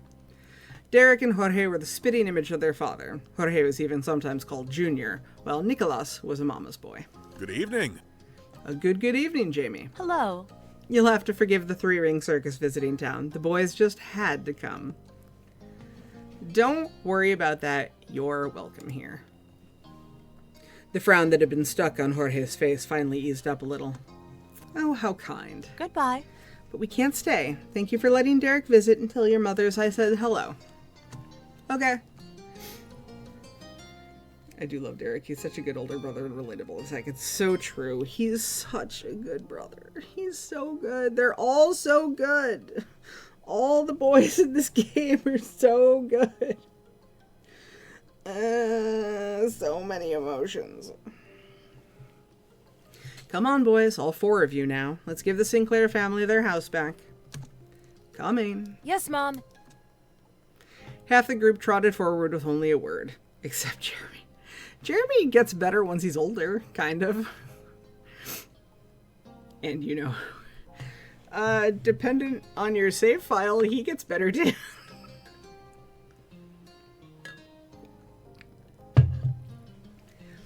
They went past Mrs. Suarez and out the door. She watched them go before surveying the situation with the most troublesome one. Nicholas was just bouncing around Derek as if he hadn't even heard his parent. Can he, though? It's true. He does. There's like 4 different... Boom roasted. There are like 4 different options that you can potentially see, and like 2 of them don't suck, and 1 of them's actually a decent human. Derek and his mom looked on with identical expressions of exhaustion-tinged affection. When an opportunity opened up between hops, Derek carefully took hold of Nicholas's small hand. Let's go to the car, Nico. You can sit next to me. Thrilled by the promise, Nicholas let out another cheer. Let's go! Yeah, let's go to the car! Mrs. Suarez left it there, trusting her eldest, and went to join Mr. Suarez and Jorge. Nicholas gripped Derek's black wristband with his free hand, stretching it outwards in his eager attempt to lead his bigger brother along. Derek stumbled forward with a chuckle, mostly to protect his band from being pulled too far, rather than Nicholas actually having the strength to move him. But he made sure not to forget you. Derek said his goodbye from over his shoulder. Bye, pal! Good night, everybody. After their prompt entrance and equally quick exit, the whole Suarez family was on their way home. You, however, didn't have anywhere to go. It was late enough that the rest of the day would be spent inside your own house. That was a while ago now. Later that night, you found yourself seated at the kitchen counter. Your fingers drummed on the surface as you waited, your gaze trained on the phone.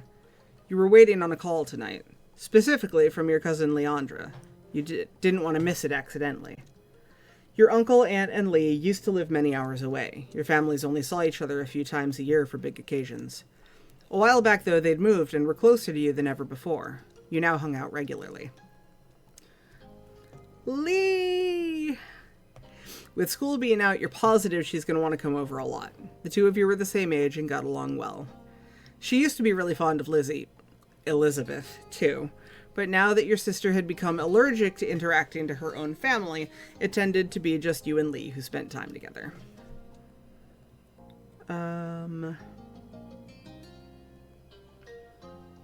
She was your only friend who was a girl.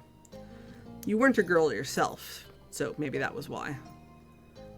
But I didn't really have a lot for other friends either. Ma always said that quality was more important than quantity when Elizabeth bemoaned your small social circle. You weren't sure how friendship quality was judged, but nevertheless you thought that what you had with Lee was good. Then the shrill ringtone announced an incoming call. You jumped before grabbing the receiver and pressing it to your ear. This is how I answered the home phone as long as we had a home phone. Ergo. Sinclair Residence, Jamie speaking. You were greeted by a distorted, high-pitched giggle. What? Why do you sound so weird? Mom answers the phone like that sometimes. It's supposed to be polite. You should go with hi. That was something a robot would say. There was static on the end, as if Lee was shifting wherever she was. So can you believe school's actually over? Ugh, I thought it'd never be done. Now we don't have to do any of that boring stuff, and we get to hang out whenever we want. Speaking of hanging out... Lee, can you wait a second? Let me just head to my room. Oh, yeah. You got up from your seat at the counter. Luckily, the phone was wireless, so you didn't have to worry about any cords tying you down. Your mom set a rule about not moving the phone unless a call was in progress, which is why you'd been sat by its cradle waiting for Lee to call. You didn't like it, but it had to be that way. You weren't the only person here. If anyone could take the phone anywhere at any time, it'd be an even bigger hassle. You could easily imagine the receiver having a new forever home in Elizabeth's locked room. That's exactly how he stands. I did all the time. Is Sinclair Residence, Jameson speaking. Just every single time. All the time. That was... And yet I'd answer the phone. Sinclair Residence, Jameson speaking. And I'd get, hi, Mrs. Sinclair, blah, blah, blah, blah, blah. And people would start talking to me like my mother. And I'm like, I don't even sound like my mother. I sound like my father. What are you doing? Also, I told you my name. Oops. But now that Lee had called, it was okay for you to go upstairs to your bedroom and talk to her. You made your way up the stairs, smiling. After you had arrived, you shut the bedroom door firmly behind you. You took a seat on your bed. All right, I'm here. Cool. Hey, did you know the girl from down the street from me has her own phone now? A cell phone. She doesn't have to wait for someone else to stop using it or anything. Wow, really? The thought of someone having a phone that was all their own seemed unbelievable to you. No, I did have a cell phone in high school. But it was like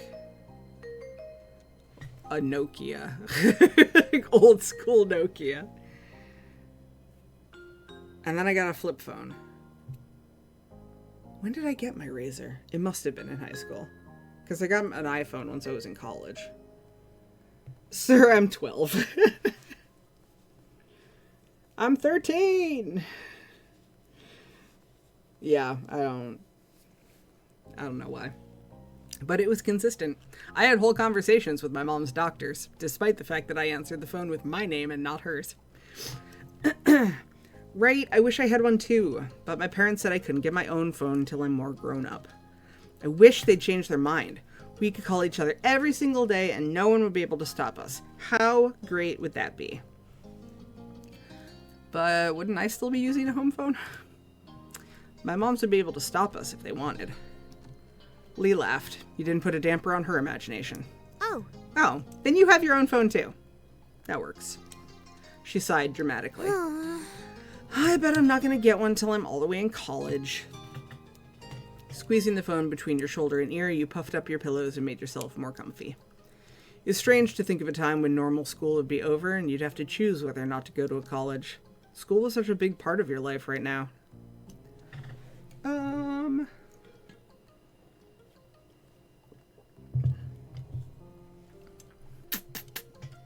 Let's see. Shall wait for the ad break to be done. I had a phone in high school, but only because I needed a way to contact my parents after cross country. I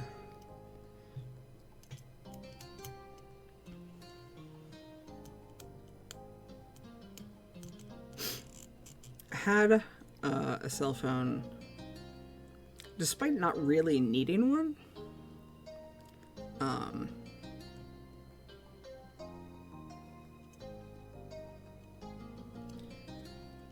The first phone I had, one of those, you could only have like 7 saved numbers you could call.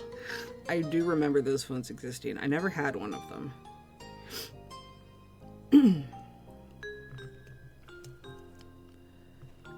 I do remember those kinds of phones. I never had one. I had a phone in high school, though I'm not entirely sure why. Because we had a payphone at my school. And I have distinct memories of using that. 7 numbers, poison 911. Yep. Yep. You know, I had like a Nokia and I had a Motorola Razr at one point. And it was mainly so that I could call after rehearsal was done for plays. Because I was a drama boy.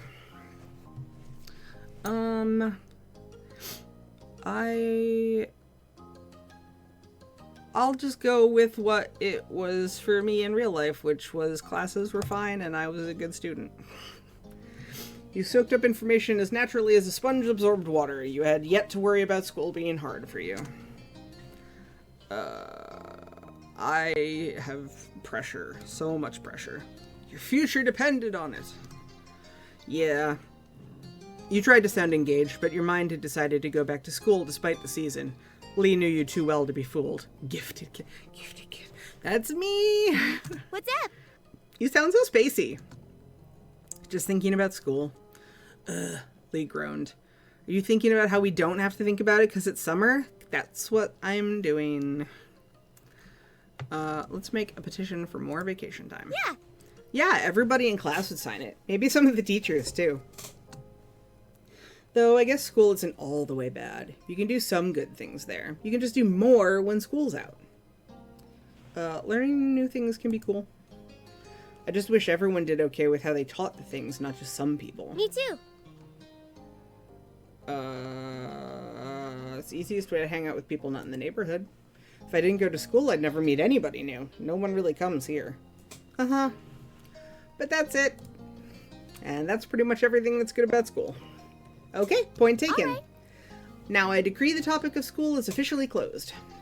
We have to talk about this summer first before we start plotting the rest of our lives. I've got some plans already. Ooh, tell me. I'm gonna visit my cousins. You chuckled, of course. What's something you want to do? The first thing that comes to your head.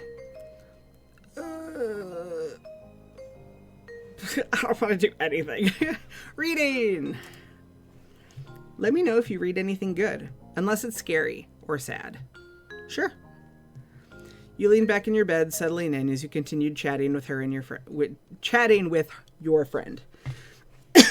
Even though it hadn't been that long since you saw her and you'd be seeing her soon, you found plenty to talk about. For one, the events of the day. You sat up straighter. I was with Cove and Derek today, and we met a new kid. Like, at your neighborhood? Mm-hmm. His parents are visiting family, so it sounds like he'll be around for a little while. I don't know how long. What was he like? Mean. He kept snapping when all we were trying to do was talk to him. He just kept being rude to everyone. But especially Cove. It was awful. I don't think I want to meet him. You want a boy to stay away before even meeting him? That's an unexpected twist. Your cousin was pretty popular with the boys who knew her. She seemed happy enough to have them around until they started to annoy her. Hey, who are you to talk? You give practically all your attention to boys. Or maybe just one boy. I see how much you like Cove.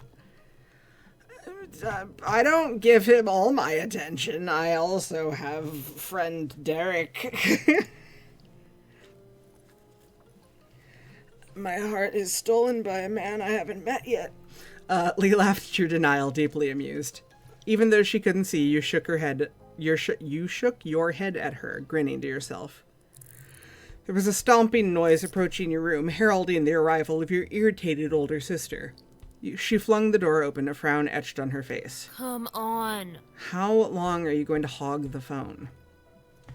Glancing at your watch, you realized your quick call had gone on much longer than anticipated. Elizabeth held out her hand, the other one lodged on her hip. She noticed the realization on your face.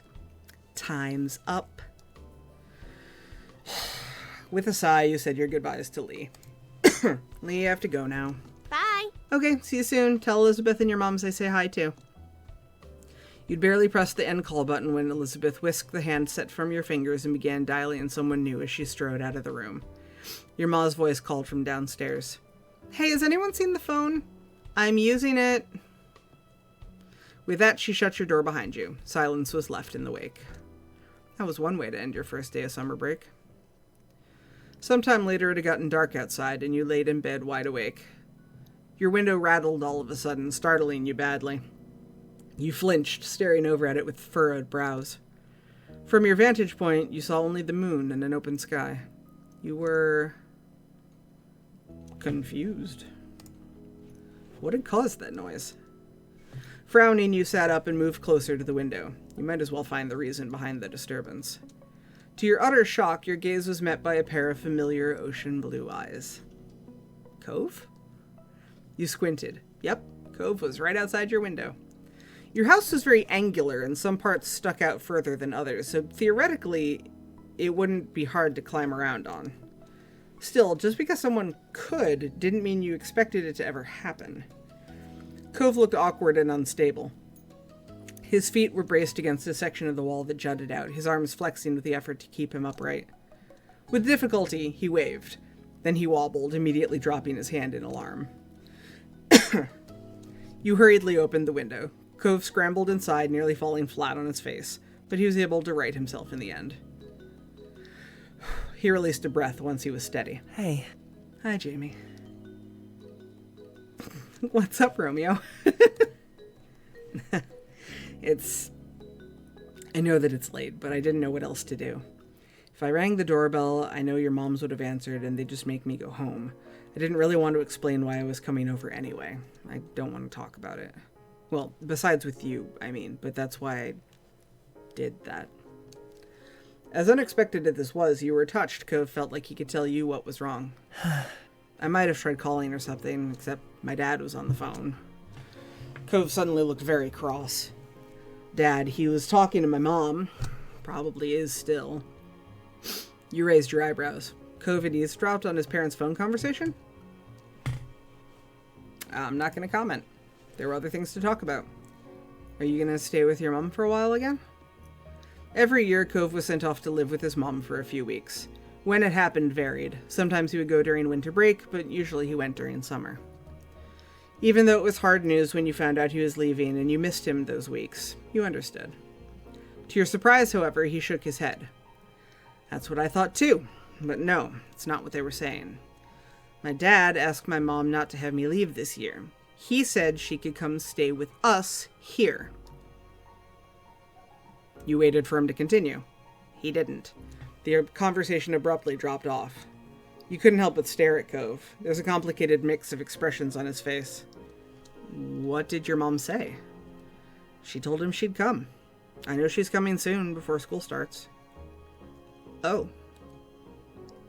You had heard Cove talk about his mom a lot over the years. He'd tell you about past memories or what happened while he was visiting her. Still, it was one thing to hear about someone and another to actually meet them. Very soon, you were going to meet Cove's mom in person. You were taken aback by the news, so you could only imagine how Cove felt. You looked over at him. He was pacing across your room, his features pained with dread. Before, they'd barely stay in the same room long enough to have lunch. Now we're all going to be together again, the three of us, after all this time? Just for a few weeks. I know I should probably be happy they can talk to each other now. I'm still not. I'm just confused and freaked out, and now I feel really bad for feeling this way. Jamie, it's so... His fists tightened and his eyes became misty. I shouldn't keep getting like this. It's been a long time already, and I'm not a little kid. Though he wouldn't meet your eyes, you knew he was waiting for you to say something. There's nothing wrong with feeling bad. This is hard to deal with. The tense line of Cove's shoulders eased. Thanks. That makes me feel a little better, like I'm not freaking out for no reason. A momentary silence fell over the two of you. You marveled at how the day started. You had woken up eager for summer vacation, but now things seemed so crazy. The mini debacle with Mr. Holden's gift, the newest addition to the neighborhood being so rude, and as if that all wasn't enough, now Cove's mom would be living with Cove and his dad again. Your whole life was kind of like that, it seemed. Complicated and hard and different. Why couldn't things just get better with time? Jamie? The sound of your name, said quietly, pulled you from your thoughts. Cove gazed at you concerned. Are you okay? Who, me? I'm more worried about you. You don't have to forget about yourself for me. I want to listen to you too. Cove grinned reassuringly. It was small and delicate, but you knew it was genuine. Moonlight from outside cast shadows across his face and lit up his eyes. They seemed to sparkle with his smile. Just that one look brightened your mood somewhat. You know, I think I don't want to talk about this anymore. He looked away, his lips thinning into a line, then rubbed at his arms. But I kinda don't want to go back home either. Could I stay a little longer, just doing something else? He appeared equal parts hopeful and vulnerable. How could you possibly turn him away? Of course, you can always stay here, Cove. You held his gaze confidently, hoping your words got across to him.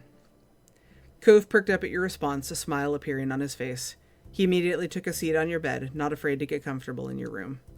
You felt a little better at the sight somehow. You still had a lot of worries, but you were glad he was here. And not just tonight. You were glad he came into your life in the first place. That was a change you'd never want to undo. It felt totally natural to let him into your little world. That initial friendship had deepened so much over these past years, and you were certain there was room to get even closer. You joined Cove on your bed, taking a seat across from him. He smiled at you again, but you could tell this time it was half-hearted. He was still easy to read. Although he didn't want to talk about his mom and dad, he must have been thinking about what happened and what's about to happen. I give him hug. You moved closer and wrapped your arms around him. It wasn't much, but you hoped the contact helped even a little. Cove froze, startled. After a moment, his arms came up and he returned your hug. The two of you remained like that for some time. He might have mumbled something to you, but it was too quiet to tell what it was. When you pulled back, his expression had softened into something more natural. Conversation was stilted and broken often by silence at first. Then both of you were able to get into your usual candor. As your secret hangout session stretched on, you thought that you truly wanted to keep having moments like this with him. You hoped a day would never come when life decided that the two of you would have to part ways. And you knew Cove felt the same. You opened your tired eyes, groaning as they adjusted to the bright light that was streaming through your window and warming your peachy skin. With a loud yawn, you rolled away from the sunlight and blinked a couple times, clearing the sleep from your eyes, before realizing with a start that it was actually morning. You couldn't remember even falling asleep. Cove had crept through your windows sometime during the night, and the two of you spent time together, trying not to wake your parents. You must have fallen asleep while you were hanging out, but couldn't put a finger on exactly when. You wondered how late Cove had stayed before heading home. You rubbed your face and yawned again, contemplating whether you should get out of bed and get ready for the day or stay snuggled up for a little while longer. Until your gaze landed on an instantly recognizable mop of pale green hair and you bolted upright and gasped in surprise. He never left! He was still there! In the morning!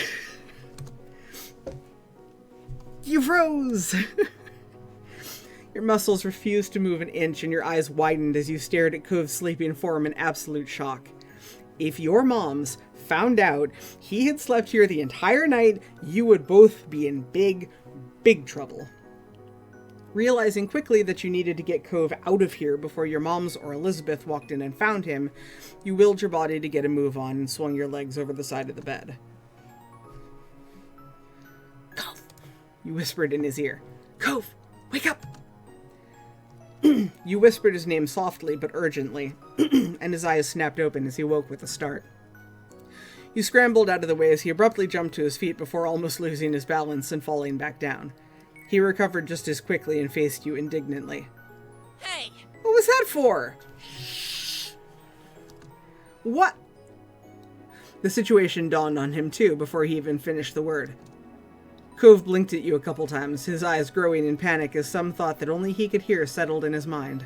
Oh my god! I fell asleep! You weren't exactly sure what to do as you watched Cove pace your room, looking around it frantically. Cove's hands flew to his face, letting out a sigh of relief when he found his glasses right where they were supposed to be. Despite that, he hadn't calmed down completely. The atmosphere was still frazzled. Settle down before mums hear you. Cove nodded, his shoulders tensed as he fixed you with a firm stare with his turquoise eyes. Letting out a heavy sigh, he ran a hand through his hair in exasperation. He couldn't look at you again as he spoke. I'll see you later. You were confused by how all of this had played out, but hoped that was true. Right. Bye, Cove. At that, you were suddenly wrapped up in a tense embrace. As panicked as he was, this seemed to be something he couldn't forget before leaving. Thanks, again. You're a good friend, Jamie. A really good friend. He whispered the words, firmly whispered the words into the top of your shoulder. It made you feel tingly.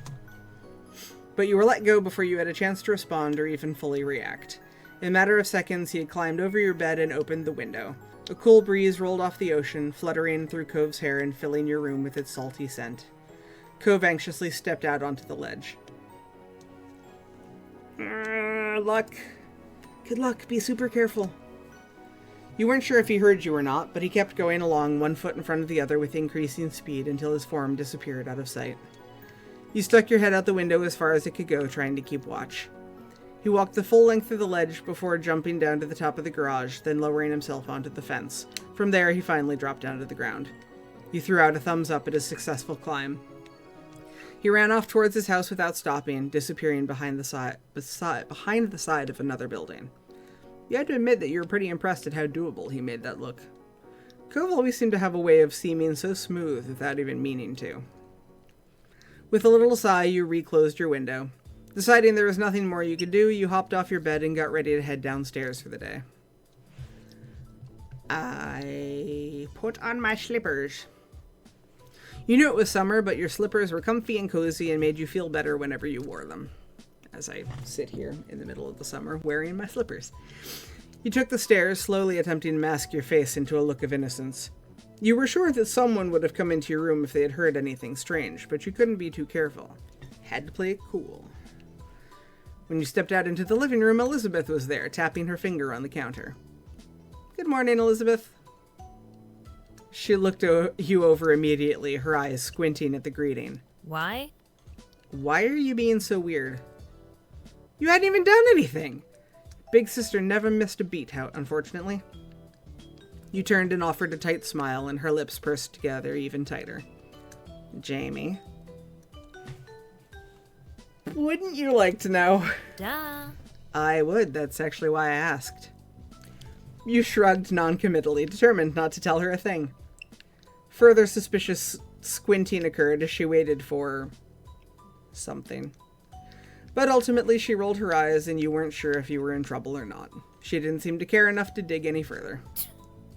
Whatever. And she walked straight out the front door, letting it slam shut behind her, and you let out a brief sigh. Elizabeth went out most days to hang out with her friends from school around town. Today you were extra glad for it, though you were also grateful she hadn't left the house any sooner and risked running into Cove. It looked like you were getting away with that. Breakfast was eaten in peace and alone. Your moms were both out by the time you'd gotten up. They had left you a serving of food from the breakfast they'd made. Hash browns, an omelet, fruit salad, and there were a few sausage links. I took a little bit of everything. It was tasty.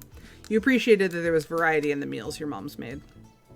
The day lazily drifted by at home, and eventually your parents returned. You pulled open the fridge again, lingering in the frosty air for a moment or two before grabbing a bottle of ice-cold water and taking a long drink. It was a perfect, balmy summer afternoon, and you had decided to head outdoors and find something to do. You hadn't decided what that something was just yet, but you were sure something would pop up to occupy your time. scene is a lot longer than I thought it was.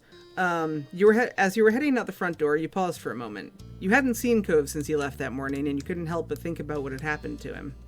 Would it be bad to go over to his house right now, or to call him to check in? You stepped out of your house, still stuck in an internal debate with yourself, when a voice caught your attention. Hi. Hi, Jamie! Confused, you looked over to where an unrecognizable woman was waving at you, a friendly smile plastered on her face. You racked your memory for where you might have seen her before, but nothing came to mind. Not your school, or for the country club your moms took you to. You had absolutely no idea who the woman was. The woman crossed the road toward you, and you were a little unsure whether you should stay put or go back in the house and lock the door. Oops, I'm sorry. Was that presumptuous? I've heard about you, but you have no idea who I am, do you? You shook your head and she removed her sunglasses to reveal sparkly ocean blue eyes. All of a sudden, she seemed a little more familiar. My son lives here. And my ex, too. With a bent smile, she lifted a hand to point to the condo from across the street from your own house. She was Cove's mom. You don't know why you hadn't realized sooner now that you'd gotten a good look at her. She's super pretty! Also, my constant answer to Kyra, because I love Kyra. This beautiful lady was Cove's mother? Wow. It's kind of crazy how both his parents were that good looking. No matter your thoughts on her, you still felt taken aback that she had appeared here so suddenly. Cove mentioned that she was coming, but you hadn't gotten the impression it would be the very next day. She extended a hand again, this time for you to take, and you studied the manicured fingers in front of your face and the assortment of bracelets that dangled from her wrist. I'm Kyra Priest. You can call me Kyra. I shake your hand. You reached out and took her hand, and she shook yours firmly, grinning wide. I'm Jamie, but you already know that. That I do. Cove's mentioned you to me before. It's nice to officially meet you, Jamie. Cove talked to you about his mom. He hadn't mentioned how he said things about you to her. Kyra, my Lyra. Love Kyra. Nice to meet you too. She smiled at you fondly, her eyes crinkling at the corners. My baby! Fucking echolalia. The sound of a door opening and closing caught both your attentions, and when you turned toward the sound, it was to find Cove exiting his house, his eyes skimming the ground. Considering just how tall he'd grown, you kind of figured his mom also would have been tall, but she was much more on the short side, for an adult anyway. Cove's height must have come from his father. My baby. There it is! There you are. I thought you were going to keep me standing out here all day. You tried to catch Cove's eye as he walked towards you, but his gaze was firmly fixed on the sidewalk. When he finally crossed the road and looked up, he gave you a pitiful look. After the way he had acted last night, you knew he must be feeling pretty mixed up about this. You tried to wordlessly express that you understood. Cove and I are heading into town to grab something to eat while the snore is at work. Kyra beamed at Cove and ruffled his hair, which only seemed to upset him more. You assumed the snore she was talking about was Mr. Holden. Hey, you should come with us, Jamie. I'd love to get to know you better. Yeah, you should come. There was a pleading in his tone you couldn't miss. Of course, we'll run it by your parents first. Responsibility and all that. Any whoosies. It'll give me an excuse to meet them, which I need to do at some point. It's important to be neighborly if I'm going to be roosting on this street for the time being. Any whoosies, let's go. Kyra walked ahead towards your house, and you hung back with Cove, who wrinkled his nose as he watched her. Sorry. I'm sorry about her, but I really do want you to come. I don't want it to just be the two of us. Not right now. You leaned in closer and whispered while checking around for anyone who might hear. What happened? Did your dad know you were gone? Cove shook his head and sighed heavily. Dad was so focused on Mom showing up, he didn't even notice. I thought when I heard them on the phone last night that it was something they were planning for the future. This morning, Dad said it was supposed to be a surprise, and I guess I was surprised. She's going to be here all summer. Oh. You were surprised to hear that too. Cove sighed again, even heavier. I'll go with you if you really want me to. He smiled, his shoulders relaxing a little in relief. Thanks, that'd be cool. The two of you headed over to where Cove's mom had just knocked on your front door and stood behind her. Mom answered the door after a minute, her eyebrows lifting in surprise at the group she found in front of her. You realized that like you, she would have no idea that it was Cove's mom who was hanging with you. However, after blinking at the woman several times and looking between her and Cove, the realization seemed to strike on her. Hello there, I'm Pamela. I see. I see you've met my kid Jamie, and I'm guessing you've already known Cove for a while. Kyra laughed and you and Cove exchanged looks at your parents' weird sense of humor. I'm Kyra Priest, Cove's mom. It's so nice to meet you. A head of purple-brown hair caught your eye as Ma popped up behind Mom, squeezing herself in beside her. We have company. I was wondering what all the commotion was. She grinned excitedly at Kyra. The two of them introduced themselves and shook hands. Hello. Hi, Jamie. Cove. Cove smiled at Ma shyly, and she gestured a hand toward the living room. There's no use hanging around in the doorway. Why don't you come in? I'd love to, but I promised to take my son out to eat, and I wouldn't want to hold you up with a surprise visit. Oh, I understand. You're welcome to stop by any time. Of course. I'll take you up on the offer when I can. Count on it. Would you mind too much if Jamie went with Cove and I? My treat. We won't be driving, just a quick walk down the road. Sure, that sounds nice. Have fun. I hope you all have fun. You gave your moms a look, and they smiled at you fondly. You were happy they were letting you go. You could tell Cove really needed the support, and you were ready to be there for him. Marvelous. Expect us back in an hour or two.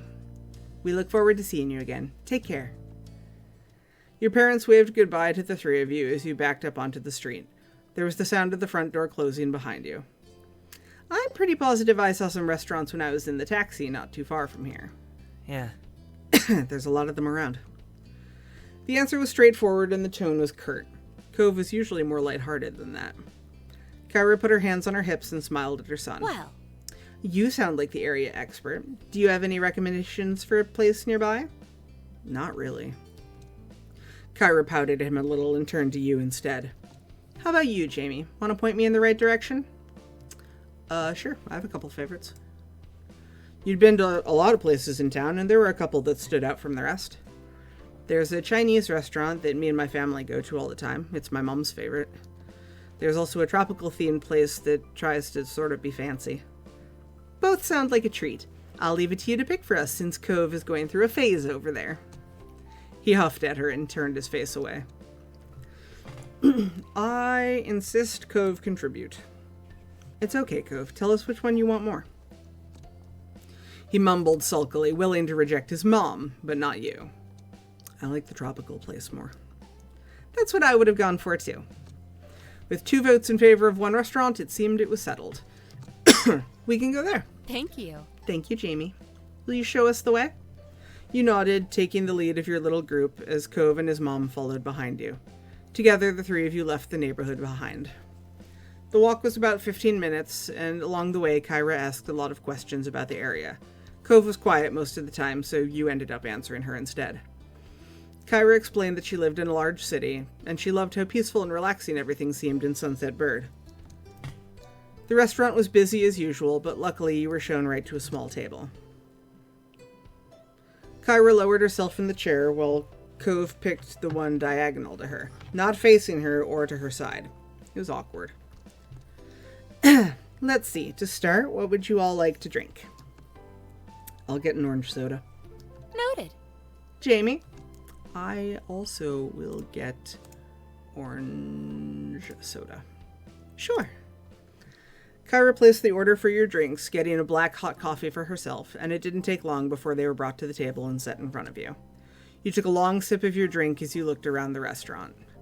Your small group checked over the menus, deciding what to order. The last time you came here, the dish you ordered was amazing. You wanted to order something different this time. Kyra and Cove didn't need any encouragement for this. They were totally focused on the information in front of them. Soon the meals too were ordered and the menus taken away. You glanced at the table surface, waiting to figure out what to say. Cove sunk back further into his seat and avoided eye contact. He started to twiddle his thumbs while acting like all of this was perfectly normal. His sour feelings today were unignorable.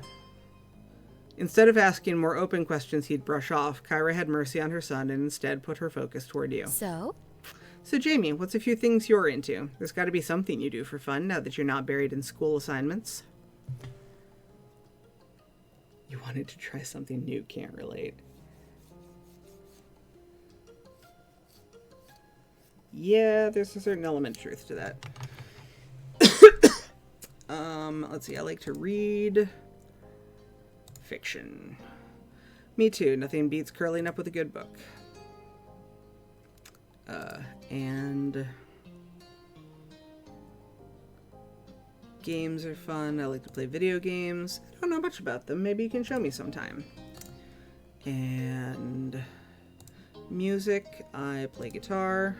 I'm getting really good at it. And I write things.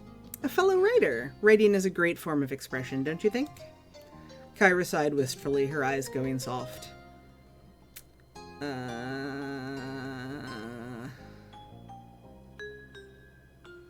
I like to watch movies. Kyra nodded her head, and you guessed she must like that too. And that's it. Thanks.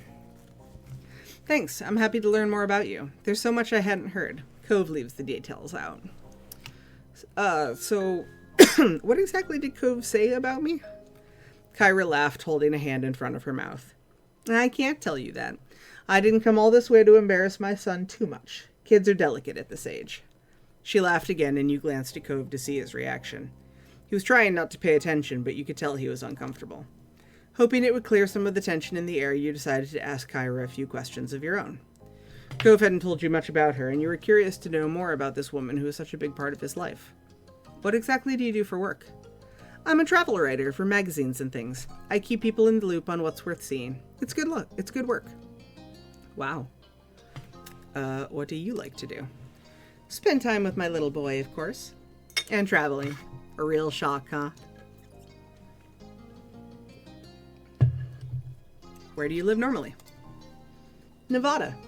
Have you ever been there? Nevada, excuse me. You shook your head. It's a beautiful place. Check it out if you can. Neither of those are any of my business. Didn't seem to bother her that the conversation dropped off. Cove sipped his soda angrily, slurping up the remaining drink with furrowed brows. He looked ready to run straight out of the restaurant. You weren't sure if coming along had ended up making the lunch better or worse. I'ma flick my straw wrapper at him. The wrapper hit Cove on the nose. You had to bite down on your lip to keep from laughing. It took a few moments, but finally he cracked a smile, and that made you feel a little lighter inside. Very cute. You two seem really cute together. Cove covered his face with his hands and leaned back in his seat. Seriously? Ugh, Mom, why would you say that? Thanks, we are cute. Very.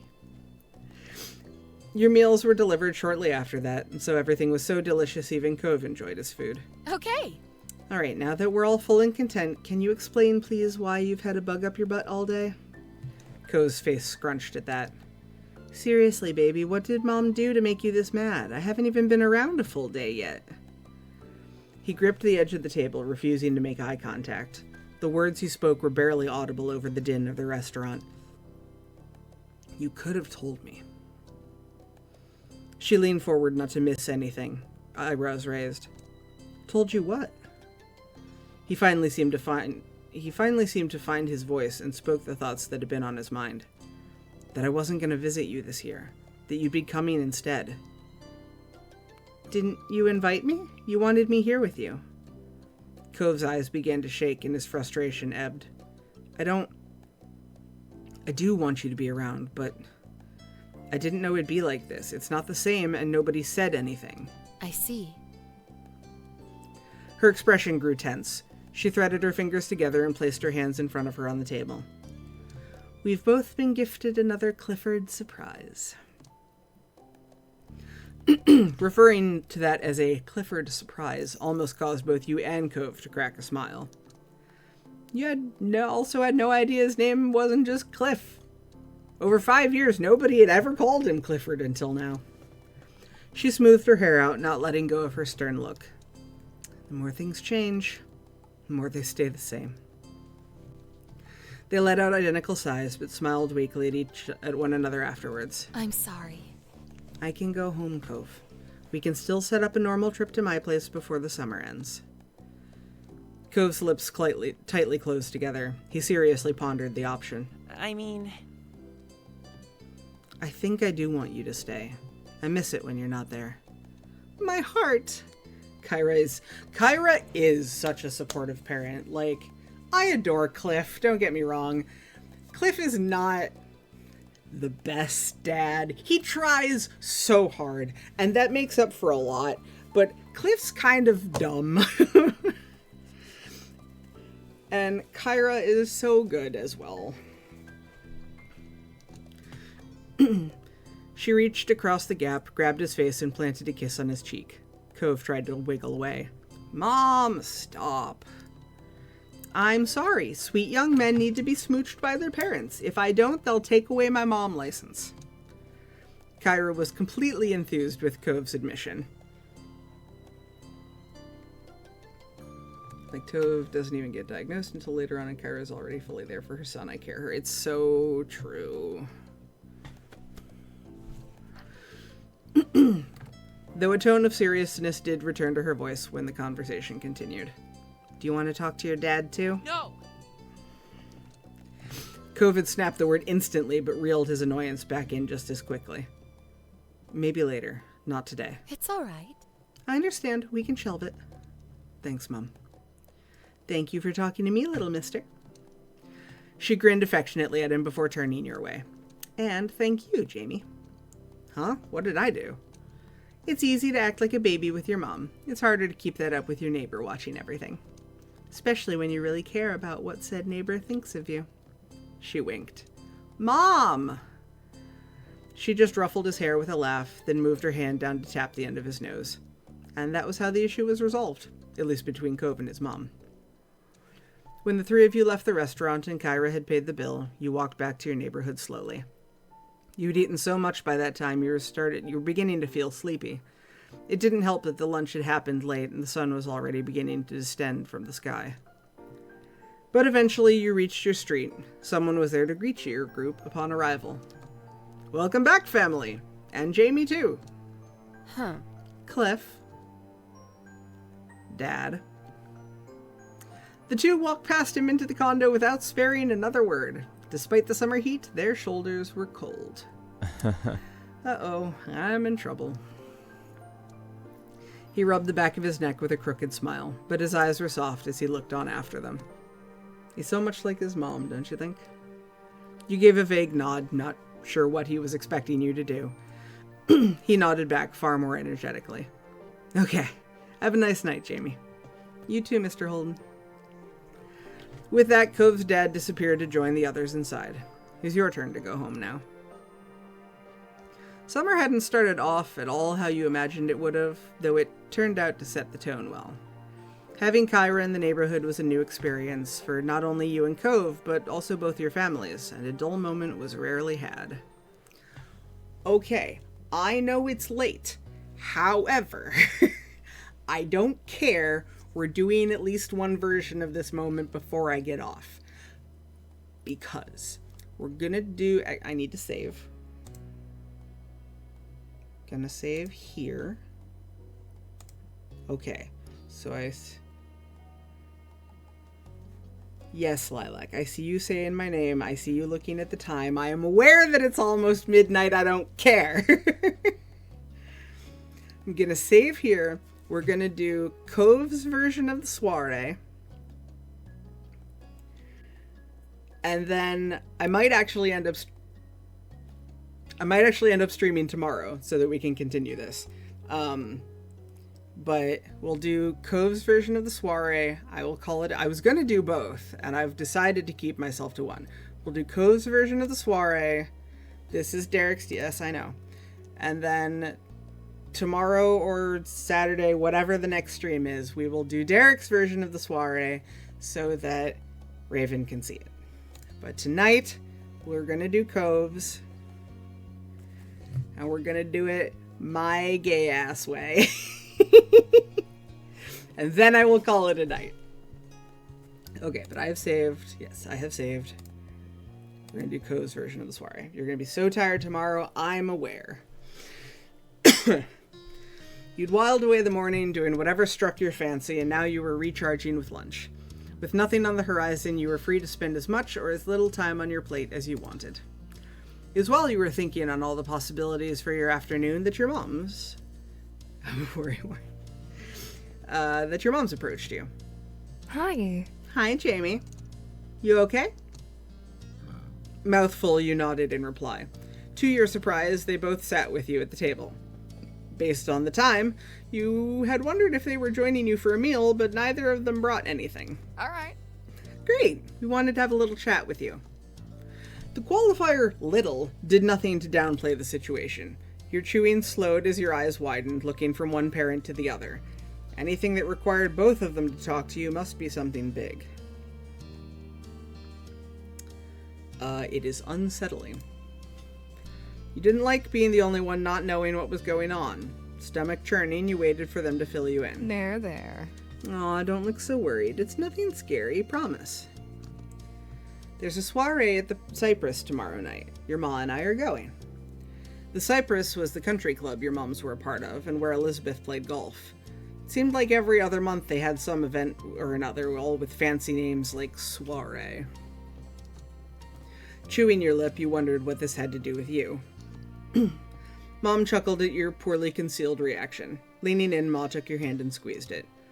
We've decided to make the night a bit special. Elizabeth's going to be allowed to stay home, fully alone, for the first time. Sorry. You'll still be coming to the party with us. It's Elizabeth's night to party with no family around, not yours. Sorry, you gotta wait a couple more years. Okay, sure. Your mom's beamed at you. I'm glad you're so understanding. And don't worry, we're not leaving you out. We want you to have a special night too. Intrigued, you grinned at your moms and listened. Your parents shared a look across the table. You cleared your throat, reminding them that you were waiting. They couldn't keep dropping such hints and then turn coy whenever the conversation was about to get good. Well? Since it's a pretty fancy party that's still chaperoned, and attendees are allowed to bring a guest, we thought it might be a nice opportunity for you to invite someone yourself as a date, if you want. Your eyes widened as the words sunk in. Your mom's continued, and it was a struggle to keep up. Even though we'll be at the party too, you don't need to worry about us getting in your way. You'll be free to eat, dance, and enjoy the music as you see fit. But no leaving the property. Ma nodded at Mom's interjection. Isn't that great? Yes, as long as you don't leave the party. And if you'd rather bring just a friend, that's a-okay too. But I don't even know how to react. Your parents were smiling at you, clearly expecting a response, but you were still too shocked to formulate anything of the kind. You hadn't imagined this is where the talk was going. Don't worry about it. The soiree isn't until tomorrow, so you've got time. Just let us know your plans before we're heading out. And that's all. We'll leave you to your lunch now. Your moms rose from their chairs in unison, disappearing to another part of the house. You barely noticed their departure. All you could think of was what has just happened. The remnants of your lunch stared up at you from your plate. I'm happy to go back to eating, thank you. You wolfed down the rest of your food, clearing your plate as you thought about how you'd like to spend tomorrow evening. Even though you'd relocated to your bedroom, your head was stuck on the conversation that had unfolded at the dining table downstairs.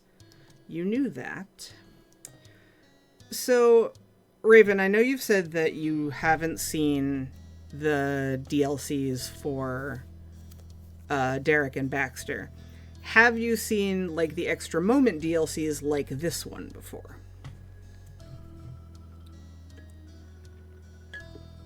Because I know that the extra 5 minutes are moments are DLC as well. Because there are two options I can take with this. But whether or not you've seen them will affect which one I go for. It doesn't matter. I can do what I want to do either way.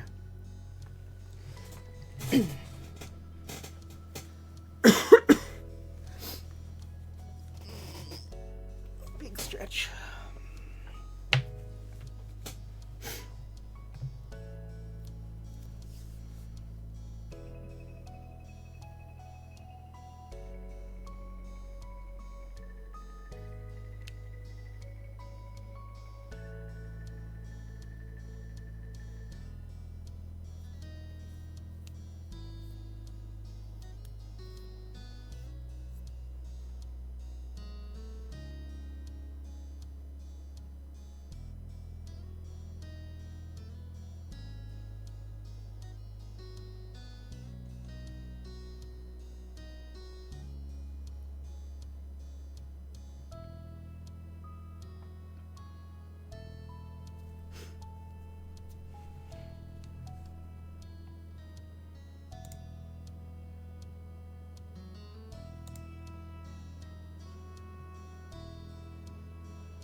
Raven, you still there? I mean, regardless, we have it saved, so I can do it either way. And if need be, I can go back and... Because there are 3 ways to do the soiree. You can go with Cove, you can go with Derek, and you can go with no one. We're gonna do Derek's version of the soiree the next time we stream. So this run is either going to be going with Cove or going on our own. And what I want to do here, I can do either with Cove or not. If you haven't seen it before, I would obviously bring Cove. But I don't know.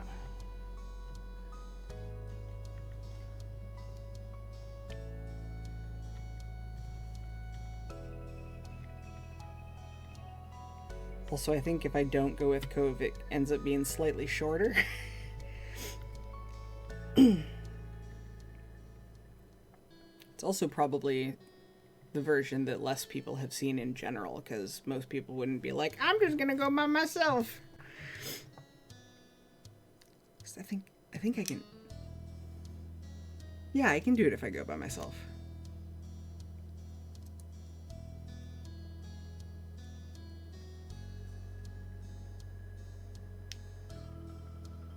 Actually, I know what I can do. I'm gonna say it's too soon to pick right now. You felt caught between the options ahead of you. Every time one idea seemed more appealing, your mind would counter with either a plus for the other or a downside to the one you were already leaning toward. It was exhausted and frustrating in equal measure. You felt like you were working hard to find an answer, and yet you never seemed to get any closer.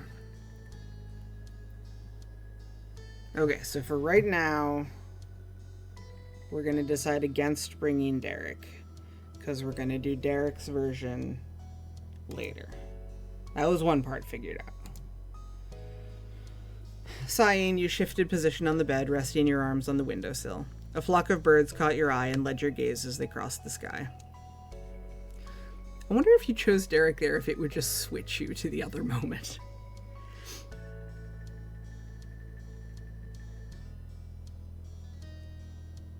Actually, I wonder. Can I go back? Let me save here, actually. Because if I can just save there and swap the next time I stream, that would be nice. A flock of birds caught your eye and led your gaze as they crossed the sky. You watched the birds grow smaller and less distinct until they disappeared from sight. Like the snap of a hypnotist's fingers, you were released from the trance and left with a goal of your own. You were going to go take a walk. You ambled through the familiar streets of your neighborhood, picking your path at whim. It was quiet as ever, with tourists choosing to congregate in the shopping area near the beach rather than venture into the sleepy residential zones. You continued down the road and soon found yourself at the shore. The fresh, salty air hit you first, rolling to meet you over the grassy dunes that tickled your legs, followed by the familiar view of the sea stretching out across the horizon. You came to a halt. A lone figure was standing in the ocean, the water reaching up to his knees. Though he had his back to you, you recognized the familiar silhouette as Cove's. It made sense that you'd find him here. He was always in his element by the sea. You had no idea if he had heard your arrival, if it was coincidence, but he looked over his shoulder. Your eyes met. I wave! Heart pounding, you thrust your arm in the air and waved for Cove's attention. Cove smiled at you. Bathed in the soft light of the afternoon sun, with his hair gently tousled by the sea breeze, he looked especially charming. He then fully turned around and began to wade through the water over to the shore.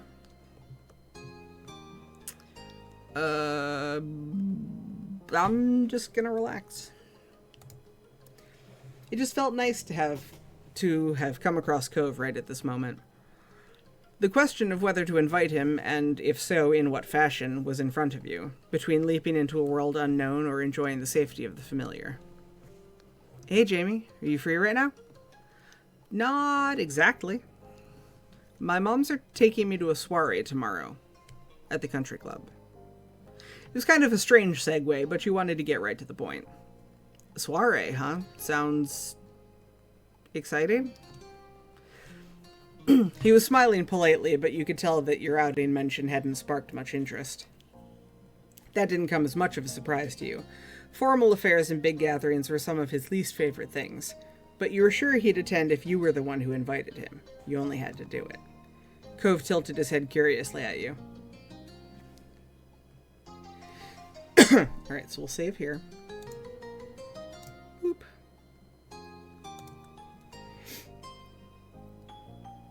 And I'm gonna go for not asking, because I do think it's going to be shorter. And then if Raven has not seen going with Cove, I will do it tomorrow or Saturday. Cove would be happier splashing in the sea than eating dainty hors d'oeuvres with your mom's country club friends. Yeah, Elizabeth's staying home. I'm going alone with my mom's. Oh. A beat passed with him just looking on. Can I come? Oh, okay. Immediately after speaking the words, his eyebrows shot up, almost as if he was surprised at himself. But the shock was mutual. You hadn't thought he'd invite himself along. That's, If that's okay. Sorry, if it's for a party only for members of the club. Well, now I'm gonna feel bad telling him no.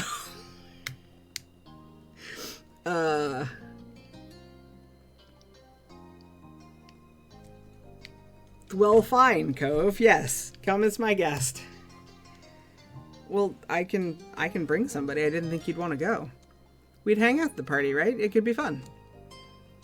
Alright, I can let my moms know you'll be my +1. I think I know what happened. I think the last time I did this, I did not have Cove fully over onto the warm side, and so I think when I didn't say anything, he was just kind of like, it's fine, and didn't. I wasn't expecting this. See, this is what I love about this game. It can still surprise me after how many hours do I have in this? 94. That's actually a lot less than I thought I did. Heavens. Alright, I can let my moms know you'll be my +1. Cool. His grin brightened even more and his cheeks lit up too. Made you happy to see. Well, you hadn't asked him on an official date. You didn't think you were missing out at all. You couldn't think of a better companion to be by your side. I've got to let my moms know you're going. Can you come with me? No problem. Cove went to where he discarded his things in the sand, tugging his shirt over his head and slipping on a pair of shoes before joining you and setting off home. The two of you stepped inside the front door of your house. Given the proximity you'd had growing up, it was an action you'd taken together countless times, and you thought yourself lucky to have such a lovely friend living close by. At the sound of the door opening, your mom poked her head into the hall. Hello. Ah, Cove, it's you. What a surprise. She chuckled at her own joke. Cove was always there, and she knew how close the two of you were. Bringing anyone other than him back would have been an actual surprise. Bringing anyone other than him back. Hi, Mrs. Sinclair. It's nice to see you. So I take it Cove's going to be our guest for tomorrow night? Yep. well... And what kind of an outing will it be? Her voice was hesitant but serious. Perplexed, Cove looked to you as if hoping for a translation of your mom's words. It's nothing. You could only hope that the burning you felt in your cheeks wasn't visible to anyone. Thankfully, Mom dropped that line of questioning. She clapped her hands, bringing the avenue to a close. Okay. Okay. Cove, I'll give your folks a call and get everything squared away. She walked off to make the call. You turned to Cove, who still looked lost, but offered you a smile anyway. I'm gonna go so I can talk to my parents once they're done with the call. Okay, see you tomorrow. I'm looking forward to it. See you. Yeah, it's got to be either some combination of him being warm, me being relaxed, or both. Interesting. The rest of the afternoon passed by just like that. Back in your room, your mind was alight with visions of tomorrow night. The soiree was a new and exciting prospect. I can talk, now that you get to experience it with Cove. You just hoped that he'd have a good time when all was said and done. The evening of the soiree had arrived, the daylight hours having slipped away in a blur. Up in your bedroom, you were getting ready for the big event. That was your intention, at least, but you hadn't settled on an outfit. Stationed in front of your wardrobe, you scanned over the clothing you had at your disposal. Though Ma had mentioned this event was a bit dressier than a normal get-together, you didn't necessarily have to comply. I want to do something formal, because I'm gonna dress up. You attempted to decide between the nicer pieces in your wardrobe, the ones that rarely had a chance to come out. You decided to dress formally because I honestly like dressing up. It's true. There was something magical about the sheen of an elegant fabric and the cut of formal wear, something that transformed everyone into a more sophisticated version of their normal self. To start, you decided to wear a button-down shirt. Crisp shirts were a classic formal look for a reason. They were essentially foolproof. You paired your top with dress pants. You picked a pair that complemented the color of your top and nodded with satisfaction. They're both black. Actually, no, the shirt can be blue. Pants are black. You began to get dressed, your fingers working, stiff zips and awkward fastenings. It felt different against your skin, reminding you with every movement that you were dressed up. Whatever happened tonight, you were pleased that you'd gotten the opportunity to wear this. Now dressed, you gave yourself a final glance over before heading downstairs, ready to head out. You found your moms already waiting in the living room. They were putting the finishing touches on their outfits, Ma strapping her heel into a stiletto shoe and Mom trying to fasten a bracelet single-handed. Now I'm wondering if I can do this with this cove. We'll find out. They looked up as you entered. Oh, Jamie, don't you look so nice? Don't you think, Pam? thanks. Thanks for dressing up, Jamie. I hope the party will be prepared for your arrival. You look sharp. Mom was still struggling with the bracelet. You lent a hand, literally, by taking one side and holding it as she secured the clasp. Thanks, kiddo. Mom then glanced over at the clock on the wall. Seeing where the hands were pointing, a frown creased her face. When's Cove going to be here, do you know? Soon, probably. Mom pursed her lips as she stared at the hands ticking by on the clock. Alright, if he's not here in 5, I'll give his house a call. Morgan says he wants Pam's dress. Yeah, I can see that appealing to Morgan. Elizabeth flittered down the stairs, her eyes narrowed. What? You're still here? Yes, but not for much longer, hopefully. Wait, I know you're excited, but we haven't even said goodbye, and I want to go over how things are going to play out. Elizabeth sighed as Mom began listing the rules, ticking them off on her fingers. No ordering takeout or other deliveries. You can't have anyone else come over. She nodded, resigned to her fate, listening to a set of rules she could predict without so much as a glance at a crystal ball. If anything happens, you can call us or go across the street to the Holdens. Keep the noise down. This house might be empty, but there are people all around in the neighborhood. Usual house rules still apply. Don't do anything you wouldn't do if we were here. All right. And we'll be back no later than 11:30 p.m. But we'll call if there are any issues, so don't tie up the phone line all night. Right, all done. Can you go now? Ma strode over and swept Elizabeth up in a hug. Your sister let out a small noise, her eyes widening, and suddenly looked much less like the smug teenager she acted like. You're such a big girl now, I still can't believe it. Elizabeth rolled her eyes. This wasn't the quick departure that she'd been hoping for. Any chance of it ending soon vanished as Mom joined in the hug. Neither can I. It feels like only yesterday that... Elizabeth groaned, trying to cut the reminiscing off without success.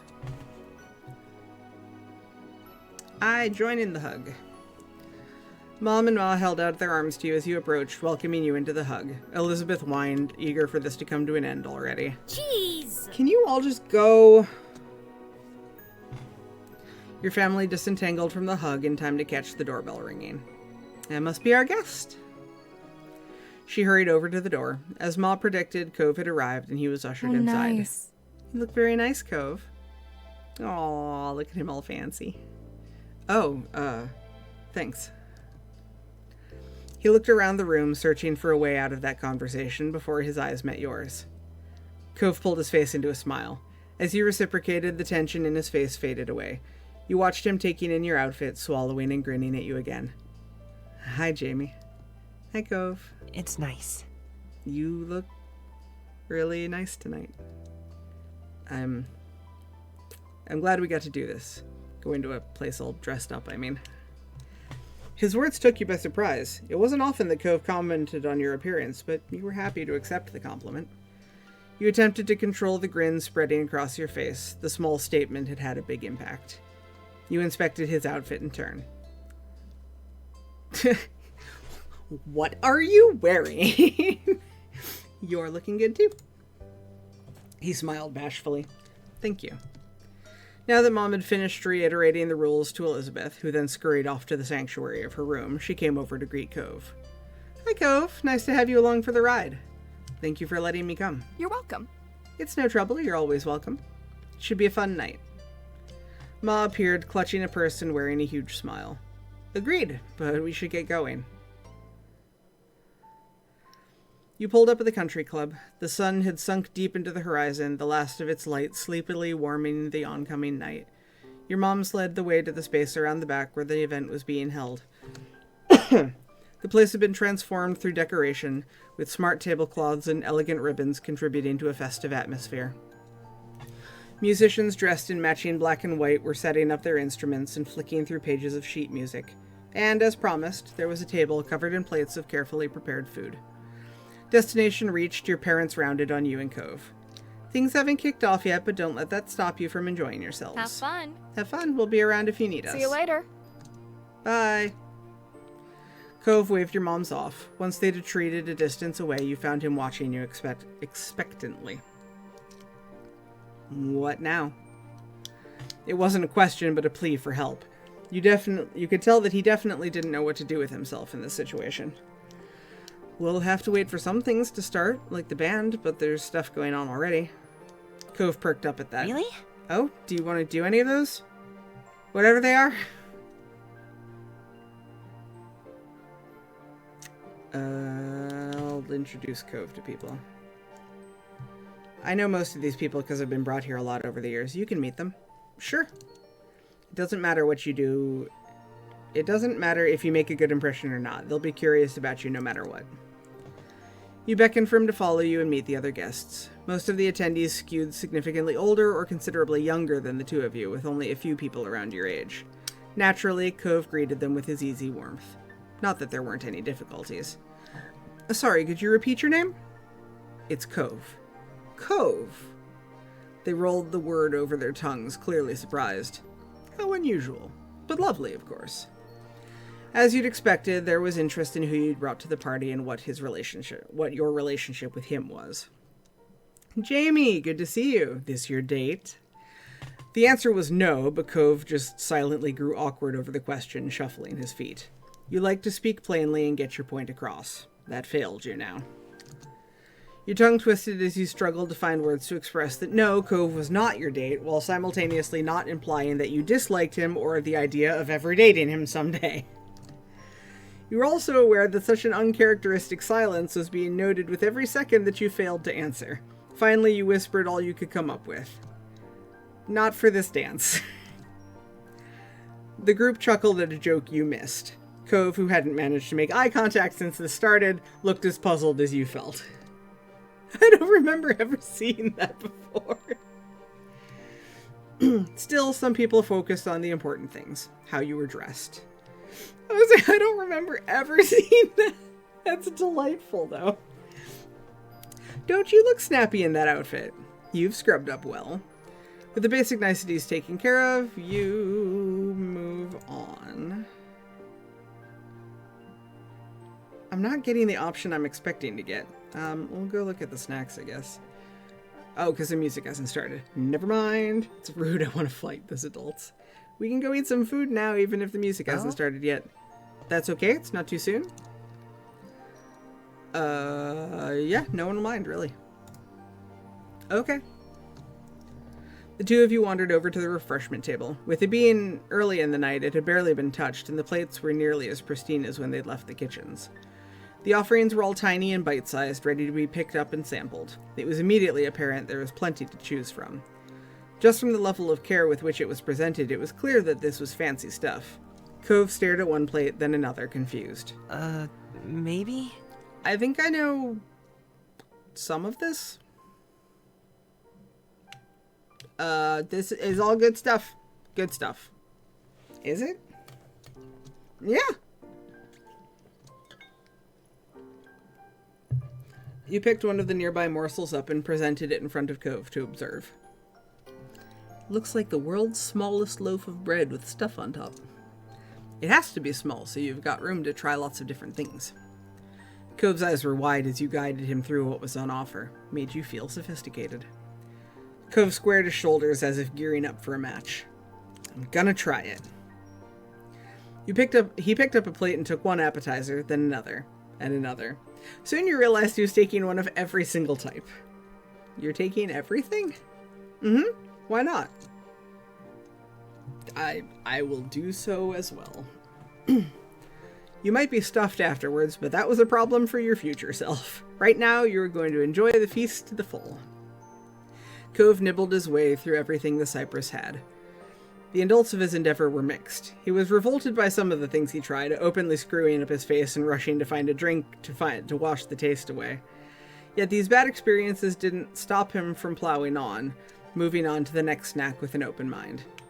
There were some foods he was neutral about, dismissing them with a shrug, but best of all were his reactions when he stumbled across something good. Each time caught him by surprise, his expression morphing from wary curiosity to skeptical interest before making way to astonished enjoyment.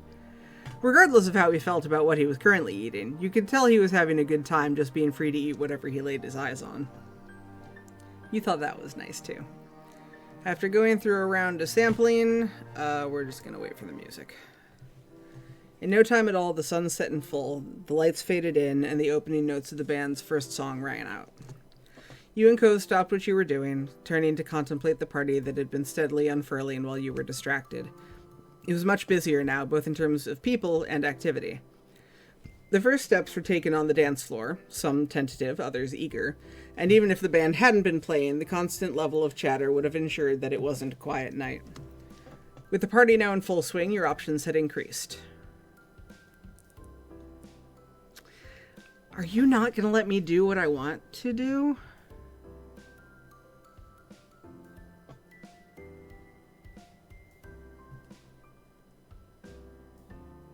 Alright, we're going to see if this is going to let me do what I want to do, or if I'm going to have to figure out another way to do it.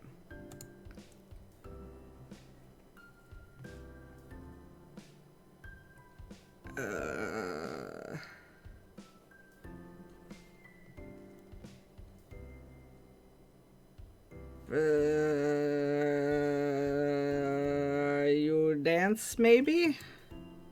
Really? He blurted the word out without thinking, then clamped a hand over his mouth before anything else could slip out. Really?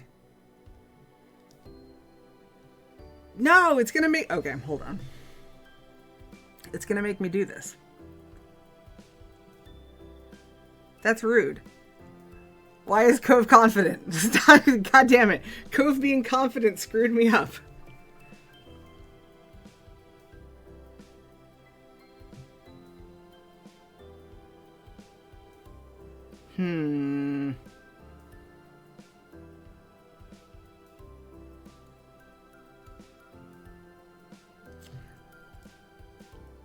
There's one more chance. I'm going to feel nervous.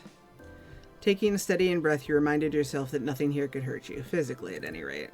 This train of thought was leading you down tunnels of potential embarrassment, so you tried to keep your mind on the moment. You took Cove's outstretched hand. His skin was hot and damp, but yours was probably no better. You squeezed it, giving him an empathetic smile, and together you carefully made your way onto the dance floor. You took your places standing before each other, hands still entwined. Frowning, Cove assessed the situation, trying to puzzle it out like a math problem before putting his remaining free hand on your shoulder.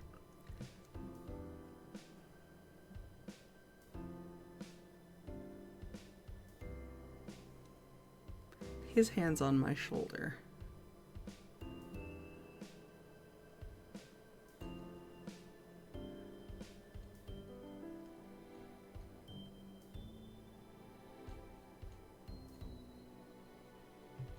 I think he's expecting me to lead. It's fine, I don't care. That's fine. Cove was comfortable with this, and it's fine for me too. You gazed up at Cove, who suddenly seemed aware of the few inches he had over you. Yeah, he's a tall boy. Cove awkwardly glanced down at you from the corner of his eyes, looking almost apologetic. The music had begun. You both moved, eagerly trying to catch up to it, but your feet took you in opposite directions. Fumbling, the two of you shuffled from side to side, attempting to mirror each other's movements, but always winding up at odds. How do I run away? I'm like, I'm with someone else I want to dance with. It was difficult. Cove was struggling just coordinating his own limbs to the rhythm, let alone matching your movements. When Cove's foot ghosted over yours, you decided it'd be safest for everyone if you simply swayed to the tune. You rooted yourself to the floor, your torso gently moving to the sounds. Gratefully, Cove kept his movements small and subtle in the same way. I'm gonna look to see if it lets me dance again afterwards. I haven't had to work this hard to do this in a while. You were distinctly aware that almost all of the other dancing couples were men paired with women, unlike you and Cove. I don't care. This was a welcoming environment. Your moms wouldn't have been members otherwise. Not being the majority didn't mean there was any problem with it. Your confidence spilled over onto Cove. He tried to be less timid in his demeanor. Though it didn't improve his dancing, it didn't make it worse, and you hoped it meant he was having a better time. All was fine for a little while. You weren't going to win any dancing accolades with Cove, but that didn't matter when you were just treasuring being so close to him. Cove stepped out of sync with the music knocking against you. He flinched back, nearly pulling you over in the process. You took a hand from him and held it up, halting proceedings so you could both get your bearings once more. I'm signing you up for dancing lessons. Aw. Instead of laughing, Cove looked off. I don't really want to. Yeah. You then took Cove's hand once more and gingerly resumed swaying to the music. Cove reluctantly followed suit, his steps small and apprehensive. He mumbled something quietly. This is a long song. You weren't sure how to take that, whether it meant that something was wrong, or Cove didn't really like dancing, or if he didn't like dancing with you specifically. You made the last couple of minutes of the song uncomfortable as you weighed up what to do and what to say to Cove. Jesus Christ, now he's running away, okay. When the musicians laid their instruments down, Cove dropped your hands as if they were burning him. He trailed off the dance floor as quickly as he could without breaking into an outright run. When you caught up, he said nothing. You tried to get him into doing something else, but eliciting anything from him was now impossible. You focused over Cove, wondering how he was finding the evening. He sighed. It was so quiet and unobtrusive that you wouldn't have caught it if you hadn't been watching him. His gaze was roaming. With how far away his eyes seemed, whatever he was searching for couldn't be found at this party. He turned to face you before you could say anything. I want to sit down. We can do that. It's not gonna let me do this, is it? Yeah, no, it's not gonna let me do this. This is very rude. I thought I could get away with this, and I could not. Okay. You're not coming with me, then.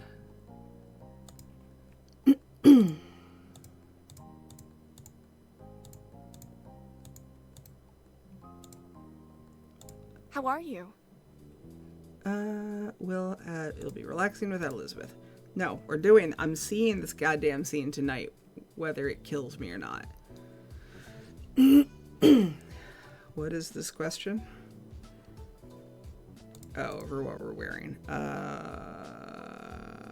Does that mean she won't tell me if I'm wearing I am stubborn. I did this because I wanted to see one particular scene, and Cove being all confident screwed me up. Everything's fine. I'm dressing formal.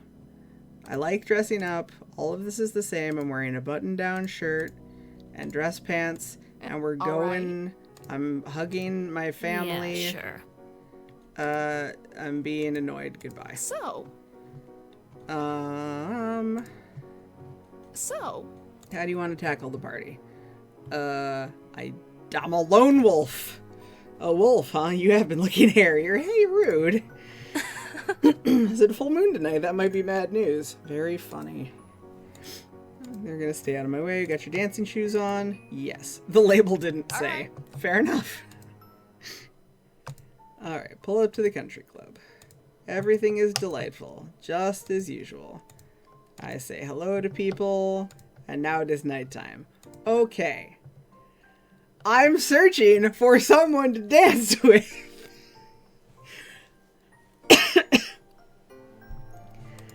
Only time this game has always screwed me over by being too accepting. You toed the edge of the dance floor looking for someone who might be interested in joining you. Feeling a tap on your shoulder, you glanced behind to find a boy with dark brown eyes standing there. Hello, sir. I've been looking for you. At a guess, you estimated he was around your age. Maybe a little older. This is all I wanted. Are you planning on dancing? Yeah, if I can find a partner. Smiling, the stranger nodded at your response. Let's smile! Look at him! Tiny baby. We should dance then. It's perfect timing. A new song is just about to start. I am flattered, sir. He simply continued to look over your face, even lifting his hand up for you to take. Oh, yeah, you can just be like, no, screw you. Excuse me. An attractive boy asks me to dance. I fucking dance. I was... Though you were nervous, tonight you were trying to be bolder. That's fair. I'm choosing that one. You took his hand in yours. The only acknowledgement he gave was a casual wisp of a smile. You suspected this was as routine for him as a handshake. I'm so gay over this guy. I can't fucking help it. Raven wanted to see me freak out on stream, and this is what we got. Together, you walked out onto the dance floor. The boy's stance shifted into proper form for formal dancing, confirming your earlier suspicions. He'd clearly had lessons in this area, which explained his casual attitude about securing a dance. A lot of the country club parents put their kids in in classes like that, whether as part of a last-minute panic before a big event, or a weekly extracurricular as soon as the kid could walk. I took dance classes regularly. From the way he confidently guided you into position, you would guess that he'd been one who had been enrolled in dance classes for some time. Yet you had come to the country club quite a few times over the years, and you struggled to recall seeing him before. The first notes of the new song caught you off guard. You began to dance, your unknown partner taking the lead. You were aware that almost all the other dancing couples were men paired with women, which was not the case for you and this boy. I'm a little nervous. If the boy you were dancing with shared your concerns, he didn't give any sign of it. His surety fed your own, if only a little. The two of you moved to the music. As you proved your own skill on the dance floor, competently keeping pace with the music and taking deft steps that matched his, the boy's eyes lit up. You and your partner were quickly able to get into a groove together. You wondered what his motives for picking you were. Had the decision been entirely random?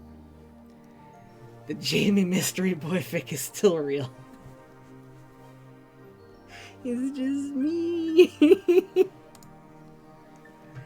Though you were curious, short of asking him outright, there was no way you could tell.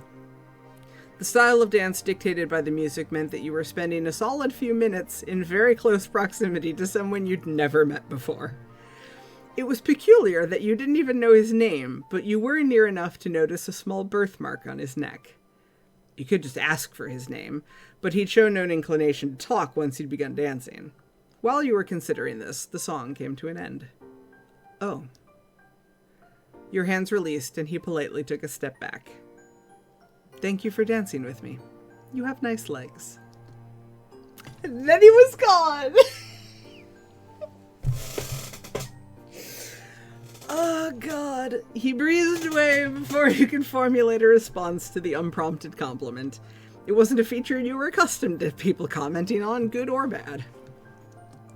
He disappeared into the crowded dance floor just like that. It was a mystery if you'd see him around the country club again, or if this was the first and last time he would saunter into your life. Oh, I'm just gonna dance with other people, I guess. It's fine. The band announced that the next song would be their last. Though the declaration lured a few more people onto the dance floor, it was still clear that the party was winding down. The number of guests had dwindled steadily over the course of the evening. The refreshment table, not the last time. If you have, it's not going to be the last time I'm going to see that boy again. The refreshment table, once crammed with plates full of food, was host to sad platters of what little morsels remained. The nearing conclusion of the soiree prompted you to look around for your parents. Within moments, you spotted them heading towards you. Jamie, there you are.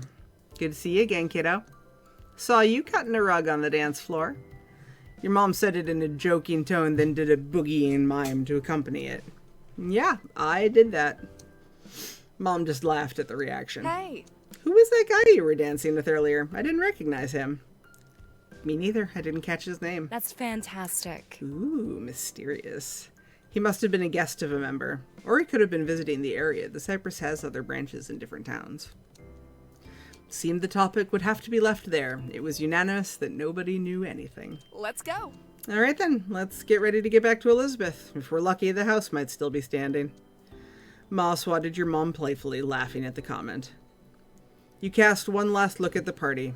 You saw people making the most of the final song on the dance floor, as well as those exchanging farewells and suppressing yawns. Most of the faces were happy ones, despite the weariness that was starting to creep in. You'd had a good time, too. In addition to the good memories you made, you felt a little more grown up as a result of attending the party.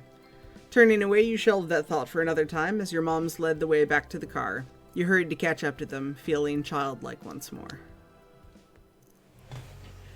The guy I'm gonna marry. My boy. Took a little more work than it should have, but we did it. I should have just gone for that the first time, but I didn't think about the fact that sometimes Cove can be confident. Apparently, Cove has not been confident in my playthroughs recently. But yes, it is now, what? 2.5 hours past my usual end time? And I get to work tomorrow. That's fine. It's a Friday. I'll survive. So yes, I'll save here. And then the next time I stream, we'll go back and we'll do Derek's version so that Raven can see that. Obviously, through this playthrough, I will do all of the moments. I'll do all of these, and I'll do all of Derek's. This one I'm not taking responsibility for. Nope, I take full responsibility over this one. We'll do all of Derek's moments, just as when we get into step 3, we'll do all of Baxter's. Because we've all seen how I react when Baxter shows up. But yeah, this is fun. I love this game. I could play this game a billion times. As we've seen, I'm managing to see things I've never seen before, and I've played through so many times. But yeah, so thank you everybody for stopping by. I'm just going to keep playing this until we get through it. Obviously, you know, especially since I know Raven is a fan of the game, we'll play through the two boys DLCs. We'll play through Derek's and we'll play through Baxter's because I love both of them. I'll have to check with Raven if Raven has seen the wedding DLC or not. So we may have to do that one too. That'd be fun. That'd be fun. So we may just do like all the things. You know, why not? But for now, I'm going to give my voice a rest because I've been talking for 5.5 hours. We're not doing the spicy DLCs on stream. I'm not sure I'm allowed to do the spicy DLCs on stream. I don't know if those are allowed to be streamed. I don't know if we have the rules against that or not. But yes, I've been talking for 5.5 hours. I'm going to give my voice a rest. Yeah, this is why I've had my water, though. And we will keep playing this in the days to come. But until next time, I appreciate Kiitos paljon for everyone showing up. We'll do this. I may do some visual novels for a bit, you know. Who knows? Eventually, we will get back to In Stars and Time. Obviously, you know, Lilac's been taking their time, and I'm in the mood for this visual novel goofy nonsense anywho, so it will all return. Eventually I'll get to Alan Wake. My brain is somewhere else at the moment, but in any event, Kiitos paljon, as always. Thank you all for coming by. I will see you all again later. I hope you all have a delightful evening. Hey. Voi hyvin.